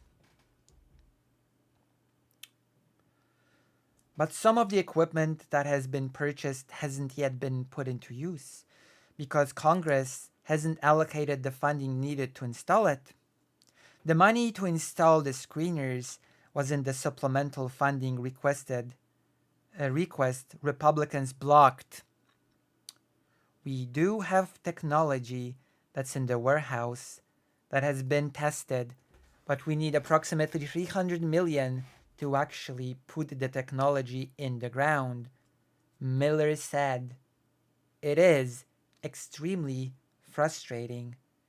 It is extremely frustrating is probably a sentence that we can all sort of relate to in this whole situation of blocking packages that have issues that are totally unrelated to one another, just stuck together, just jammed together in order to shut it down, to shut the whole thing down.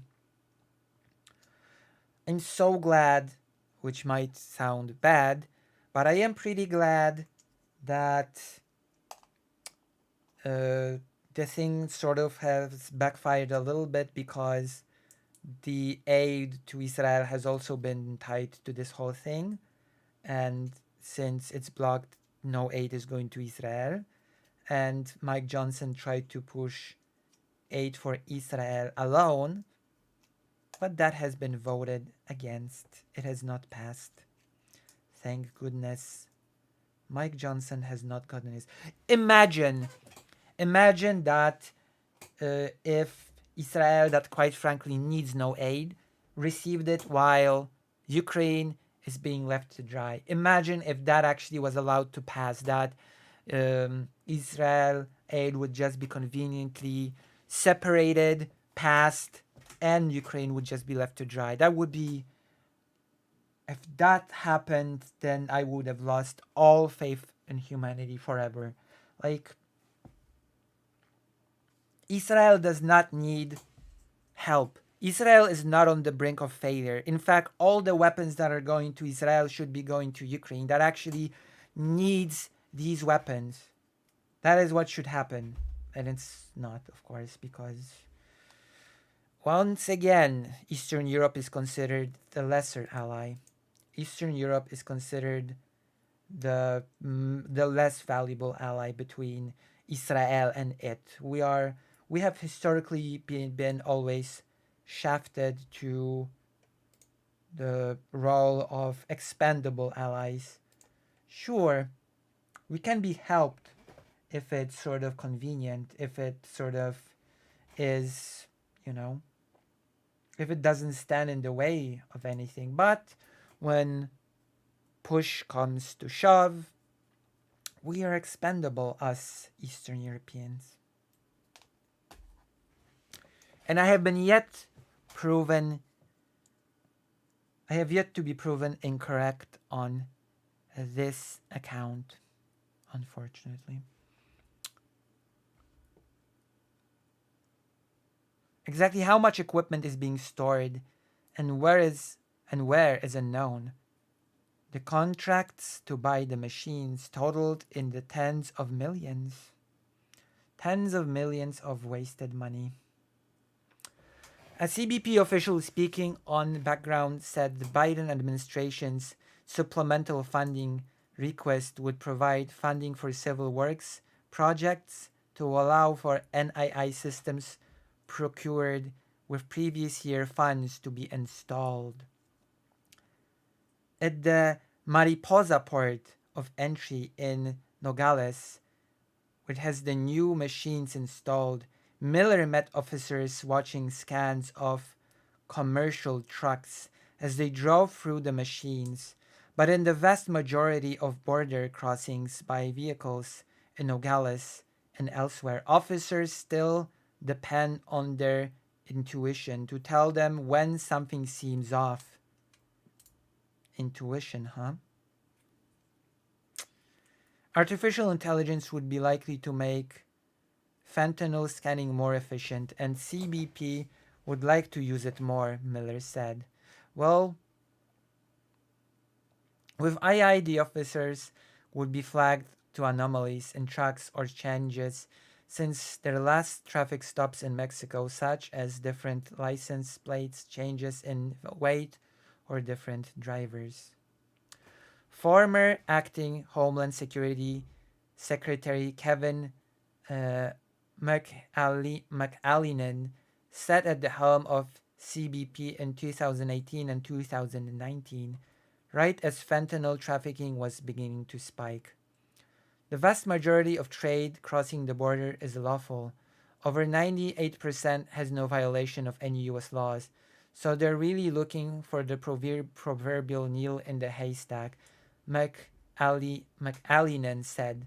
So what AI can do is tell them if this image that the officer is about to review meets what's supposed to be in that container. McAleenan now runs Pangiam, a company based just outside Washington, D.C., that was recently awarded $21.5 million from CBP to build new technology that can use AI to detect anomalies in traffic coming across the border.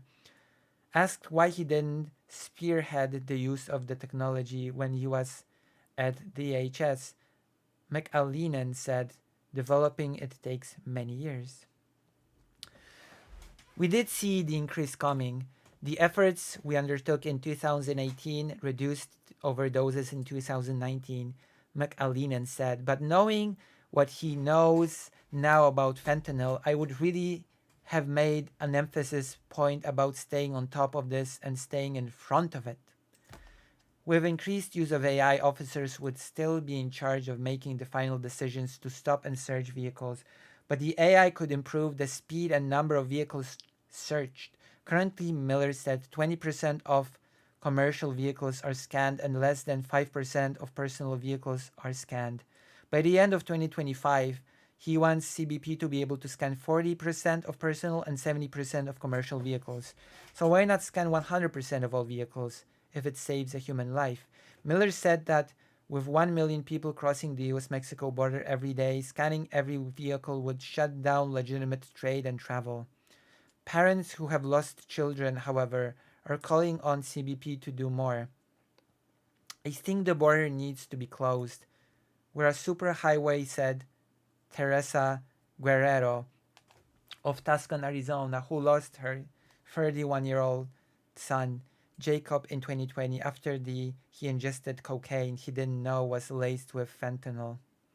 Guerrero is working to get pictures of Jacob and two other young Arizonans who recently died from fentanyl on a billboard that motorists would pass as they drive from the border to Tucson. It makes me sad whenever I see a new name of someone who has died, especially in my home state, she said. It's just senseless. I mean, the real problem is the whole war on drugs policy, isn't it? The whole problem is how the whole problem of drug addiction is handled.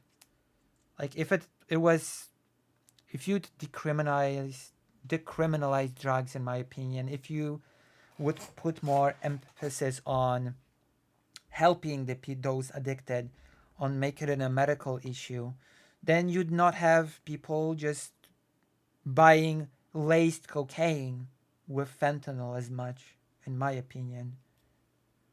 Like, the problem isn't just fentanyl passing the border. The problem is, in fact, how the whole drug situation is handled domestically, that it leads to the creation of victims, the creation of addicted people that have no way of seeking help, that are just sort of pushed away to the margins of society, end up homeless. And even as they end up homeless, they also have no recourse because no homeless shelters will accept them. So it's a no-win situation, really, for the addicted.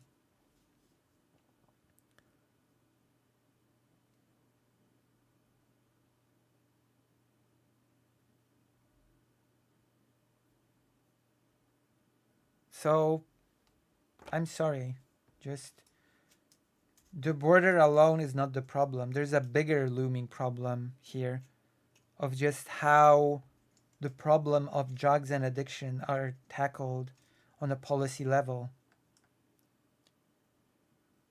And restricting or closing the border will not fix those things. Like, the drugs will somehow land in the country through different channels, even if in lower quantities, but the problem will persist. The deeper problem will persist, and it will need addressing sooner or later if the US will really want to get on top of that whole fentanyl crisis. And now I've said my bit. I've said my piece. I've said everything that I wanted to say about how the GOP screws us internationally, how the GOP screws the US domestically. It's just a whole package. the GOP is a whole package deal. Speaker Mike Johnson and Donald Trump want to screw you over, screw me over, screw us all over, no matter where we live and what we do. It is amazing. It is amazing to see. It is just incredible. It is just incredible.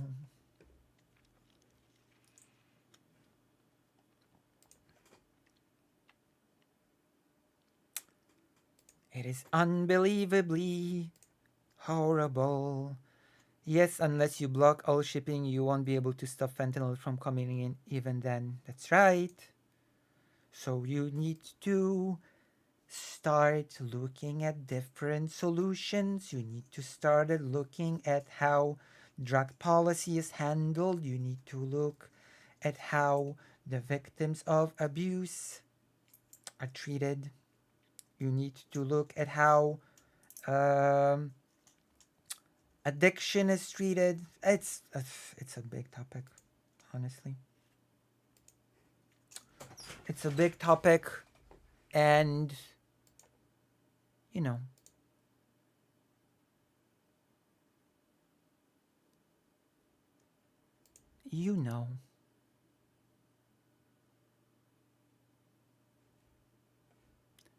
I like this.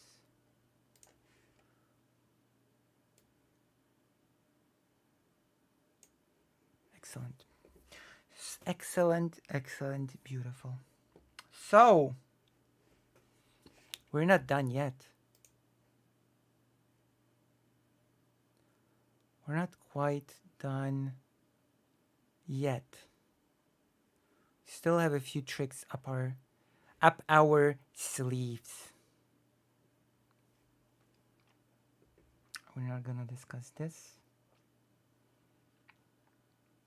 Oh, should I leave this for last?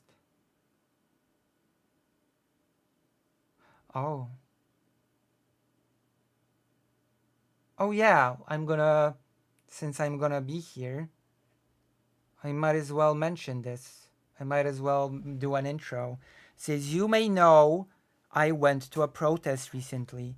A protest of farmers, of peasants even, of proud peasants that have been toiling the soil of our ground for 1,000 of years, feeding us all, and now being screwed over by the horrible Green Order and by the evils of Ukrainian holdings.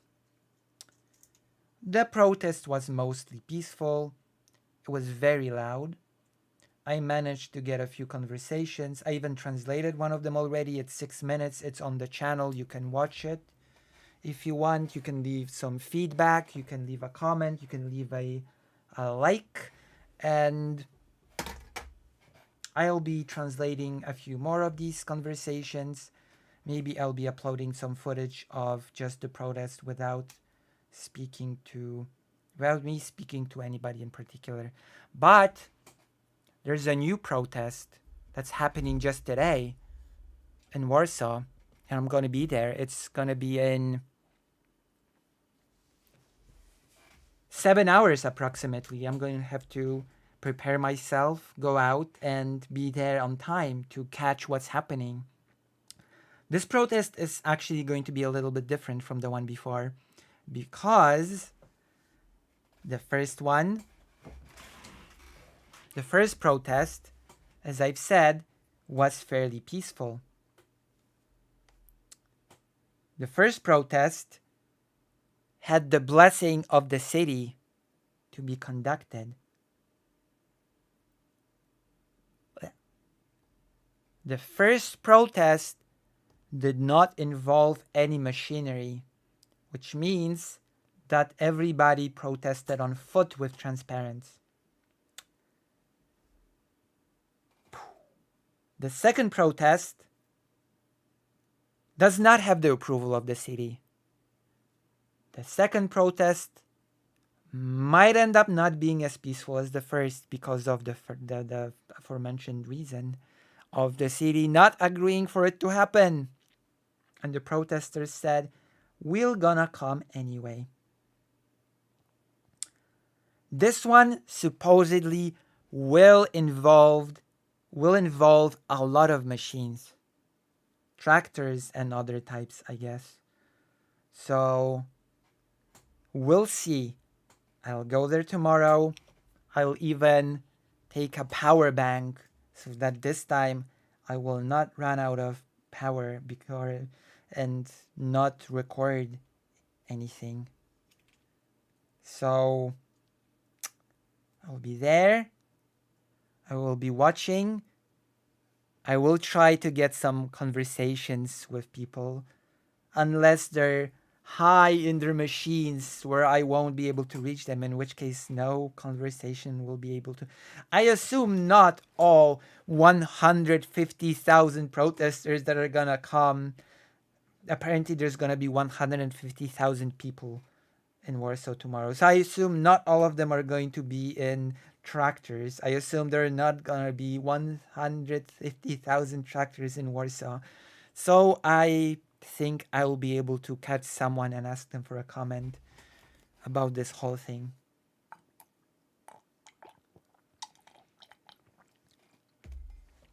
It just might be a little bit more rowdy this time around. Maybe the police will get involved and start arresting people.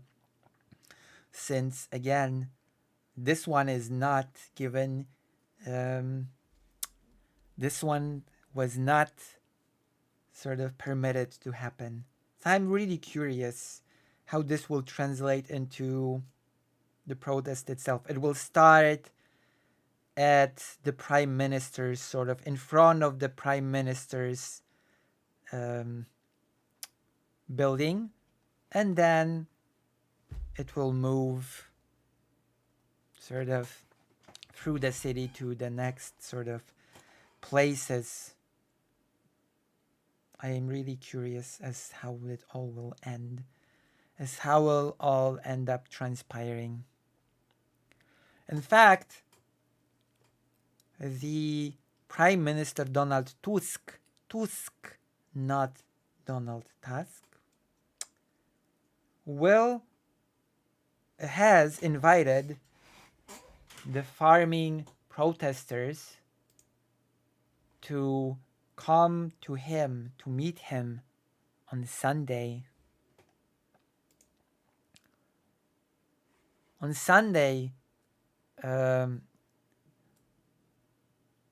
10, I assume, a.m., in the Dialogue Center, I will be to your disposal, said Donald Tusk, the Prime Minister of Poland, during a press conference, and has invited farmers to take part.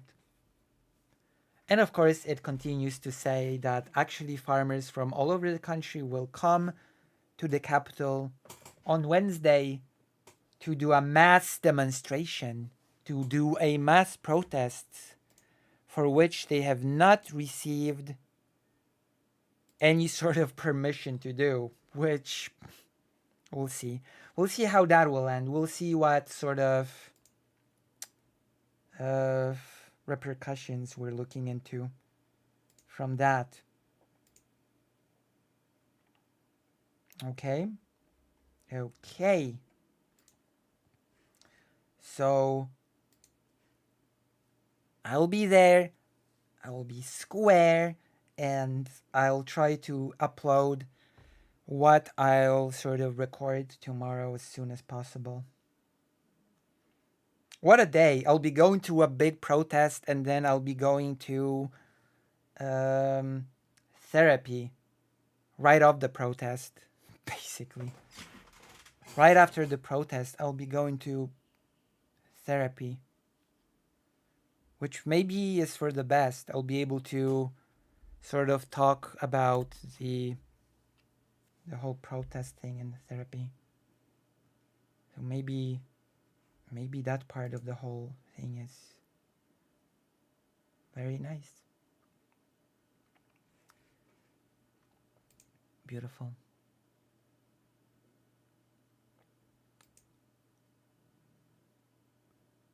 Oh, this is interesting. This is also interesting.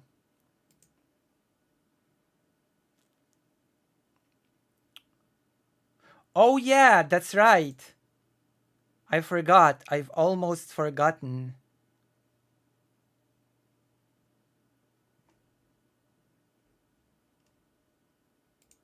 When's the State of the Union? When's that happening? Hold on. I gotta check. State of the Union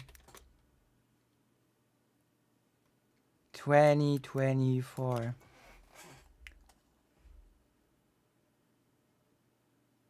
March 7th. Tomorrow. Okay. State of the Union. The State of the Union address, sometimes abbreviated to SOTU, SOTU, is an annual message delivered by the President of the United States to a joint session of the United States Congress near the beginning of most calendar years on the current condition of the nation. So tomorrow on the 7th, President Joe Biden is supposed to give an address on the state of the nation. But there are people that don't like it. There are people that will do anything they can to stop it. And that is our friends at, you guessed it, the GOP. They don't like the idea so much that they are floating the idea of canceling the State of the Union altogether. I love it when that happens. I love it when, when there is a thing that has a precedent, an annual thing that is agreed that, happens. The president does this address, talks about things, and the GOP says, no, that's actually we don't like that. We actually will block it and cancel it, because I guess that is the thing that the GOP just does. When it doesn't like something, it just blocks it. It just cancels it. Although I'm not so confident that the GOP will be able to necessarily succeed in this particular endeavor. There's no reason that we need to invite President Biden to the State of the Union. Rep. Scott Perry suggests House Republicans cancel the State of the Union. Former Trump aide Cassidy Hutchinson said Perry was central to the planning of January 6th. Interesting, huh? That the person that was sort of central to the big effort to undermine democracy in the US is now calling for the cancellation of the State of the Union. There's actually a video here. There's a whole video here that we can watch of said person. So let's take advantage of this great opportunity and listen to the horse. Let's listen to the words from the horse's mouth. Boom. Use every single point of leverage, every single point, Maria, including the spending and certainly including an address to the people from Congress. He comes at the invitation of Congress. The Republicans are in charge of the House. There's no reason that we need to invite him to get more propaganda and to actually blame the American people for the crisis he caused. We can spend the time reminding America that on day one, he countervailed the last administration's policies that were securing our border. That's what probably... Interestingly enough, we just had a little thing about the border when we established that the GOP is blocking a package that would allow scanners for finding fentanyl to be installed, because they are already bought, but they're gathering dust in storage because the GOP will not allow the package with aid for Ukraine to pass, which also happens which also happened to have money for the installment of those fentanyl scanners. So who's the group that's destabilizing the border again? Can I be reminded? But then again, Scott Perry is the one of the masterminds behind January 6th, so make of that what you will. The time would be better spent served using. You use every. So that's one person, but apparently there's more. Oh, there's more. There's more of those quackers that really want the State of the Union not to be allowed to happen at all. There's more of them.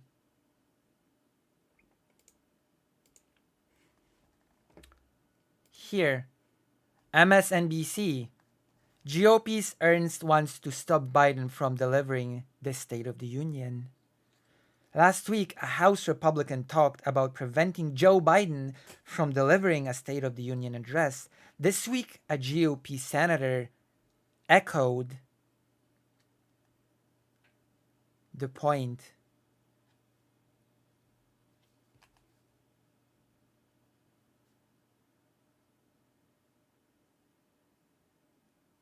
So let's go. Let us go. Let us move forward, onward and forward with this whole thing. Damn. The US is in trouble.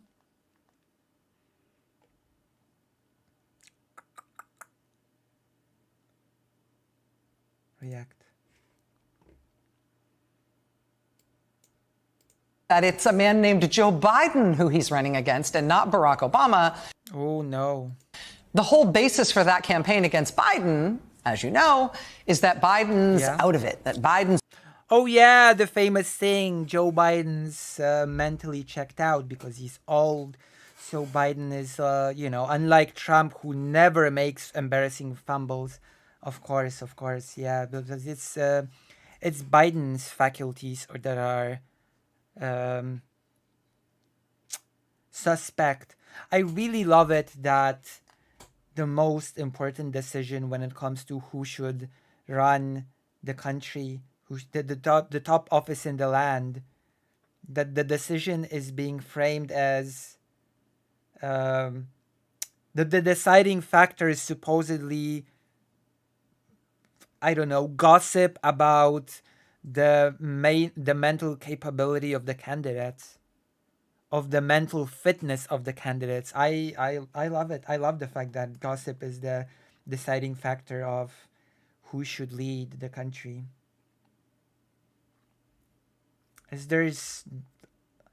Trump is not faring far better than Biden. It's old and stuff, right? Trump's 70. Trump's not much younger. 87, Biden's 81. And yeah, they're not that far apart, okay? They're not. They are... Oh, come on. New AP poll out today says 6 in 10 voters have worries about the mental capacity of each of them. Percent of U.S. adults not confident Biden and Trump have mental capacity for presidency. Like, come on. That there is some ageism here.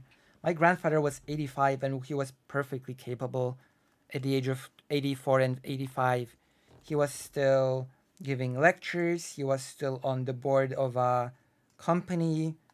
In fact, when he got ill, I remember that whenever my grandfather would get ill, the company on which he was on the sort of board would come to his house because they would want his counsel, okay? He was pretty indispensable. Just like in the university where he gave the lectures. Like whenever he was even floating the idea of sort of retiring, they would basically beg him to stay. Neither of them should lead a McDonald's shift, but one of the two is objectively substantially worse. I can agree with that, certainly. About 57% of voters say they have that worry about Trump, about 63%. Jesus. say they have that worry about Biden. We'll see. We'll see what happens. I don't know. I find this whole talk about mental faculties of both presidents to be pretty silly. Margin of error in this poll is just over 4%. And so, yeah, it's kind of a tie. Also, they really aren't that far apart in age. I think the headline. Yeah, it is a tie. A tie.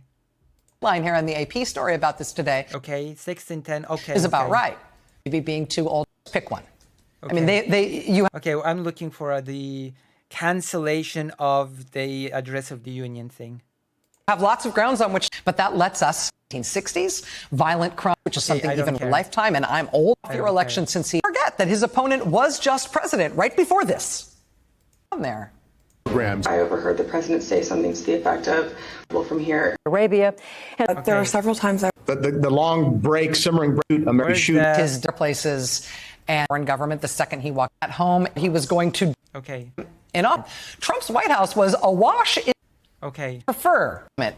Say finding us all. And they couldn't want coming one way out of practical, normal home. Who, for riding high, to warm ready to decision.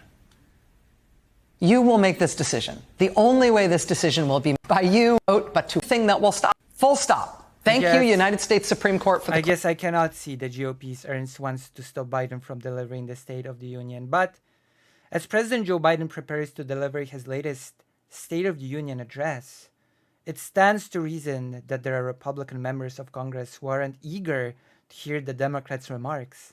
But more notable are the GOP lawmakers who would like to prevent this speech from even happening. Last week, for example, Representative Scott Perry raised the specter of reciting Biden's invitation. He comes at the invitation of Congress, and Republicans are in control. What the hell happened here? That scared me. And conservatives are in control of the House. The Pennsylvania Republican told Fox Business, I'm telling you, whatever the GOP doesn't like, they will want to block, cancel, do away with. Whatever we don't like. All in the service of Daddy Trump, it seems. The Pennsylvania Republican told Fox Business, Maria Martiroma, there's no reason that we need to invite him to get more propaganda. Exactly 1 week later, Sen Johnny Ernst sat down with the same Fox host and pushed a related message. Ernst, because of that, we want to stop him from actually delivering the State of the Union. Are you afraid of something? Are you afraid that during the State of the Union something might be said that you don't like? Are you maybe afraid that the current horrible situation in which the Speaker can just postpone decisions endlessly in the House is allowed to happen? Are you maybe a little bit fearful of certain criticism being levied against the Conservative Party? Are you maybe afraid that might be, you're probably going to frame then that is propaganda. The propaganda of you blocking crucial aid to Ukraine, which is not propaganda, it's the truth. Okay? It's all reality. Which, interestingly enough, you also blocked the funding of the installation of scanners that would help find fentanyl on the border. So, I don't know.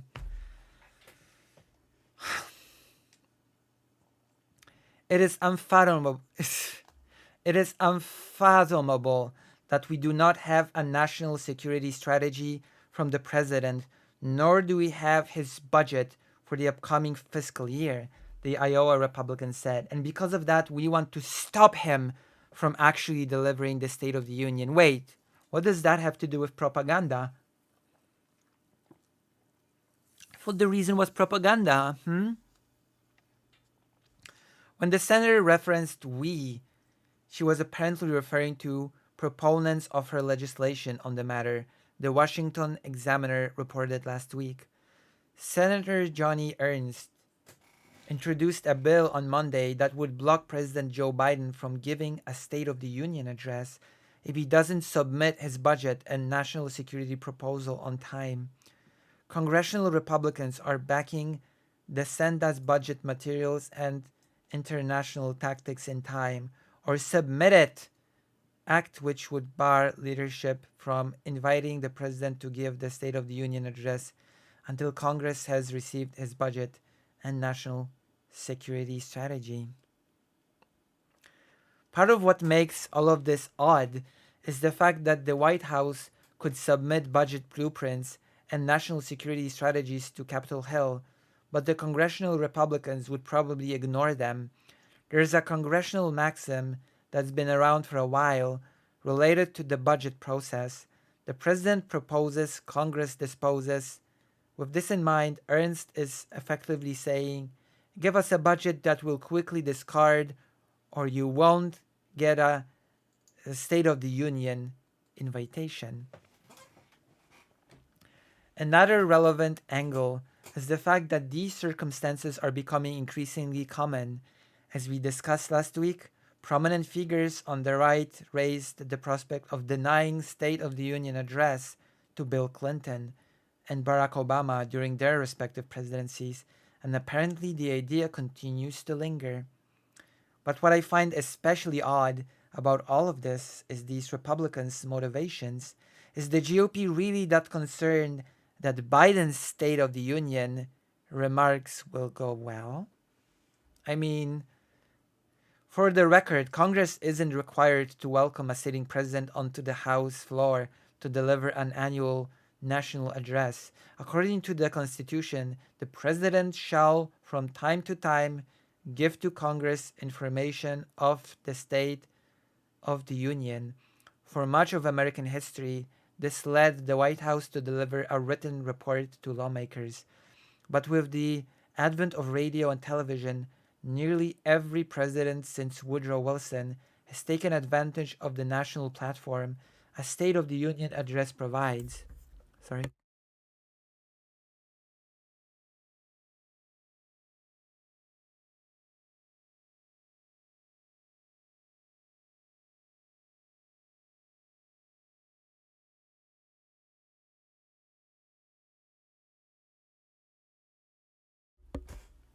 And we're talking about the fentanyl that is being smuggled from Mexico, apparently, through cars.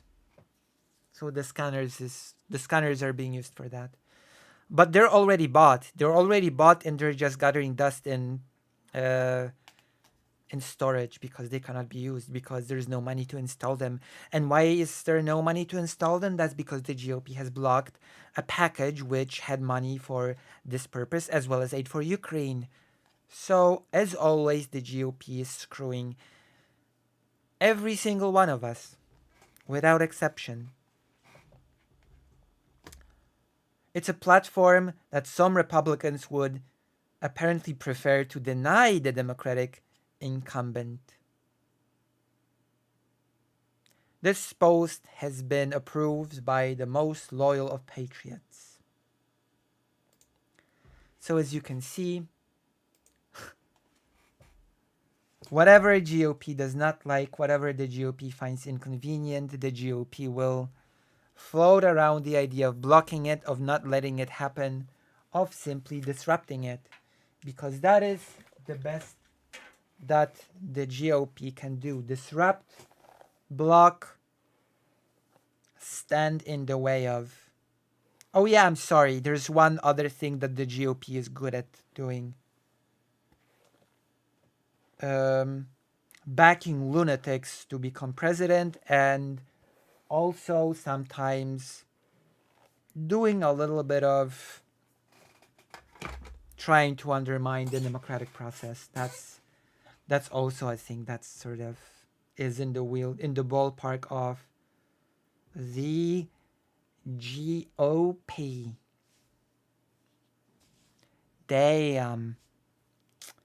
Damn, that's a thing. The GOP. Holy crap. That's okay. because you're gonna give this segment a like, a bell, and all that other nonsense. Oh, it's not nonsense, it's necessary. It's not nonsense, it's necessary for the channel. Oh, have I mentioned to all of the newly arrived guests, which is basically just the Entropy fan, that I'm having a debate on the 12th? I'm having a debate on the 12th because a person has sort of found their way to this stream. A person has stumbled upon this stream and has challenged me to a debate, sort of.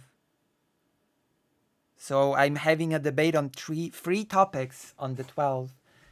Ukraine, of course. That person is pro-Russia.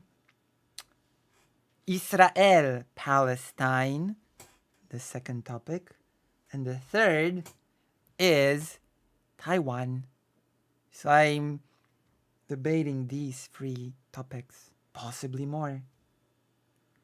So look forward to the debate on the 12th. That is going to be, I don't know how it will go, but it'll certainly go in some way. It'll definitely go in some way. Aww. Who's the person? You familiar with a guy called Yankee Tanky? Well, he apparently doesn't call himself that anymore, but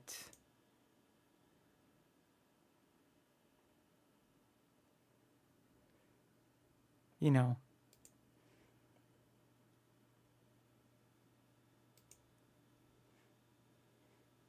Yankee Tanky is the person. He's gonna be debating me on the 12th. Well, not Yankee Tanky. Now he goes just by his name. And said that he's not a communist anymore. Now he's just an American. He's not a communist anymore. Now he is simply an American. So that is happening. I'm going to join the proud ranks of the 4 people that have agreed to debate him. The 4 proud warriors that have agreed to debate the Yankee Tanky. Are you not glad? Are you not glad at this development? Are you not happy that this is happening? He's the exact opposite kind of a homeless. Apparently his housing situation has changed.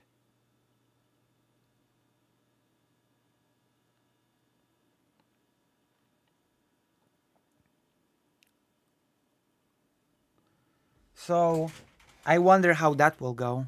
I wonder if it'll be a nice. I tend to change debates into conversations, and I'm really wondering if I'll be able to do my magic in this debate as well. If my charms will come through. If I'll be able to work my magic and turn this into a conversational thing rather than a heated debate. Who knows? But yeah, he's been jumping from a cult to a cult, and he's genuinely mentally compromised as opposed to being just a grifter. Well, I'm having a debate with him on the 12th. Pro-Russia, pro-Hamas, pro-China.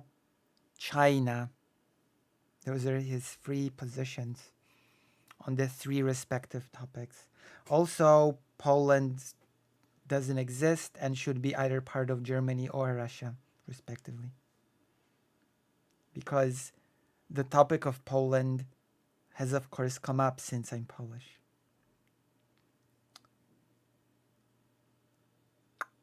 See?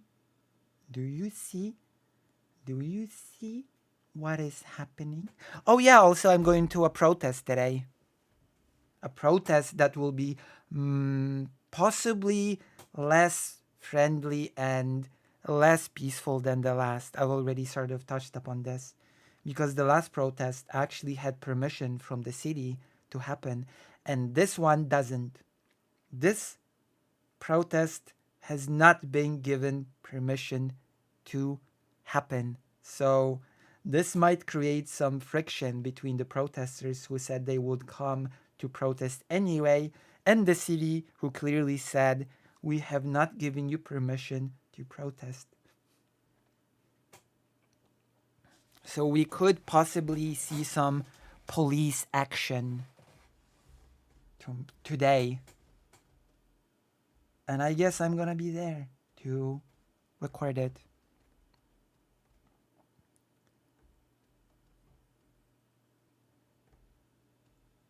What's the heuristic between all these positions? I don't know. He's just a guy that loves countries being invaded and swallowed whole. He likes the idea of Ukraine being destroyed and subjugated into Russia. He likes the idea of Gaza being destroyed and... Oh wait, no, sorry. He's actually pro-Gaza.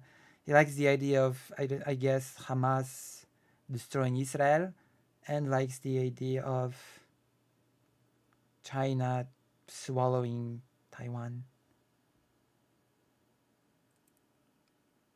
Which I have to say that the Israel position is strangely inconsistent with the Ukraine and Taiwan one. But okay. Weird, strange sort of exception in the I don't know.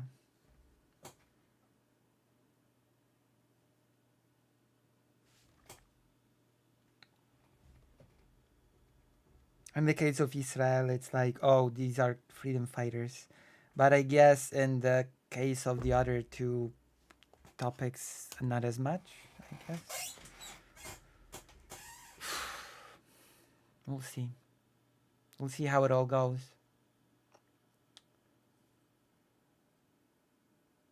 You should be supporting. I mean, logically speaking, if you were to be consistent, then yeah, he should. Since he supports two other regimes that want to oppress people, then I don't listen. Every sort of rule has an exception, and I guess in his world, Israel is the exception.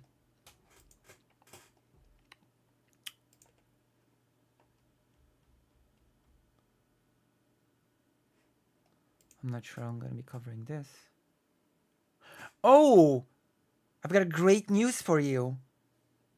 Oh boy, do I have great news for you. Also, neither China nor the Russian government exactly like Muslims, let alone Islamists. I don't know.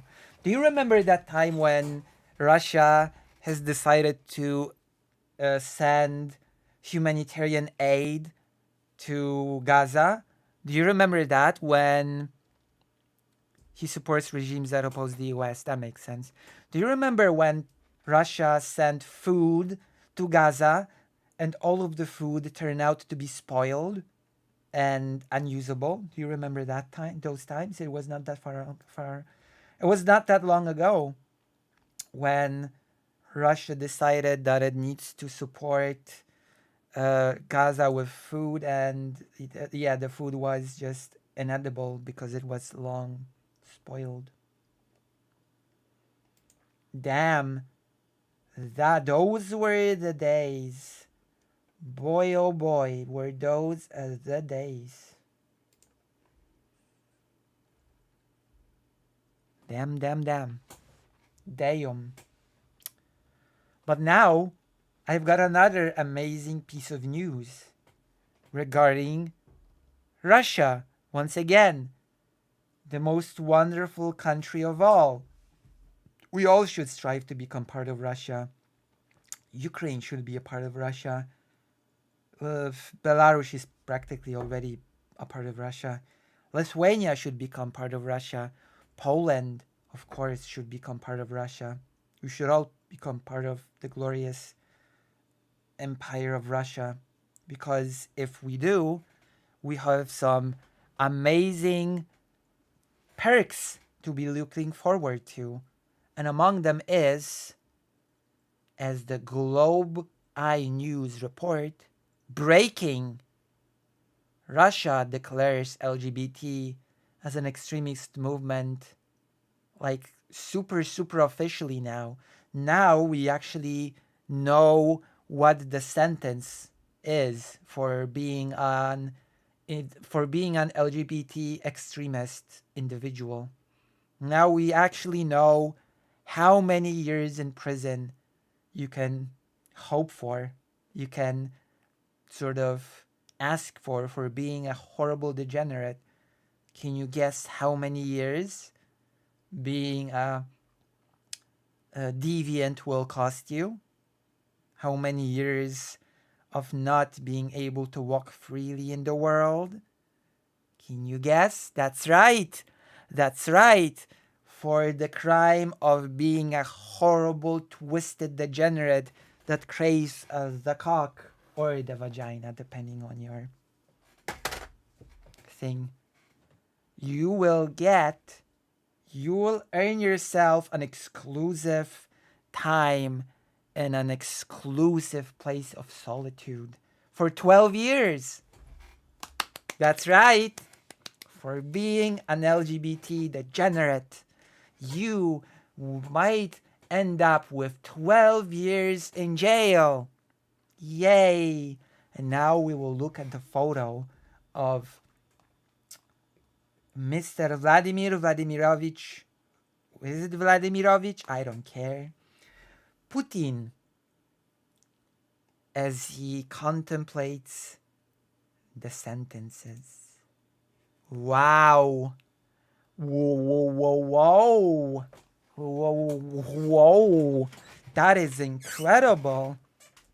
Russia declares LGBT as an extremist movement with up to 12 years in jail for LGBT individuals. Damn. So that is the cost of degeneracy. That is the cost of doing forbidden acts. Now we know. And now we know exactly why all of us should strive to become part of Russia. This is exactly why, as some wise people say, and continue, as some wise people said and continue to say, Russia's borders don't end anywhere. Why?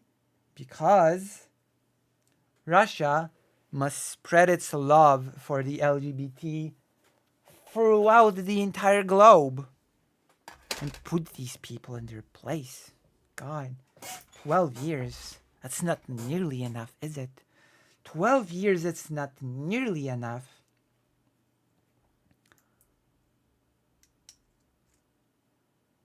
Whew. Wow. Phew. I'm so glad that I could deliver some sort of good news among all the horrible, depressing ones. Oof, I bet you're glad you're watching this instead of anything else.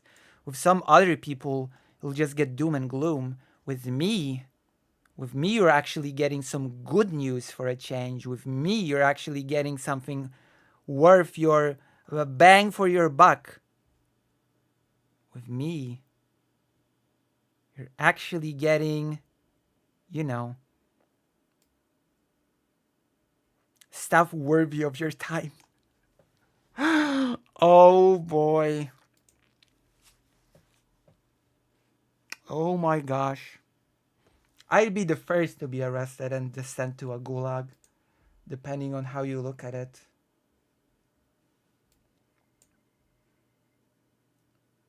First of all, I'm gay no matter how you slice it, no matter what configuration you look at. I'm super gay. So I'll be sent to the gulag just based on that fact alone. Second of all, on top of being super gay, I'm also a super bad trans, which makes it even worse. So I commit the double sin of G no matter how you slice and dice it. And GT. If I had an A, I'll be like GTA. So I don't know. Are the individual letters of the LGBT tried individually as well? Would I get 12 years for each? Would I end up with a 24-year sentence for gayness and transness? What else could they get me on? Would I end up with a Navalny sentence? Oh my gosh. I'd basically end up with a Navalny sentence. All things considered. Gosh, I can't wait for Poland to become part of Russia.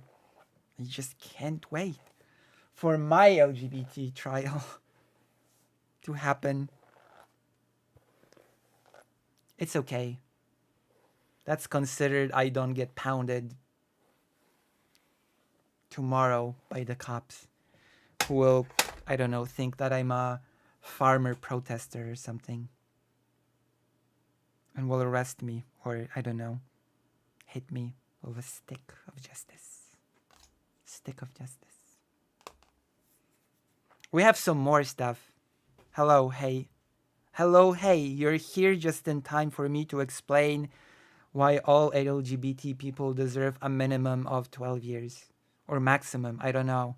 But then again, as I've said, I don't know if I'll be sentenced for each individual letter of the LGBT or... So I might be potentially... You don't get pounded?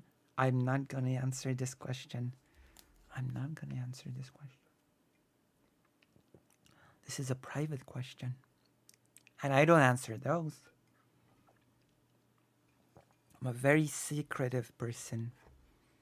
I'm a person who can do the whole thing where you divide your private life and public life. So I'm dividing. I'm doing a divide. I'm doing a dividing line.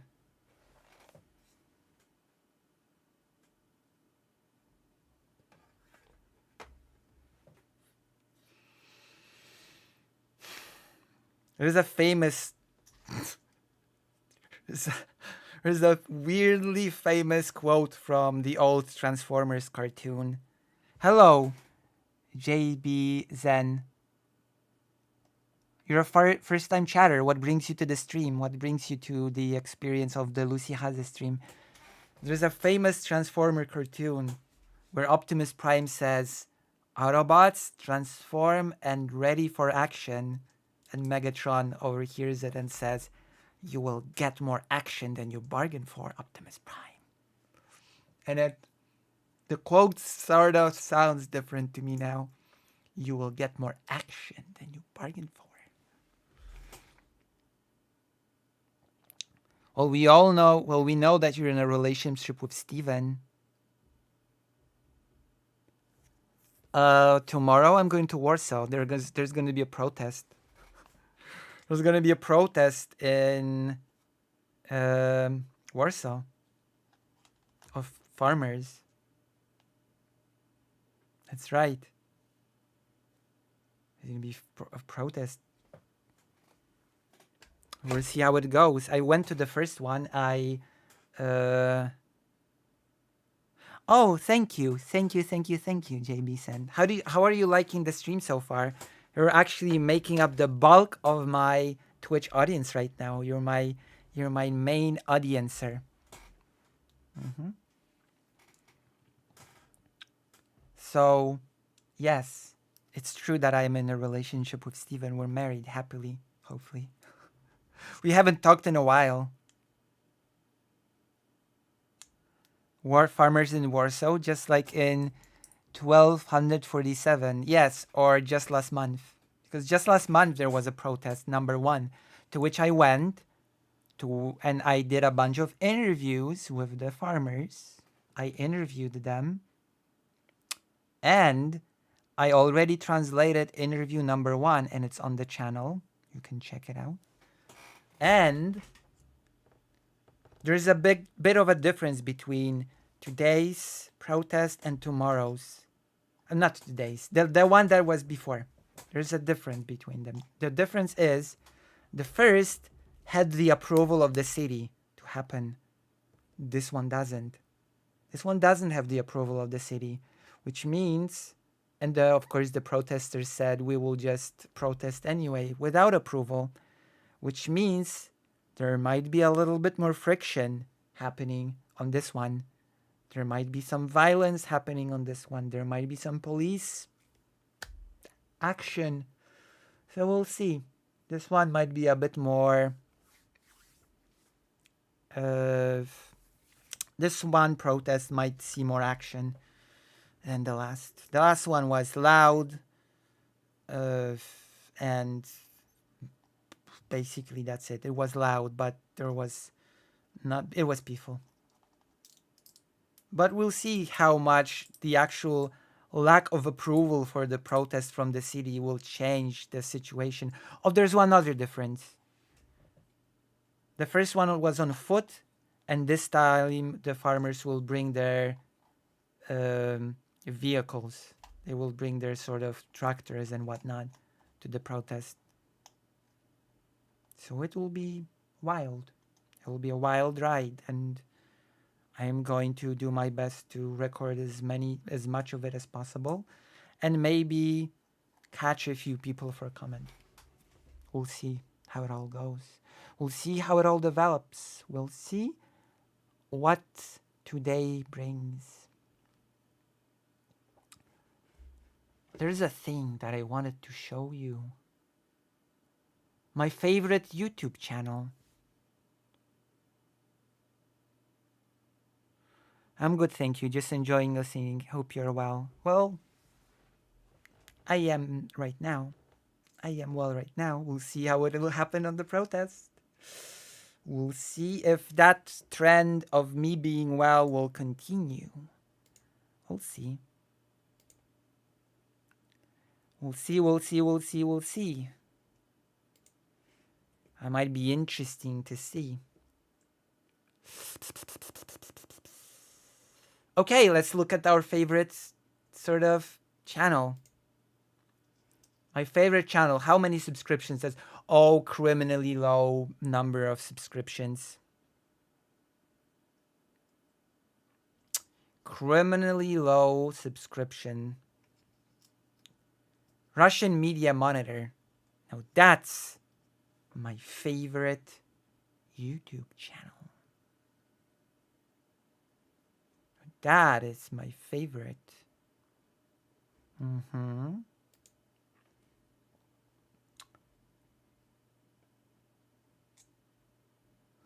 Wait, hold on. I have to check something. I know I don't. Do I?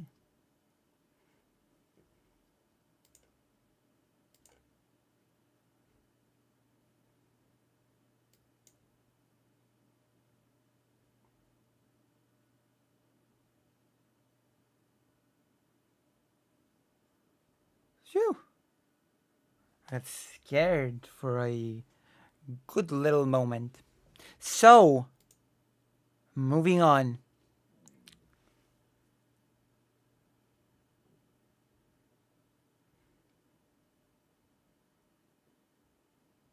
Jackson Hinkle is in Russia now, posing in tanks together with Khaz.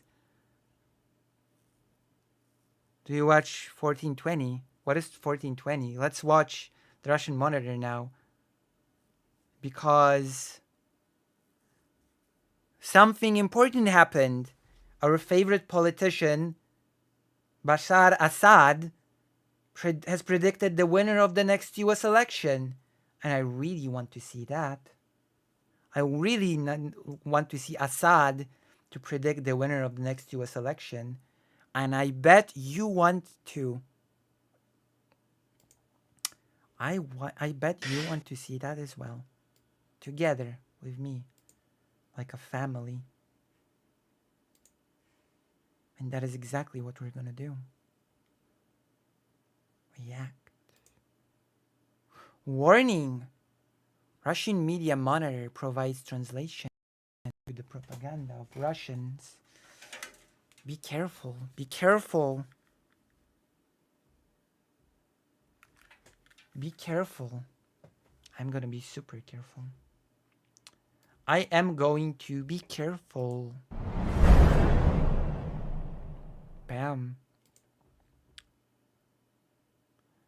When will Lucy report live from Warszawska station in Moscow? I mean, I can't wait for Poland to become part of Russia. Also, we'll see. We'll see where I'll report from. We'll see. Я отправился в Дамаск, чтобы обсудить I ситуацию traveled to Damascus в регионе to discuss the situation in the region с президентом Сирии Башар Асад, with the president of Syria, Bashar Assad, который находится под множеством who is currently under multiple sanctions. санкций. Sad how that happens. Damn. Fellow travelers in sanction life. I bet Russia can relate. Поделился своим видением He shared his vision on how to interact того, как взаимодействовать с западными режимами озверевшего капитализма with crazed capitalist Western regimes и как бороться с их and how to combat their lies. Their lies. A spoiler alert, Bucha is going to be mentioned here. ложью. Беседа получилась It was an interesting discussion. Let's watch. Damn, I cannot wait. It is a bit short though, 3 minutes. But you know, I'm excited. I can't wait. интересной. Давайте посмотрим интервью, потом Давайте. вернемся в студию. Interview. Добрый день, господин. Jesus, doesn't Russian have the word interview in Russian? Why do they keep saying interview? Like, don't they have the word for, like in Polish you say wywiad. You don't say interview. You say wywiad. Like, doesn't Russian have the equivalent of the word wywiad? That is, it always sounds so silly when they throw around the word interview in Russian. It is. But listen. So is Putin. So it's basically the meaning of, like, I don't know. So is Putin, for that matter. Putin is also wanted by the International Criminal Court. So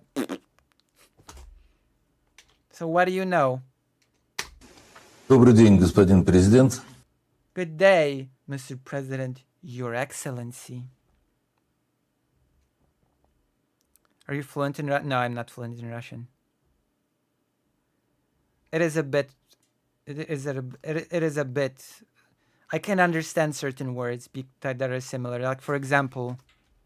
Смотрим интервью, потом вернемся в студию. For example. Добрый день, господин. Dobry dzień is basically just an inverse of the Polish dzień dobry. So, dobry dzień, Russian, dzień dobry, Polish. Some stuff is similar. It is much less similar than Polish and Ukrainian, but there are still similarities, which I can exploit. But I'm not, by no means am I fluent in Russian. I'm from the generation that sort of abandoned Russian in favor of English. My mom does not speak English, but she speaks Russian. My grandfather did not speak English, but he spoke Russian. And I just happened to be the first generation that just happened not to learn Russian, but happened to learn English instead. Господин президент, ваше высокопревосходительство, Your Excellency, большая честь находиться it's a big honor to be here in Damascus, здесь, в Дамаске, в великой земле, the great land of a great country. Gee, великой страны. how much ass kissing are we getting here? Народ, который сделал свой Whose people have freely made their choice. Oh my gosh. Oh my god. Damn. I'm getting okay. Damn. Okay. It started. свободный выбор. Swobodny wybór. See, this is swobodny wybór. This is basically also so similar to Polish that I just understand it when I hear it. Swobodny wybór. Free choice. Запад постоянно лжет. The West is constantly lying about everything, about all the things that we totally didn't do. Именно поэтому мы видим сейчас This is why we see what is now happening in Ukraine. What do you mean? Okay, well, let's just listen. то, что происходит на Украине, не как войну с Украиной. Oh, na Ukrainie, of course it's na Ukrainie.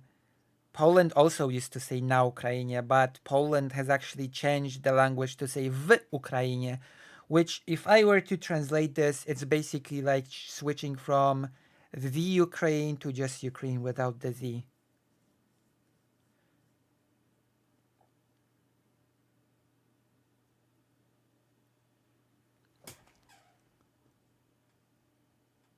Oh. Not as our war against you. What? Украины. Поэтому мы видим сейчас то, что происходит на Украине, не как Not as our war against Ukraine. войну с Украиной. Для нас это For us, this is literally a holy war in a What the what? For us, this is literally a holy war and that doesn't make it sound any better, dude. Then you're just making it sound worse. You're just sounding like a crazed fanatic now. It's not just a regular war. For us, it's a holy war. It's a religious what? Dude. This is okay. They're not exactly making your case sound better here. во многом священная и религиозная война. Wow. Нам We are confronted by Satanism. We are confronted by This is new. First, it started by denazifying Ukraine, but I guess that's not nearly enough. I guess now Ukraine needs to be desatanized. Ukraine needs to be desatanized pronto, because I guess denazification just doesn't cut it anymore. Now it had to be elevated to war against Satan himself. Ukraine will be desatanized. Oh, damn. Okay. Стоит сатанизм. Satanism. No, that's identical in Polish. Зло в его чистом By the evil in its purest form. виде. Russia just keeps upping the ante when it comes to the reason why it's invading Ukraine. First it was the Russian speakers. Then it's the denazification. Then I guess currently it's the de-satanification. What's next? What's going to come next? What will the next thing be? What the hell? And hell, no pun intended. What will the next justification be? Jesus. I should actually make my thick accent might be preventing you from understanding what's happening, so I might actually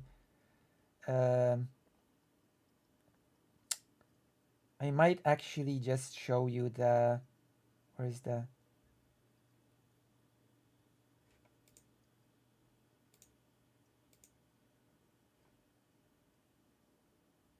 there we go.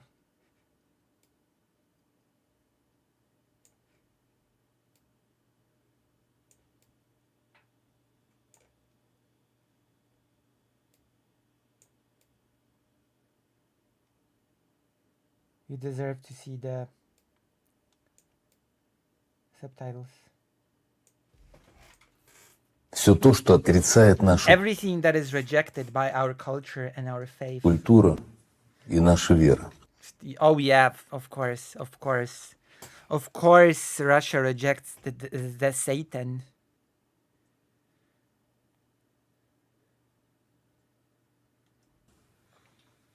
Но в этой лжи In 2017, you were accused of using chemical weapons, which he did.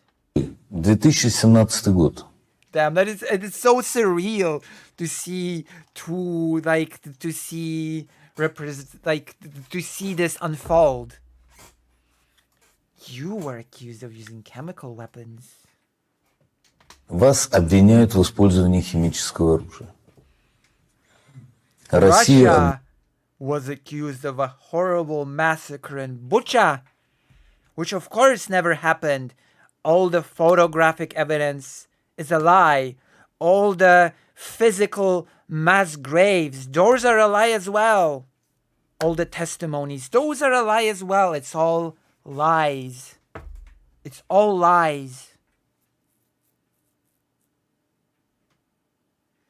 There's a little bit too much evidence to just deny it, man.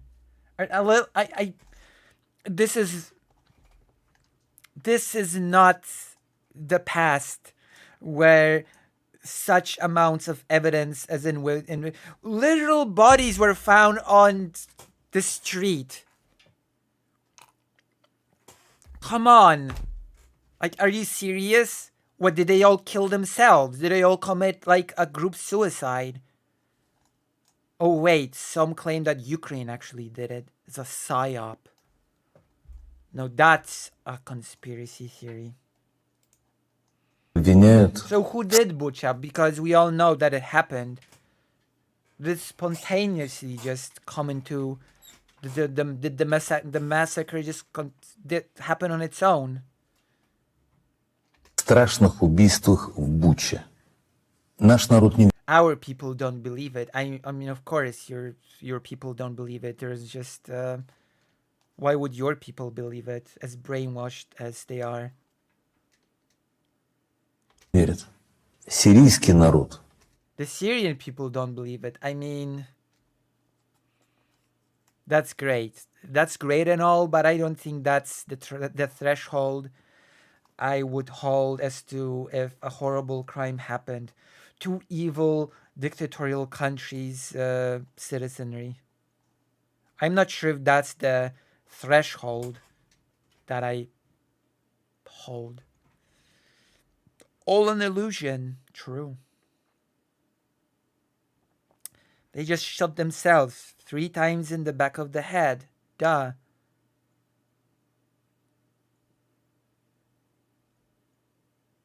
Yes, I heard. Не верят. Выходит и They came out and supported you. поддерживает вас. Наш народ поддерживает Our people support our supreme commander-in-chief. нашего верховного главнокомандующего. Как бороться? How do we fight against the lies that are so pervasive? He didn't even attempt to sort of say any counter. Like, is he denying here that Bucha even happened? What is this? Like, he didn't exactly offer a counter explanation as to what happened in Bucha. Nothing. Just, oh, it's all lies. It's just all lies. It's just all lies, you guys. It's just full of lies and slander. Slanderous lies and more lies. We will not succumb. С ложью, которые из каждого утюга. Возьмем... Almost 2 minutes and Assad has not spoken a word. Для примера западный народ. Let's take the Western people, for example. Он неплохой. They aren't bad. Thank you.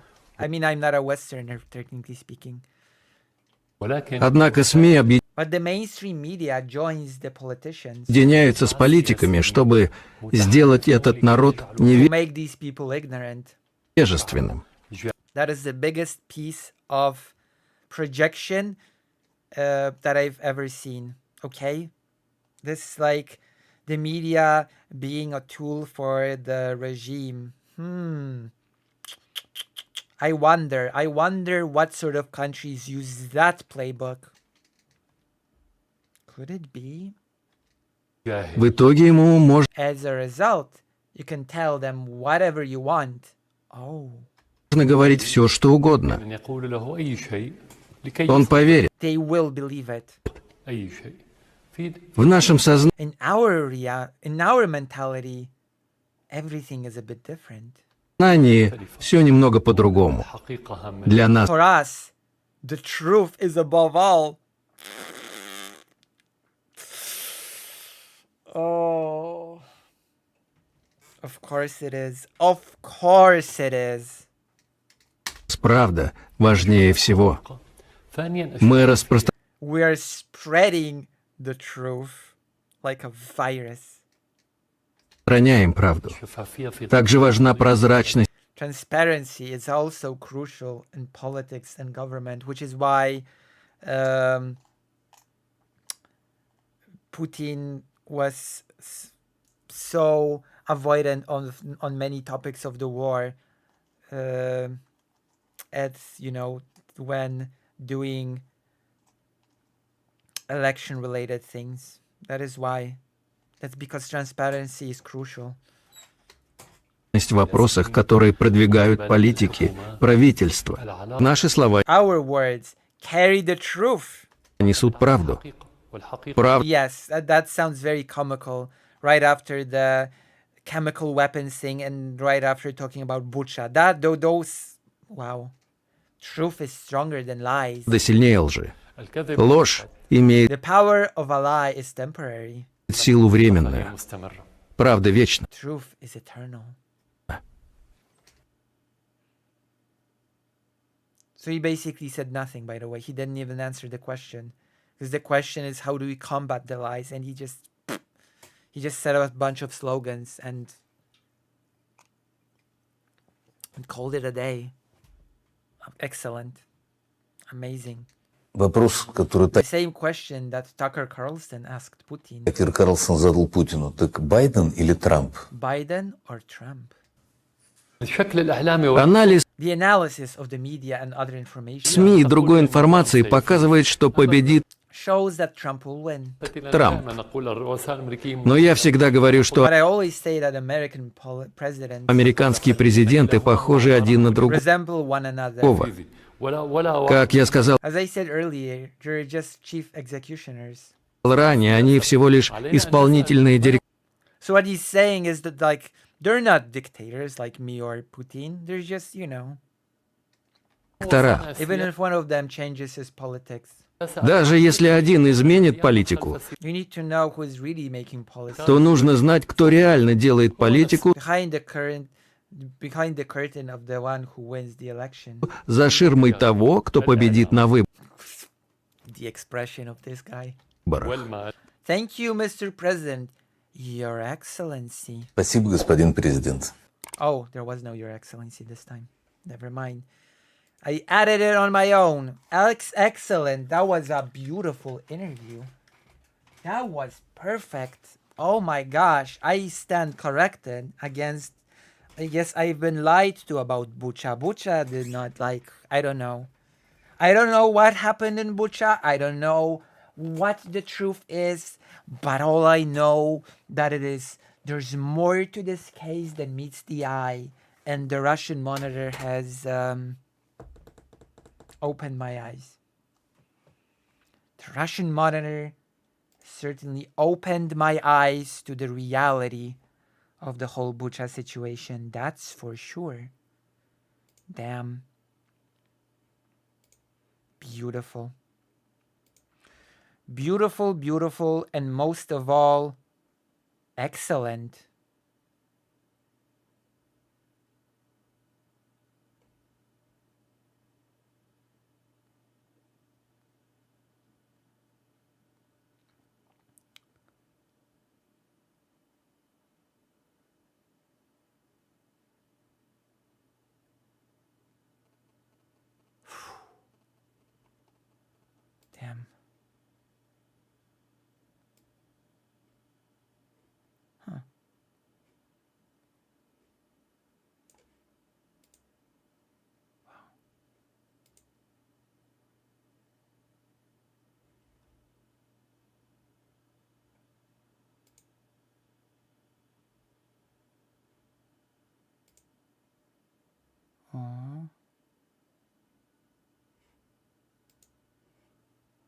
Okay, go to the next one. Maybe one or two. I gotta be up and in shape for the protest that may or may not end up in tragedy. I have to eat something as well. Let us see. Let us see.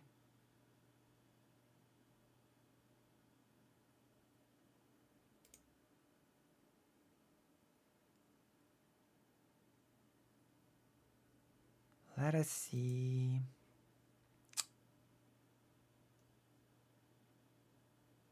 Oh, well, that's an interesting thing. Are we interested in talking about this? Yes, we are. Yes, we super are. This might be our last thing. We'll see. We'll see how it goes. So, there's been a lot of talk that the European Union's economy dwarfs, when put together, the economy of Russia, and that the entirety of Europe should basically be ashamed for allowing Russia to do whatever it wants in Ukraine, and for the situation to be going on as it does, especially with aid being blocked by the GOP. And as all of that is happening, Europe is actually considering to do a switch to a war economy of its own. Wow. Wouldn't that be something if we actually saw some more concrete actions that would speed up the process of getting things done and aiding Ukraine in a more substantial way? Wouldn't that be great? And there is a little bit of a breakdown of what switching to a war economy means exactly. And we're going to look at it. I'm going to translate it. And then we're going to read an article. Excellent. War economy time. React. European Commission will propose to the member states of the European Union ways to sort of how to say it, to sort of boost the industry of manufacturing weapons, for it to be able to go towards a warlike economy, says Reuters. What is a war economy characterized by? A prioritization of the priority of products or production of products and services, and at the same time it will sort of be a means to strengthening the economy as a whole. Prioritizing expenditure on defense and state security and rationing, through which the government controls the distribution of wares and services, and also the allocation of resources.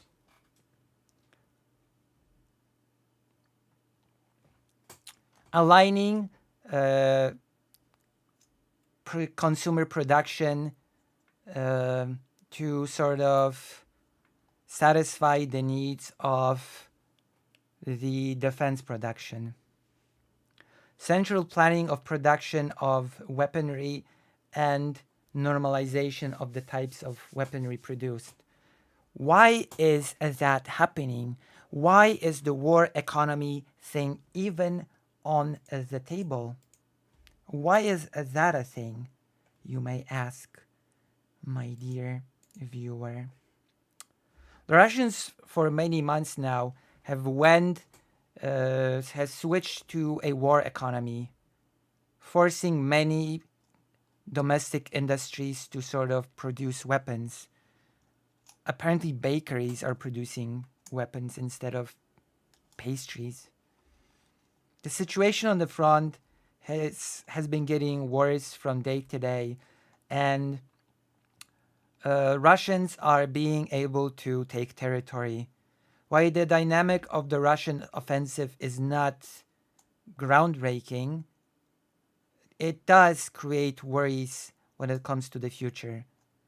Ukraine is not able to defend itself on its own without great support from the West. And we're not just talking about getting back the occupied lands, but we're just talking about defending itself, period. The NATO countries did not give enough weapons and shells and other munition for its counteroffensive, which ended in failure. The problem within the counteroffensive was not that the weapon delivery was too small against big declarations. No, it was about the timing. A lot of the weapons and ammunition came to Ukrainians simply too late, which might happen again, by the way. The European Union has not been able to keep its promise when it comes to giving Ukraine 1 million rounds of munition, artillery shells, in 1 year. In 2023, according to Western analysts, military analysts, the Russians have produced 2 million shells by getting help, by also getting import help from China and North Korea. Kremlin is able to keep a big amount of bombardment through rockets, drones, Air Force, and it's on the scale not really seen till now in conflicts, modern conflicts. It is worth noting that NATO is not preparing itself for war with the Russian Federation. It's just taking steps, preventative steps, in building an architecture of safety. Radical steps could counterattack the neo-imperialism ambitions of Russia that has invaded Ukraine. But most of all, the EU wants to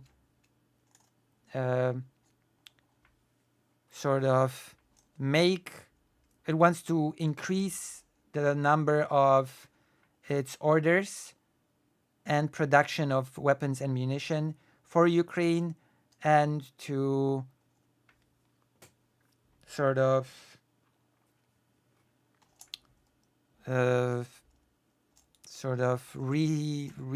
refill its supplies, its stockpile, and by alluding regularly to a wartime economy. So that's the explanation of what it all actually means for all of you that are watching me right now, all my loyal viewers. Okay? All my loyal viewers.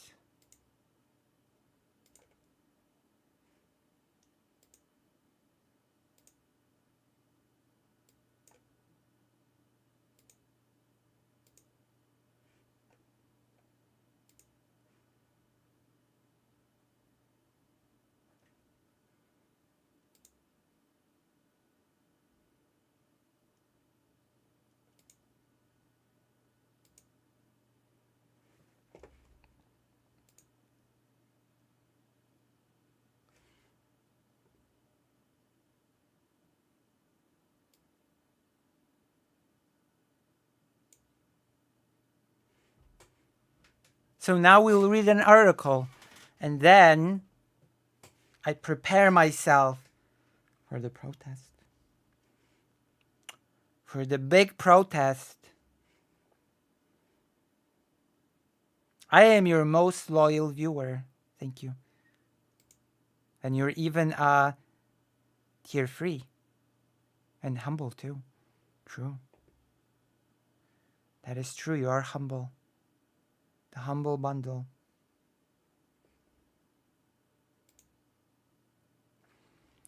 Okay, let's go. EU aims to shift European arms industry to war economy mode. Brussels, March 4th, Reuters, the European Commission will propose on Tuesday ways for the European Union to boost its arms industry so it can shift to war economy mode in response to Russia's invasion of Ukraine. Thierry Breton, the European Industry Commissioner, will lay out proposals to encourage EU countries to buy more weapons together from European companies and to help such firms increase production capacity, according to EU officials. We need to change the paradigm and move into war economy mode. This also means that the European defense industry must take more risks. With our support, said Breton, previewing the package. Breton, a French former tech company CEO, has also said the possibility of another US presidential term for Donald Trump, who has questioned Washington's commitments to NATO, means Europe has to do more to protect itself. In the current geopolitical context, Europe must take greater responsibility for its own security, regardless of the outcome of our allies' elections every 4 years, Breton said. Russia's war in Ukraine has prompted many European countries to increase defense spending. But EU officials argue purely national efforts are less efficient and want EU bodies to play a greater role in defense industrial policy.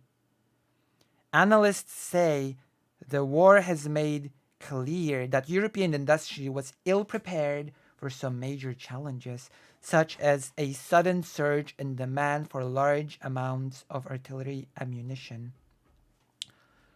Britain's proposals include creating a European version of the US foreign military sales scheme, under which the United States helps other governments to buy from US arms companies.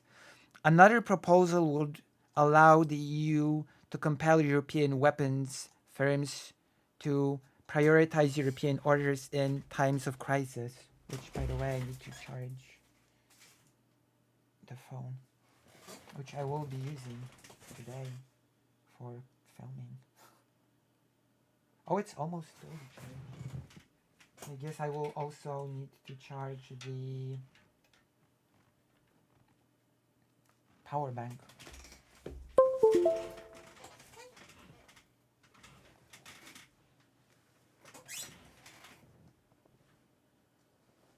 To become reality, these proposals will need approval from the EU's 27 national governments, which have often been reluctant to cede power on defense and military matters, and the European Parliament.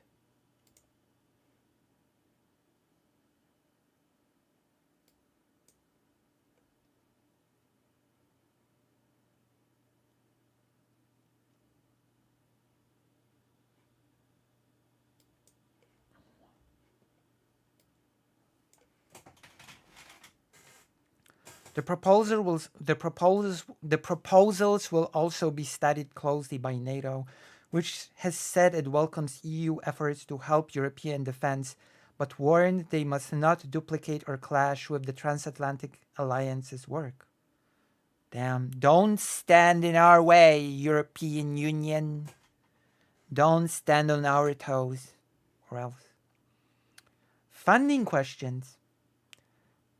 Breton's package is expected to include some 1.5 billion euros, $1.63 billion, which is not a huge amount, in new money through the end of 2027, a modest sum in the world of large-scale defense procurement. Well, it is true, that is not a huge amount when it comes to the world of defense spending, as you all may know. But officials say the package will create a legal framework that would allow much greater coordinated spending in years to come if the EU is willing to stump up the cash. Is it though? Is it though? Breton has called for a special EU fund of 100 billion euros for defense projects. Give 100 billion euros to Ukraine, goddammit. Do it. Do it, you cowards.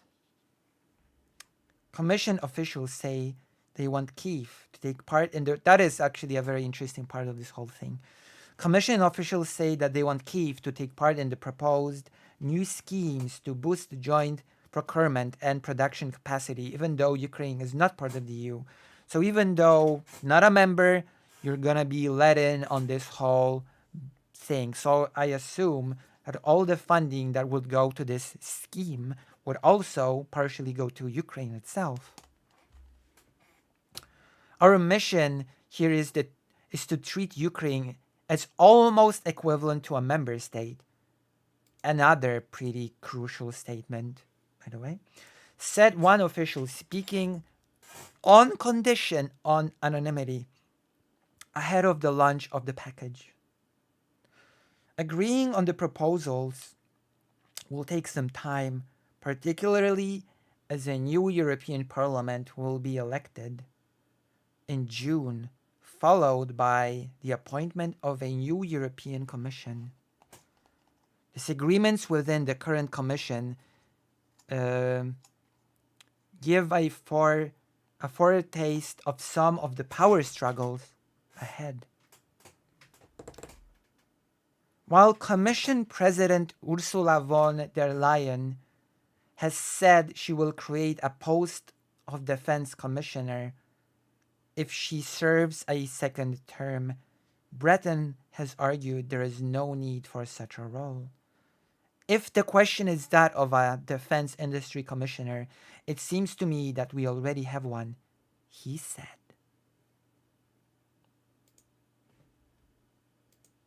And that is that. We are switching to a wartime economy. Let's go. And we have to let Ukraine in on this whole thing. That is what we need to do, and that is what we will do.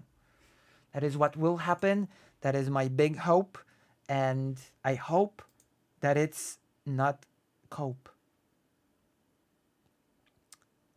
That is what I hope, that it is not a cope. So if you like this, my lovely 4 viewers on Twitch and my lovely 1 viewer on YouTube, then you will press like, subscribe, bell, and you will do all the things necessary to... What's up, chat? Demi Gloom, hello. What brings you to the stream? Hello, Demi Gloom.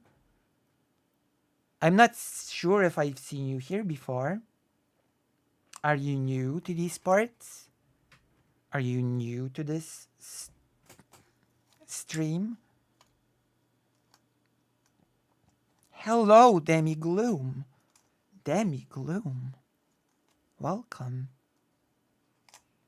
Welcome, welcome. Are you a regular Lucy Haza enjoyer, or maybe are you a first timer? A first time, if you know what I mean. Are you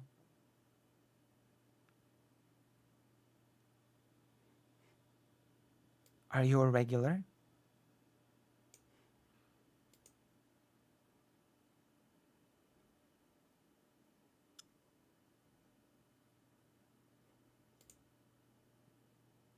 Are you a big fan of this show? We were about to wrap up, but I do like to ask people that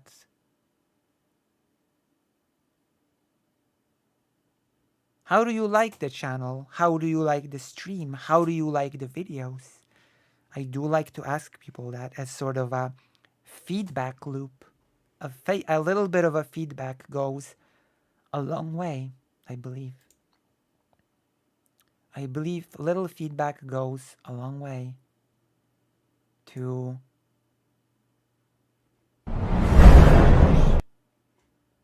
a lovely relationship with the audience. No? Yes.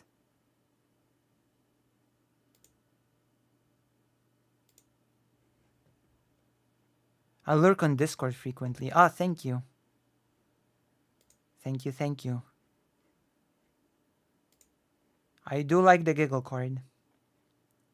How do you like the stream? It's a bit slower now, and you're basically one of the only 2 people watching, but you know how it is.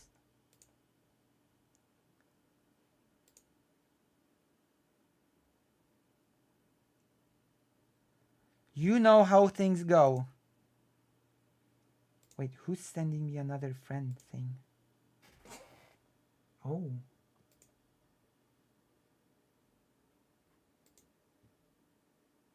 Okay, I accepted. The videos I've seen are great. I hope you continue to grow. Oh, what videos have you seen? Which videos have you seen? Which were great? Maybe I'll try to make more of those. One of my newest videos has been the interview. The interview that I've done with the farmer slash peasant, which, by the way, I'm going to a protest today as well. It's gonna be something else. It's gonna be something else.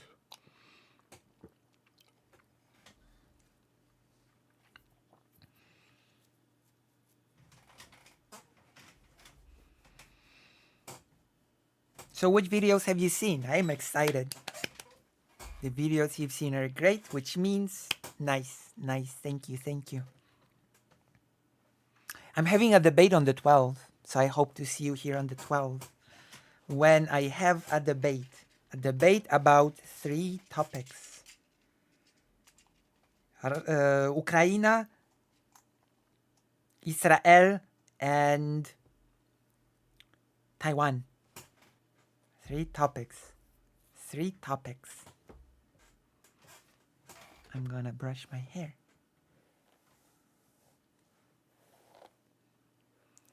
Latvia, Lithuania, Belarus, Ukraine, Moscow. I'm gonna show you something, by the way. I'm gonna show you how the map of Europe would look like if Poland switched places with Florida. This is how Europe would look like if Florida would switch places with Poland. Enjoy this nightmare image. Enjoy seeing this nightmare fuel image. A few drama videos, though. It's been a while. Wait, I don't cover much drama. What drama videos have I done? I try to stay clear of drama, actually. That's actually pretty surprising. I try to stay clear of drama, generally speaking.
Okay, so how do you like this image?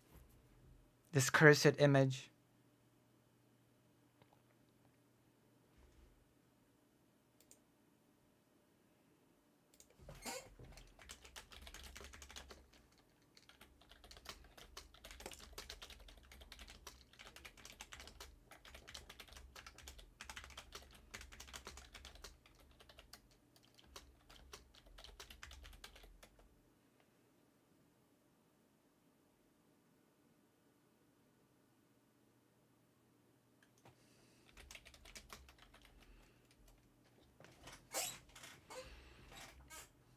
Okay, I'm gonna show you the less cursed image because this just looks phallic. This looks phallic as hell.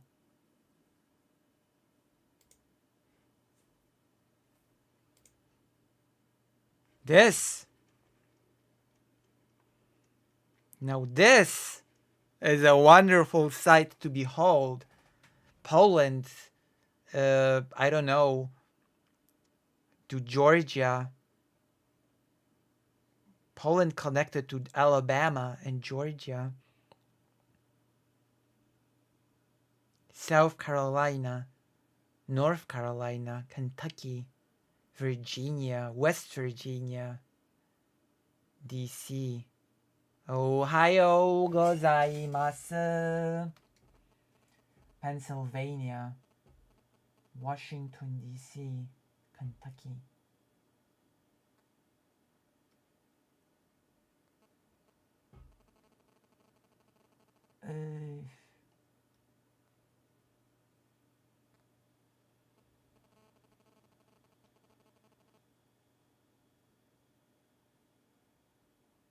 Damn.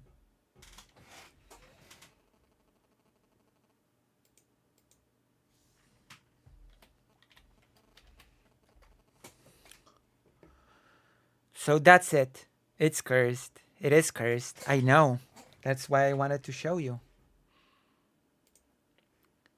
Florida and Poland have now switched places. If this happened around 1939, then Germany would have never been able to take over Florida.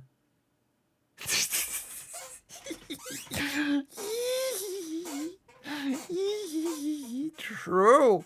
It is true, though. It is true. Jose is correct. Jose is correct.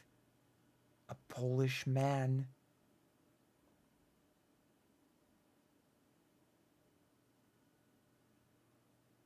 For the people that don't know where Poland is.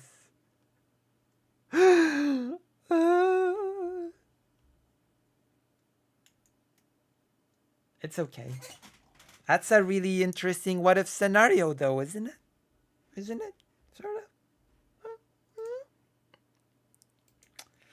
It's okay. It's okay. It's okay to be gay. I mean, unless you're in Russia, then you get 12 years in prison. But, you know, it's worth it. It's always worth it. It has always been worth it. We actually have not covered all the topics that I wanted to cover on today's hot stream, but I'll be here tomorrow with more wonderful things. We have been streaming for 6 hours 32 minutes, so I believe I will end it here, even though I'm at my record high. So I'll see you all tomorrow after the protest, which may or may not, I don't know. We'll see what will happen. We'll see what will happen during the protest. It'll be, I don't know.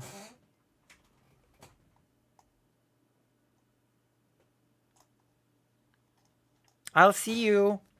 Okay, I'll see you all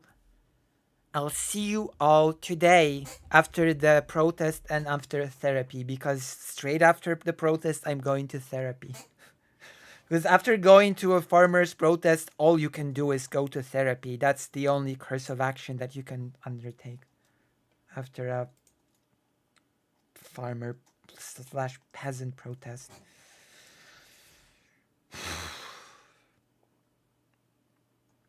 Gee. We'll see. Okay, bye. I have to go. I have to go now. Bye. Bye.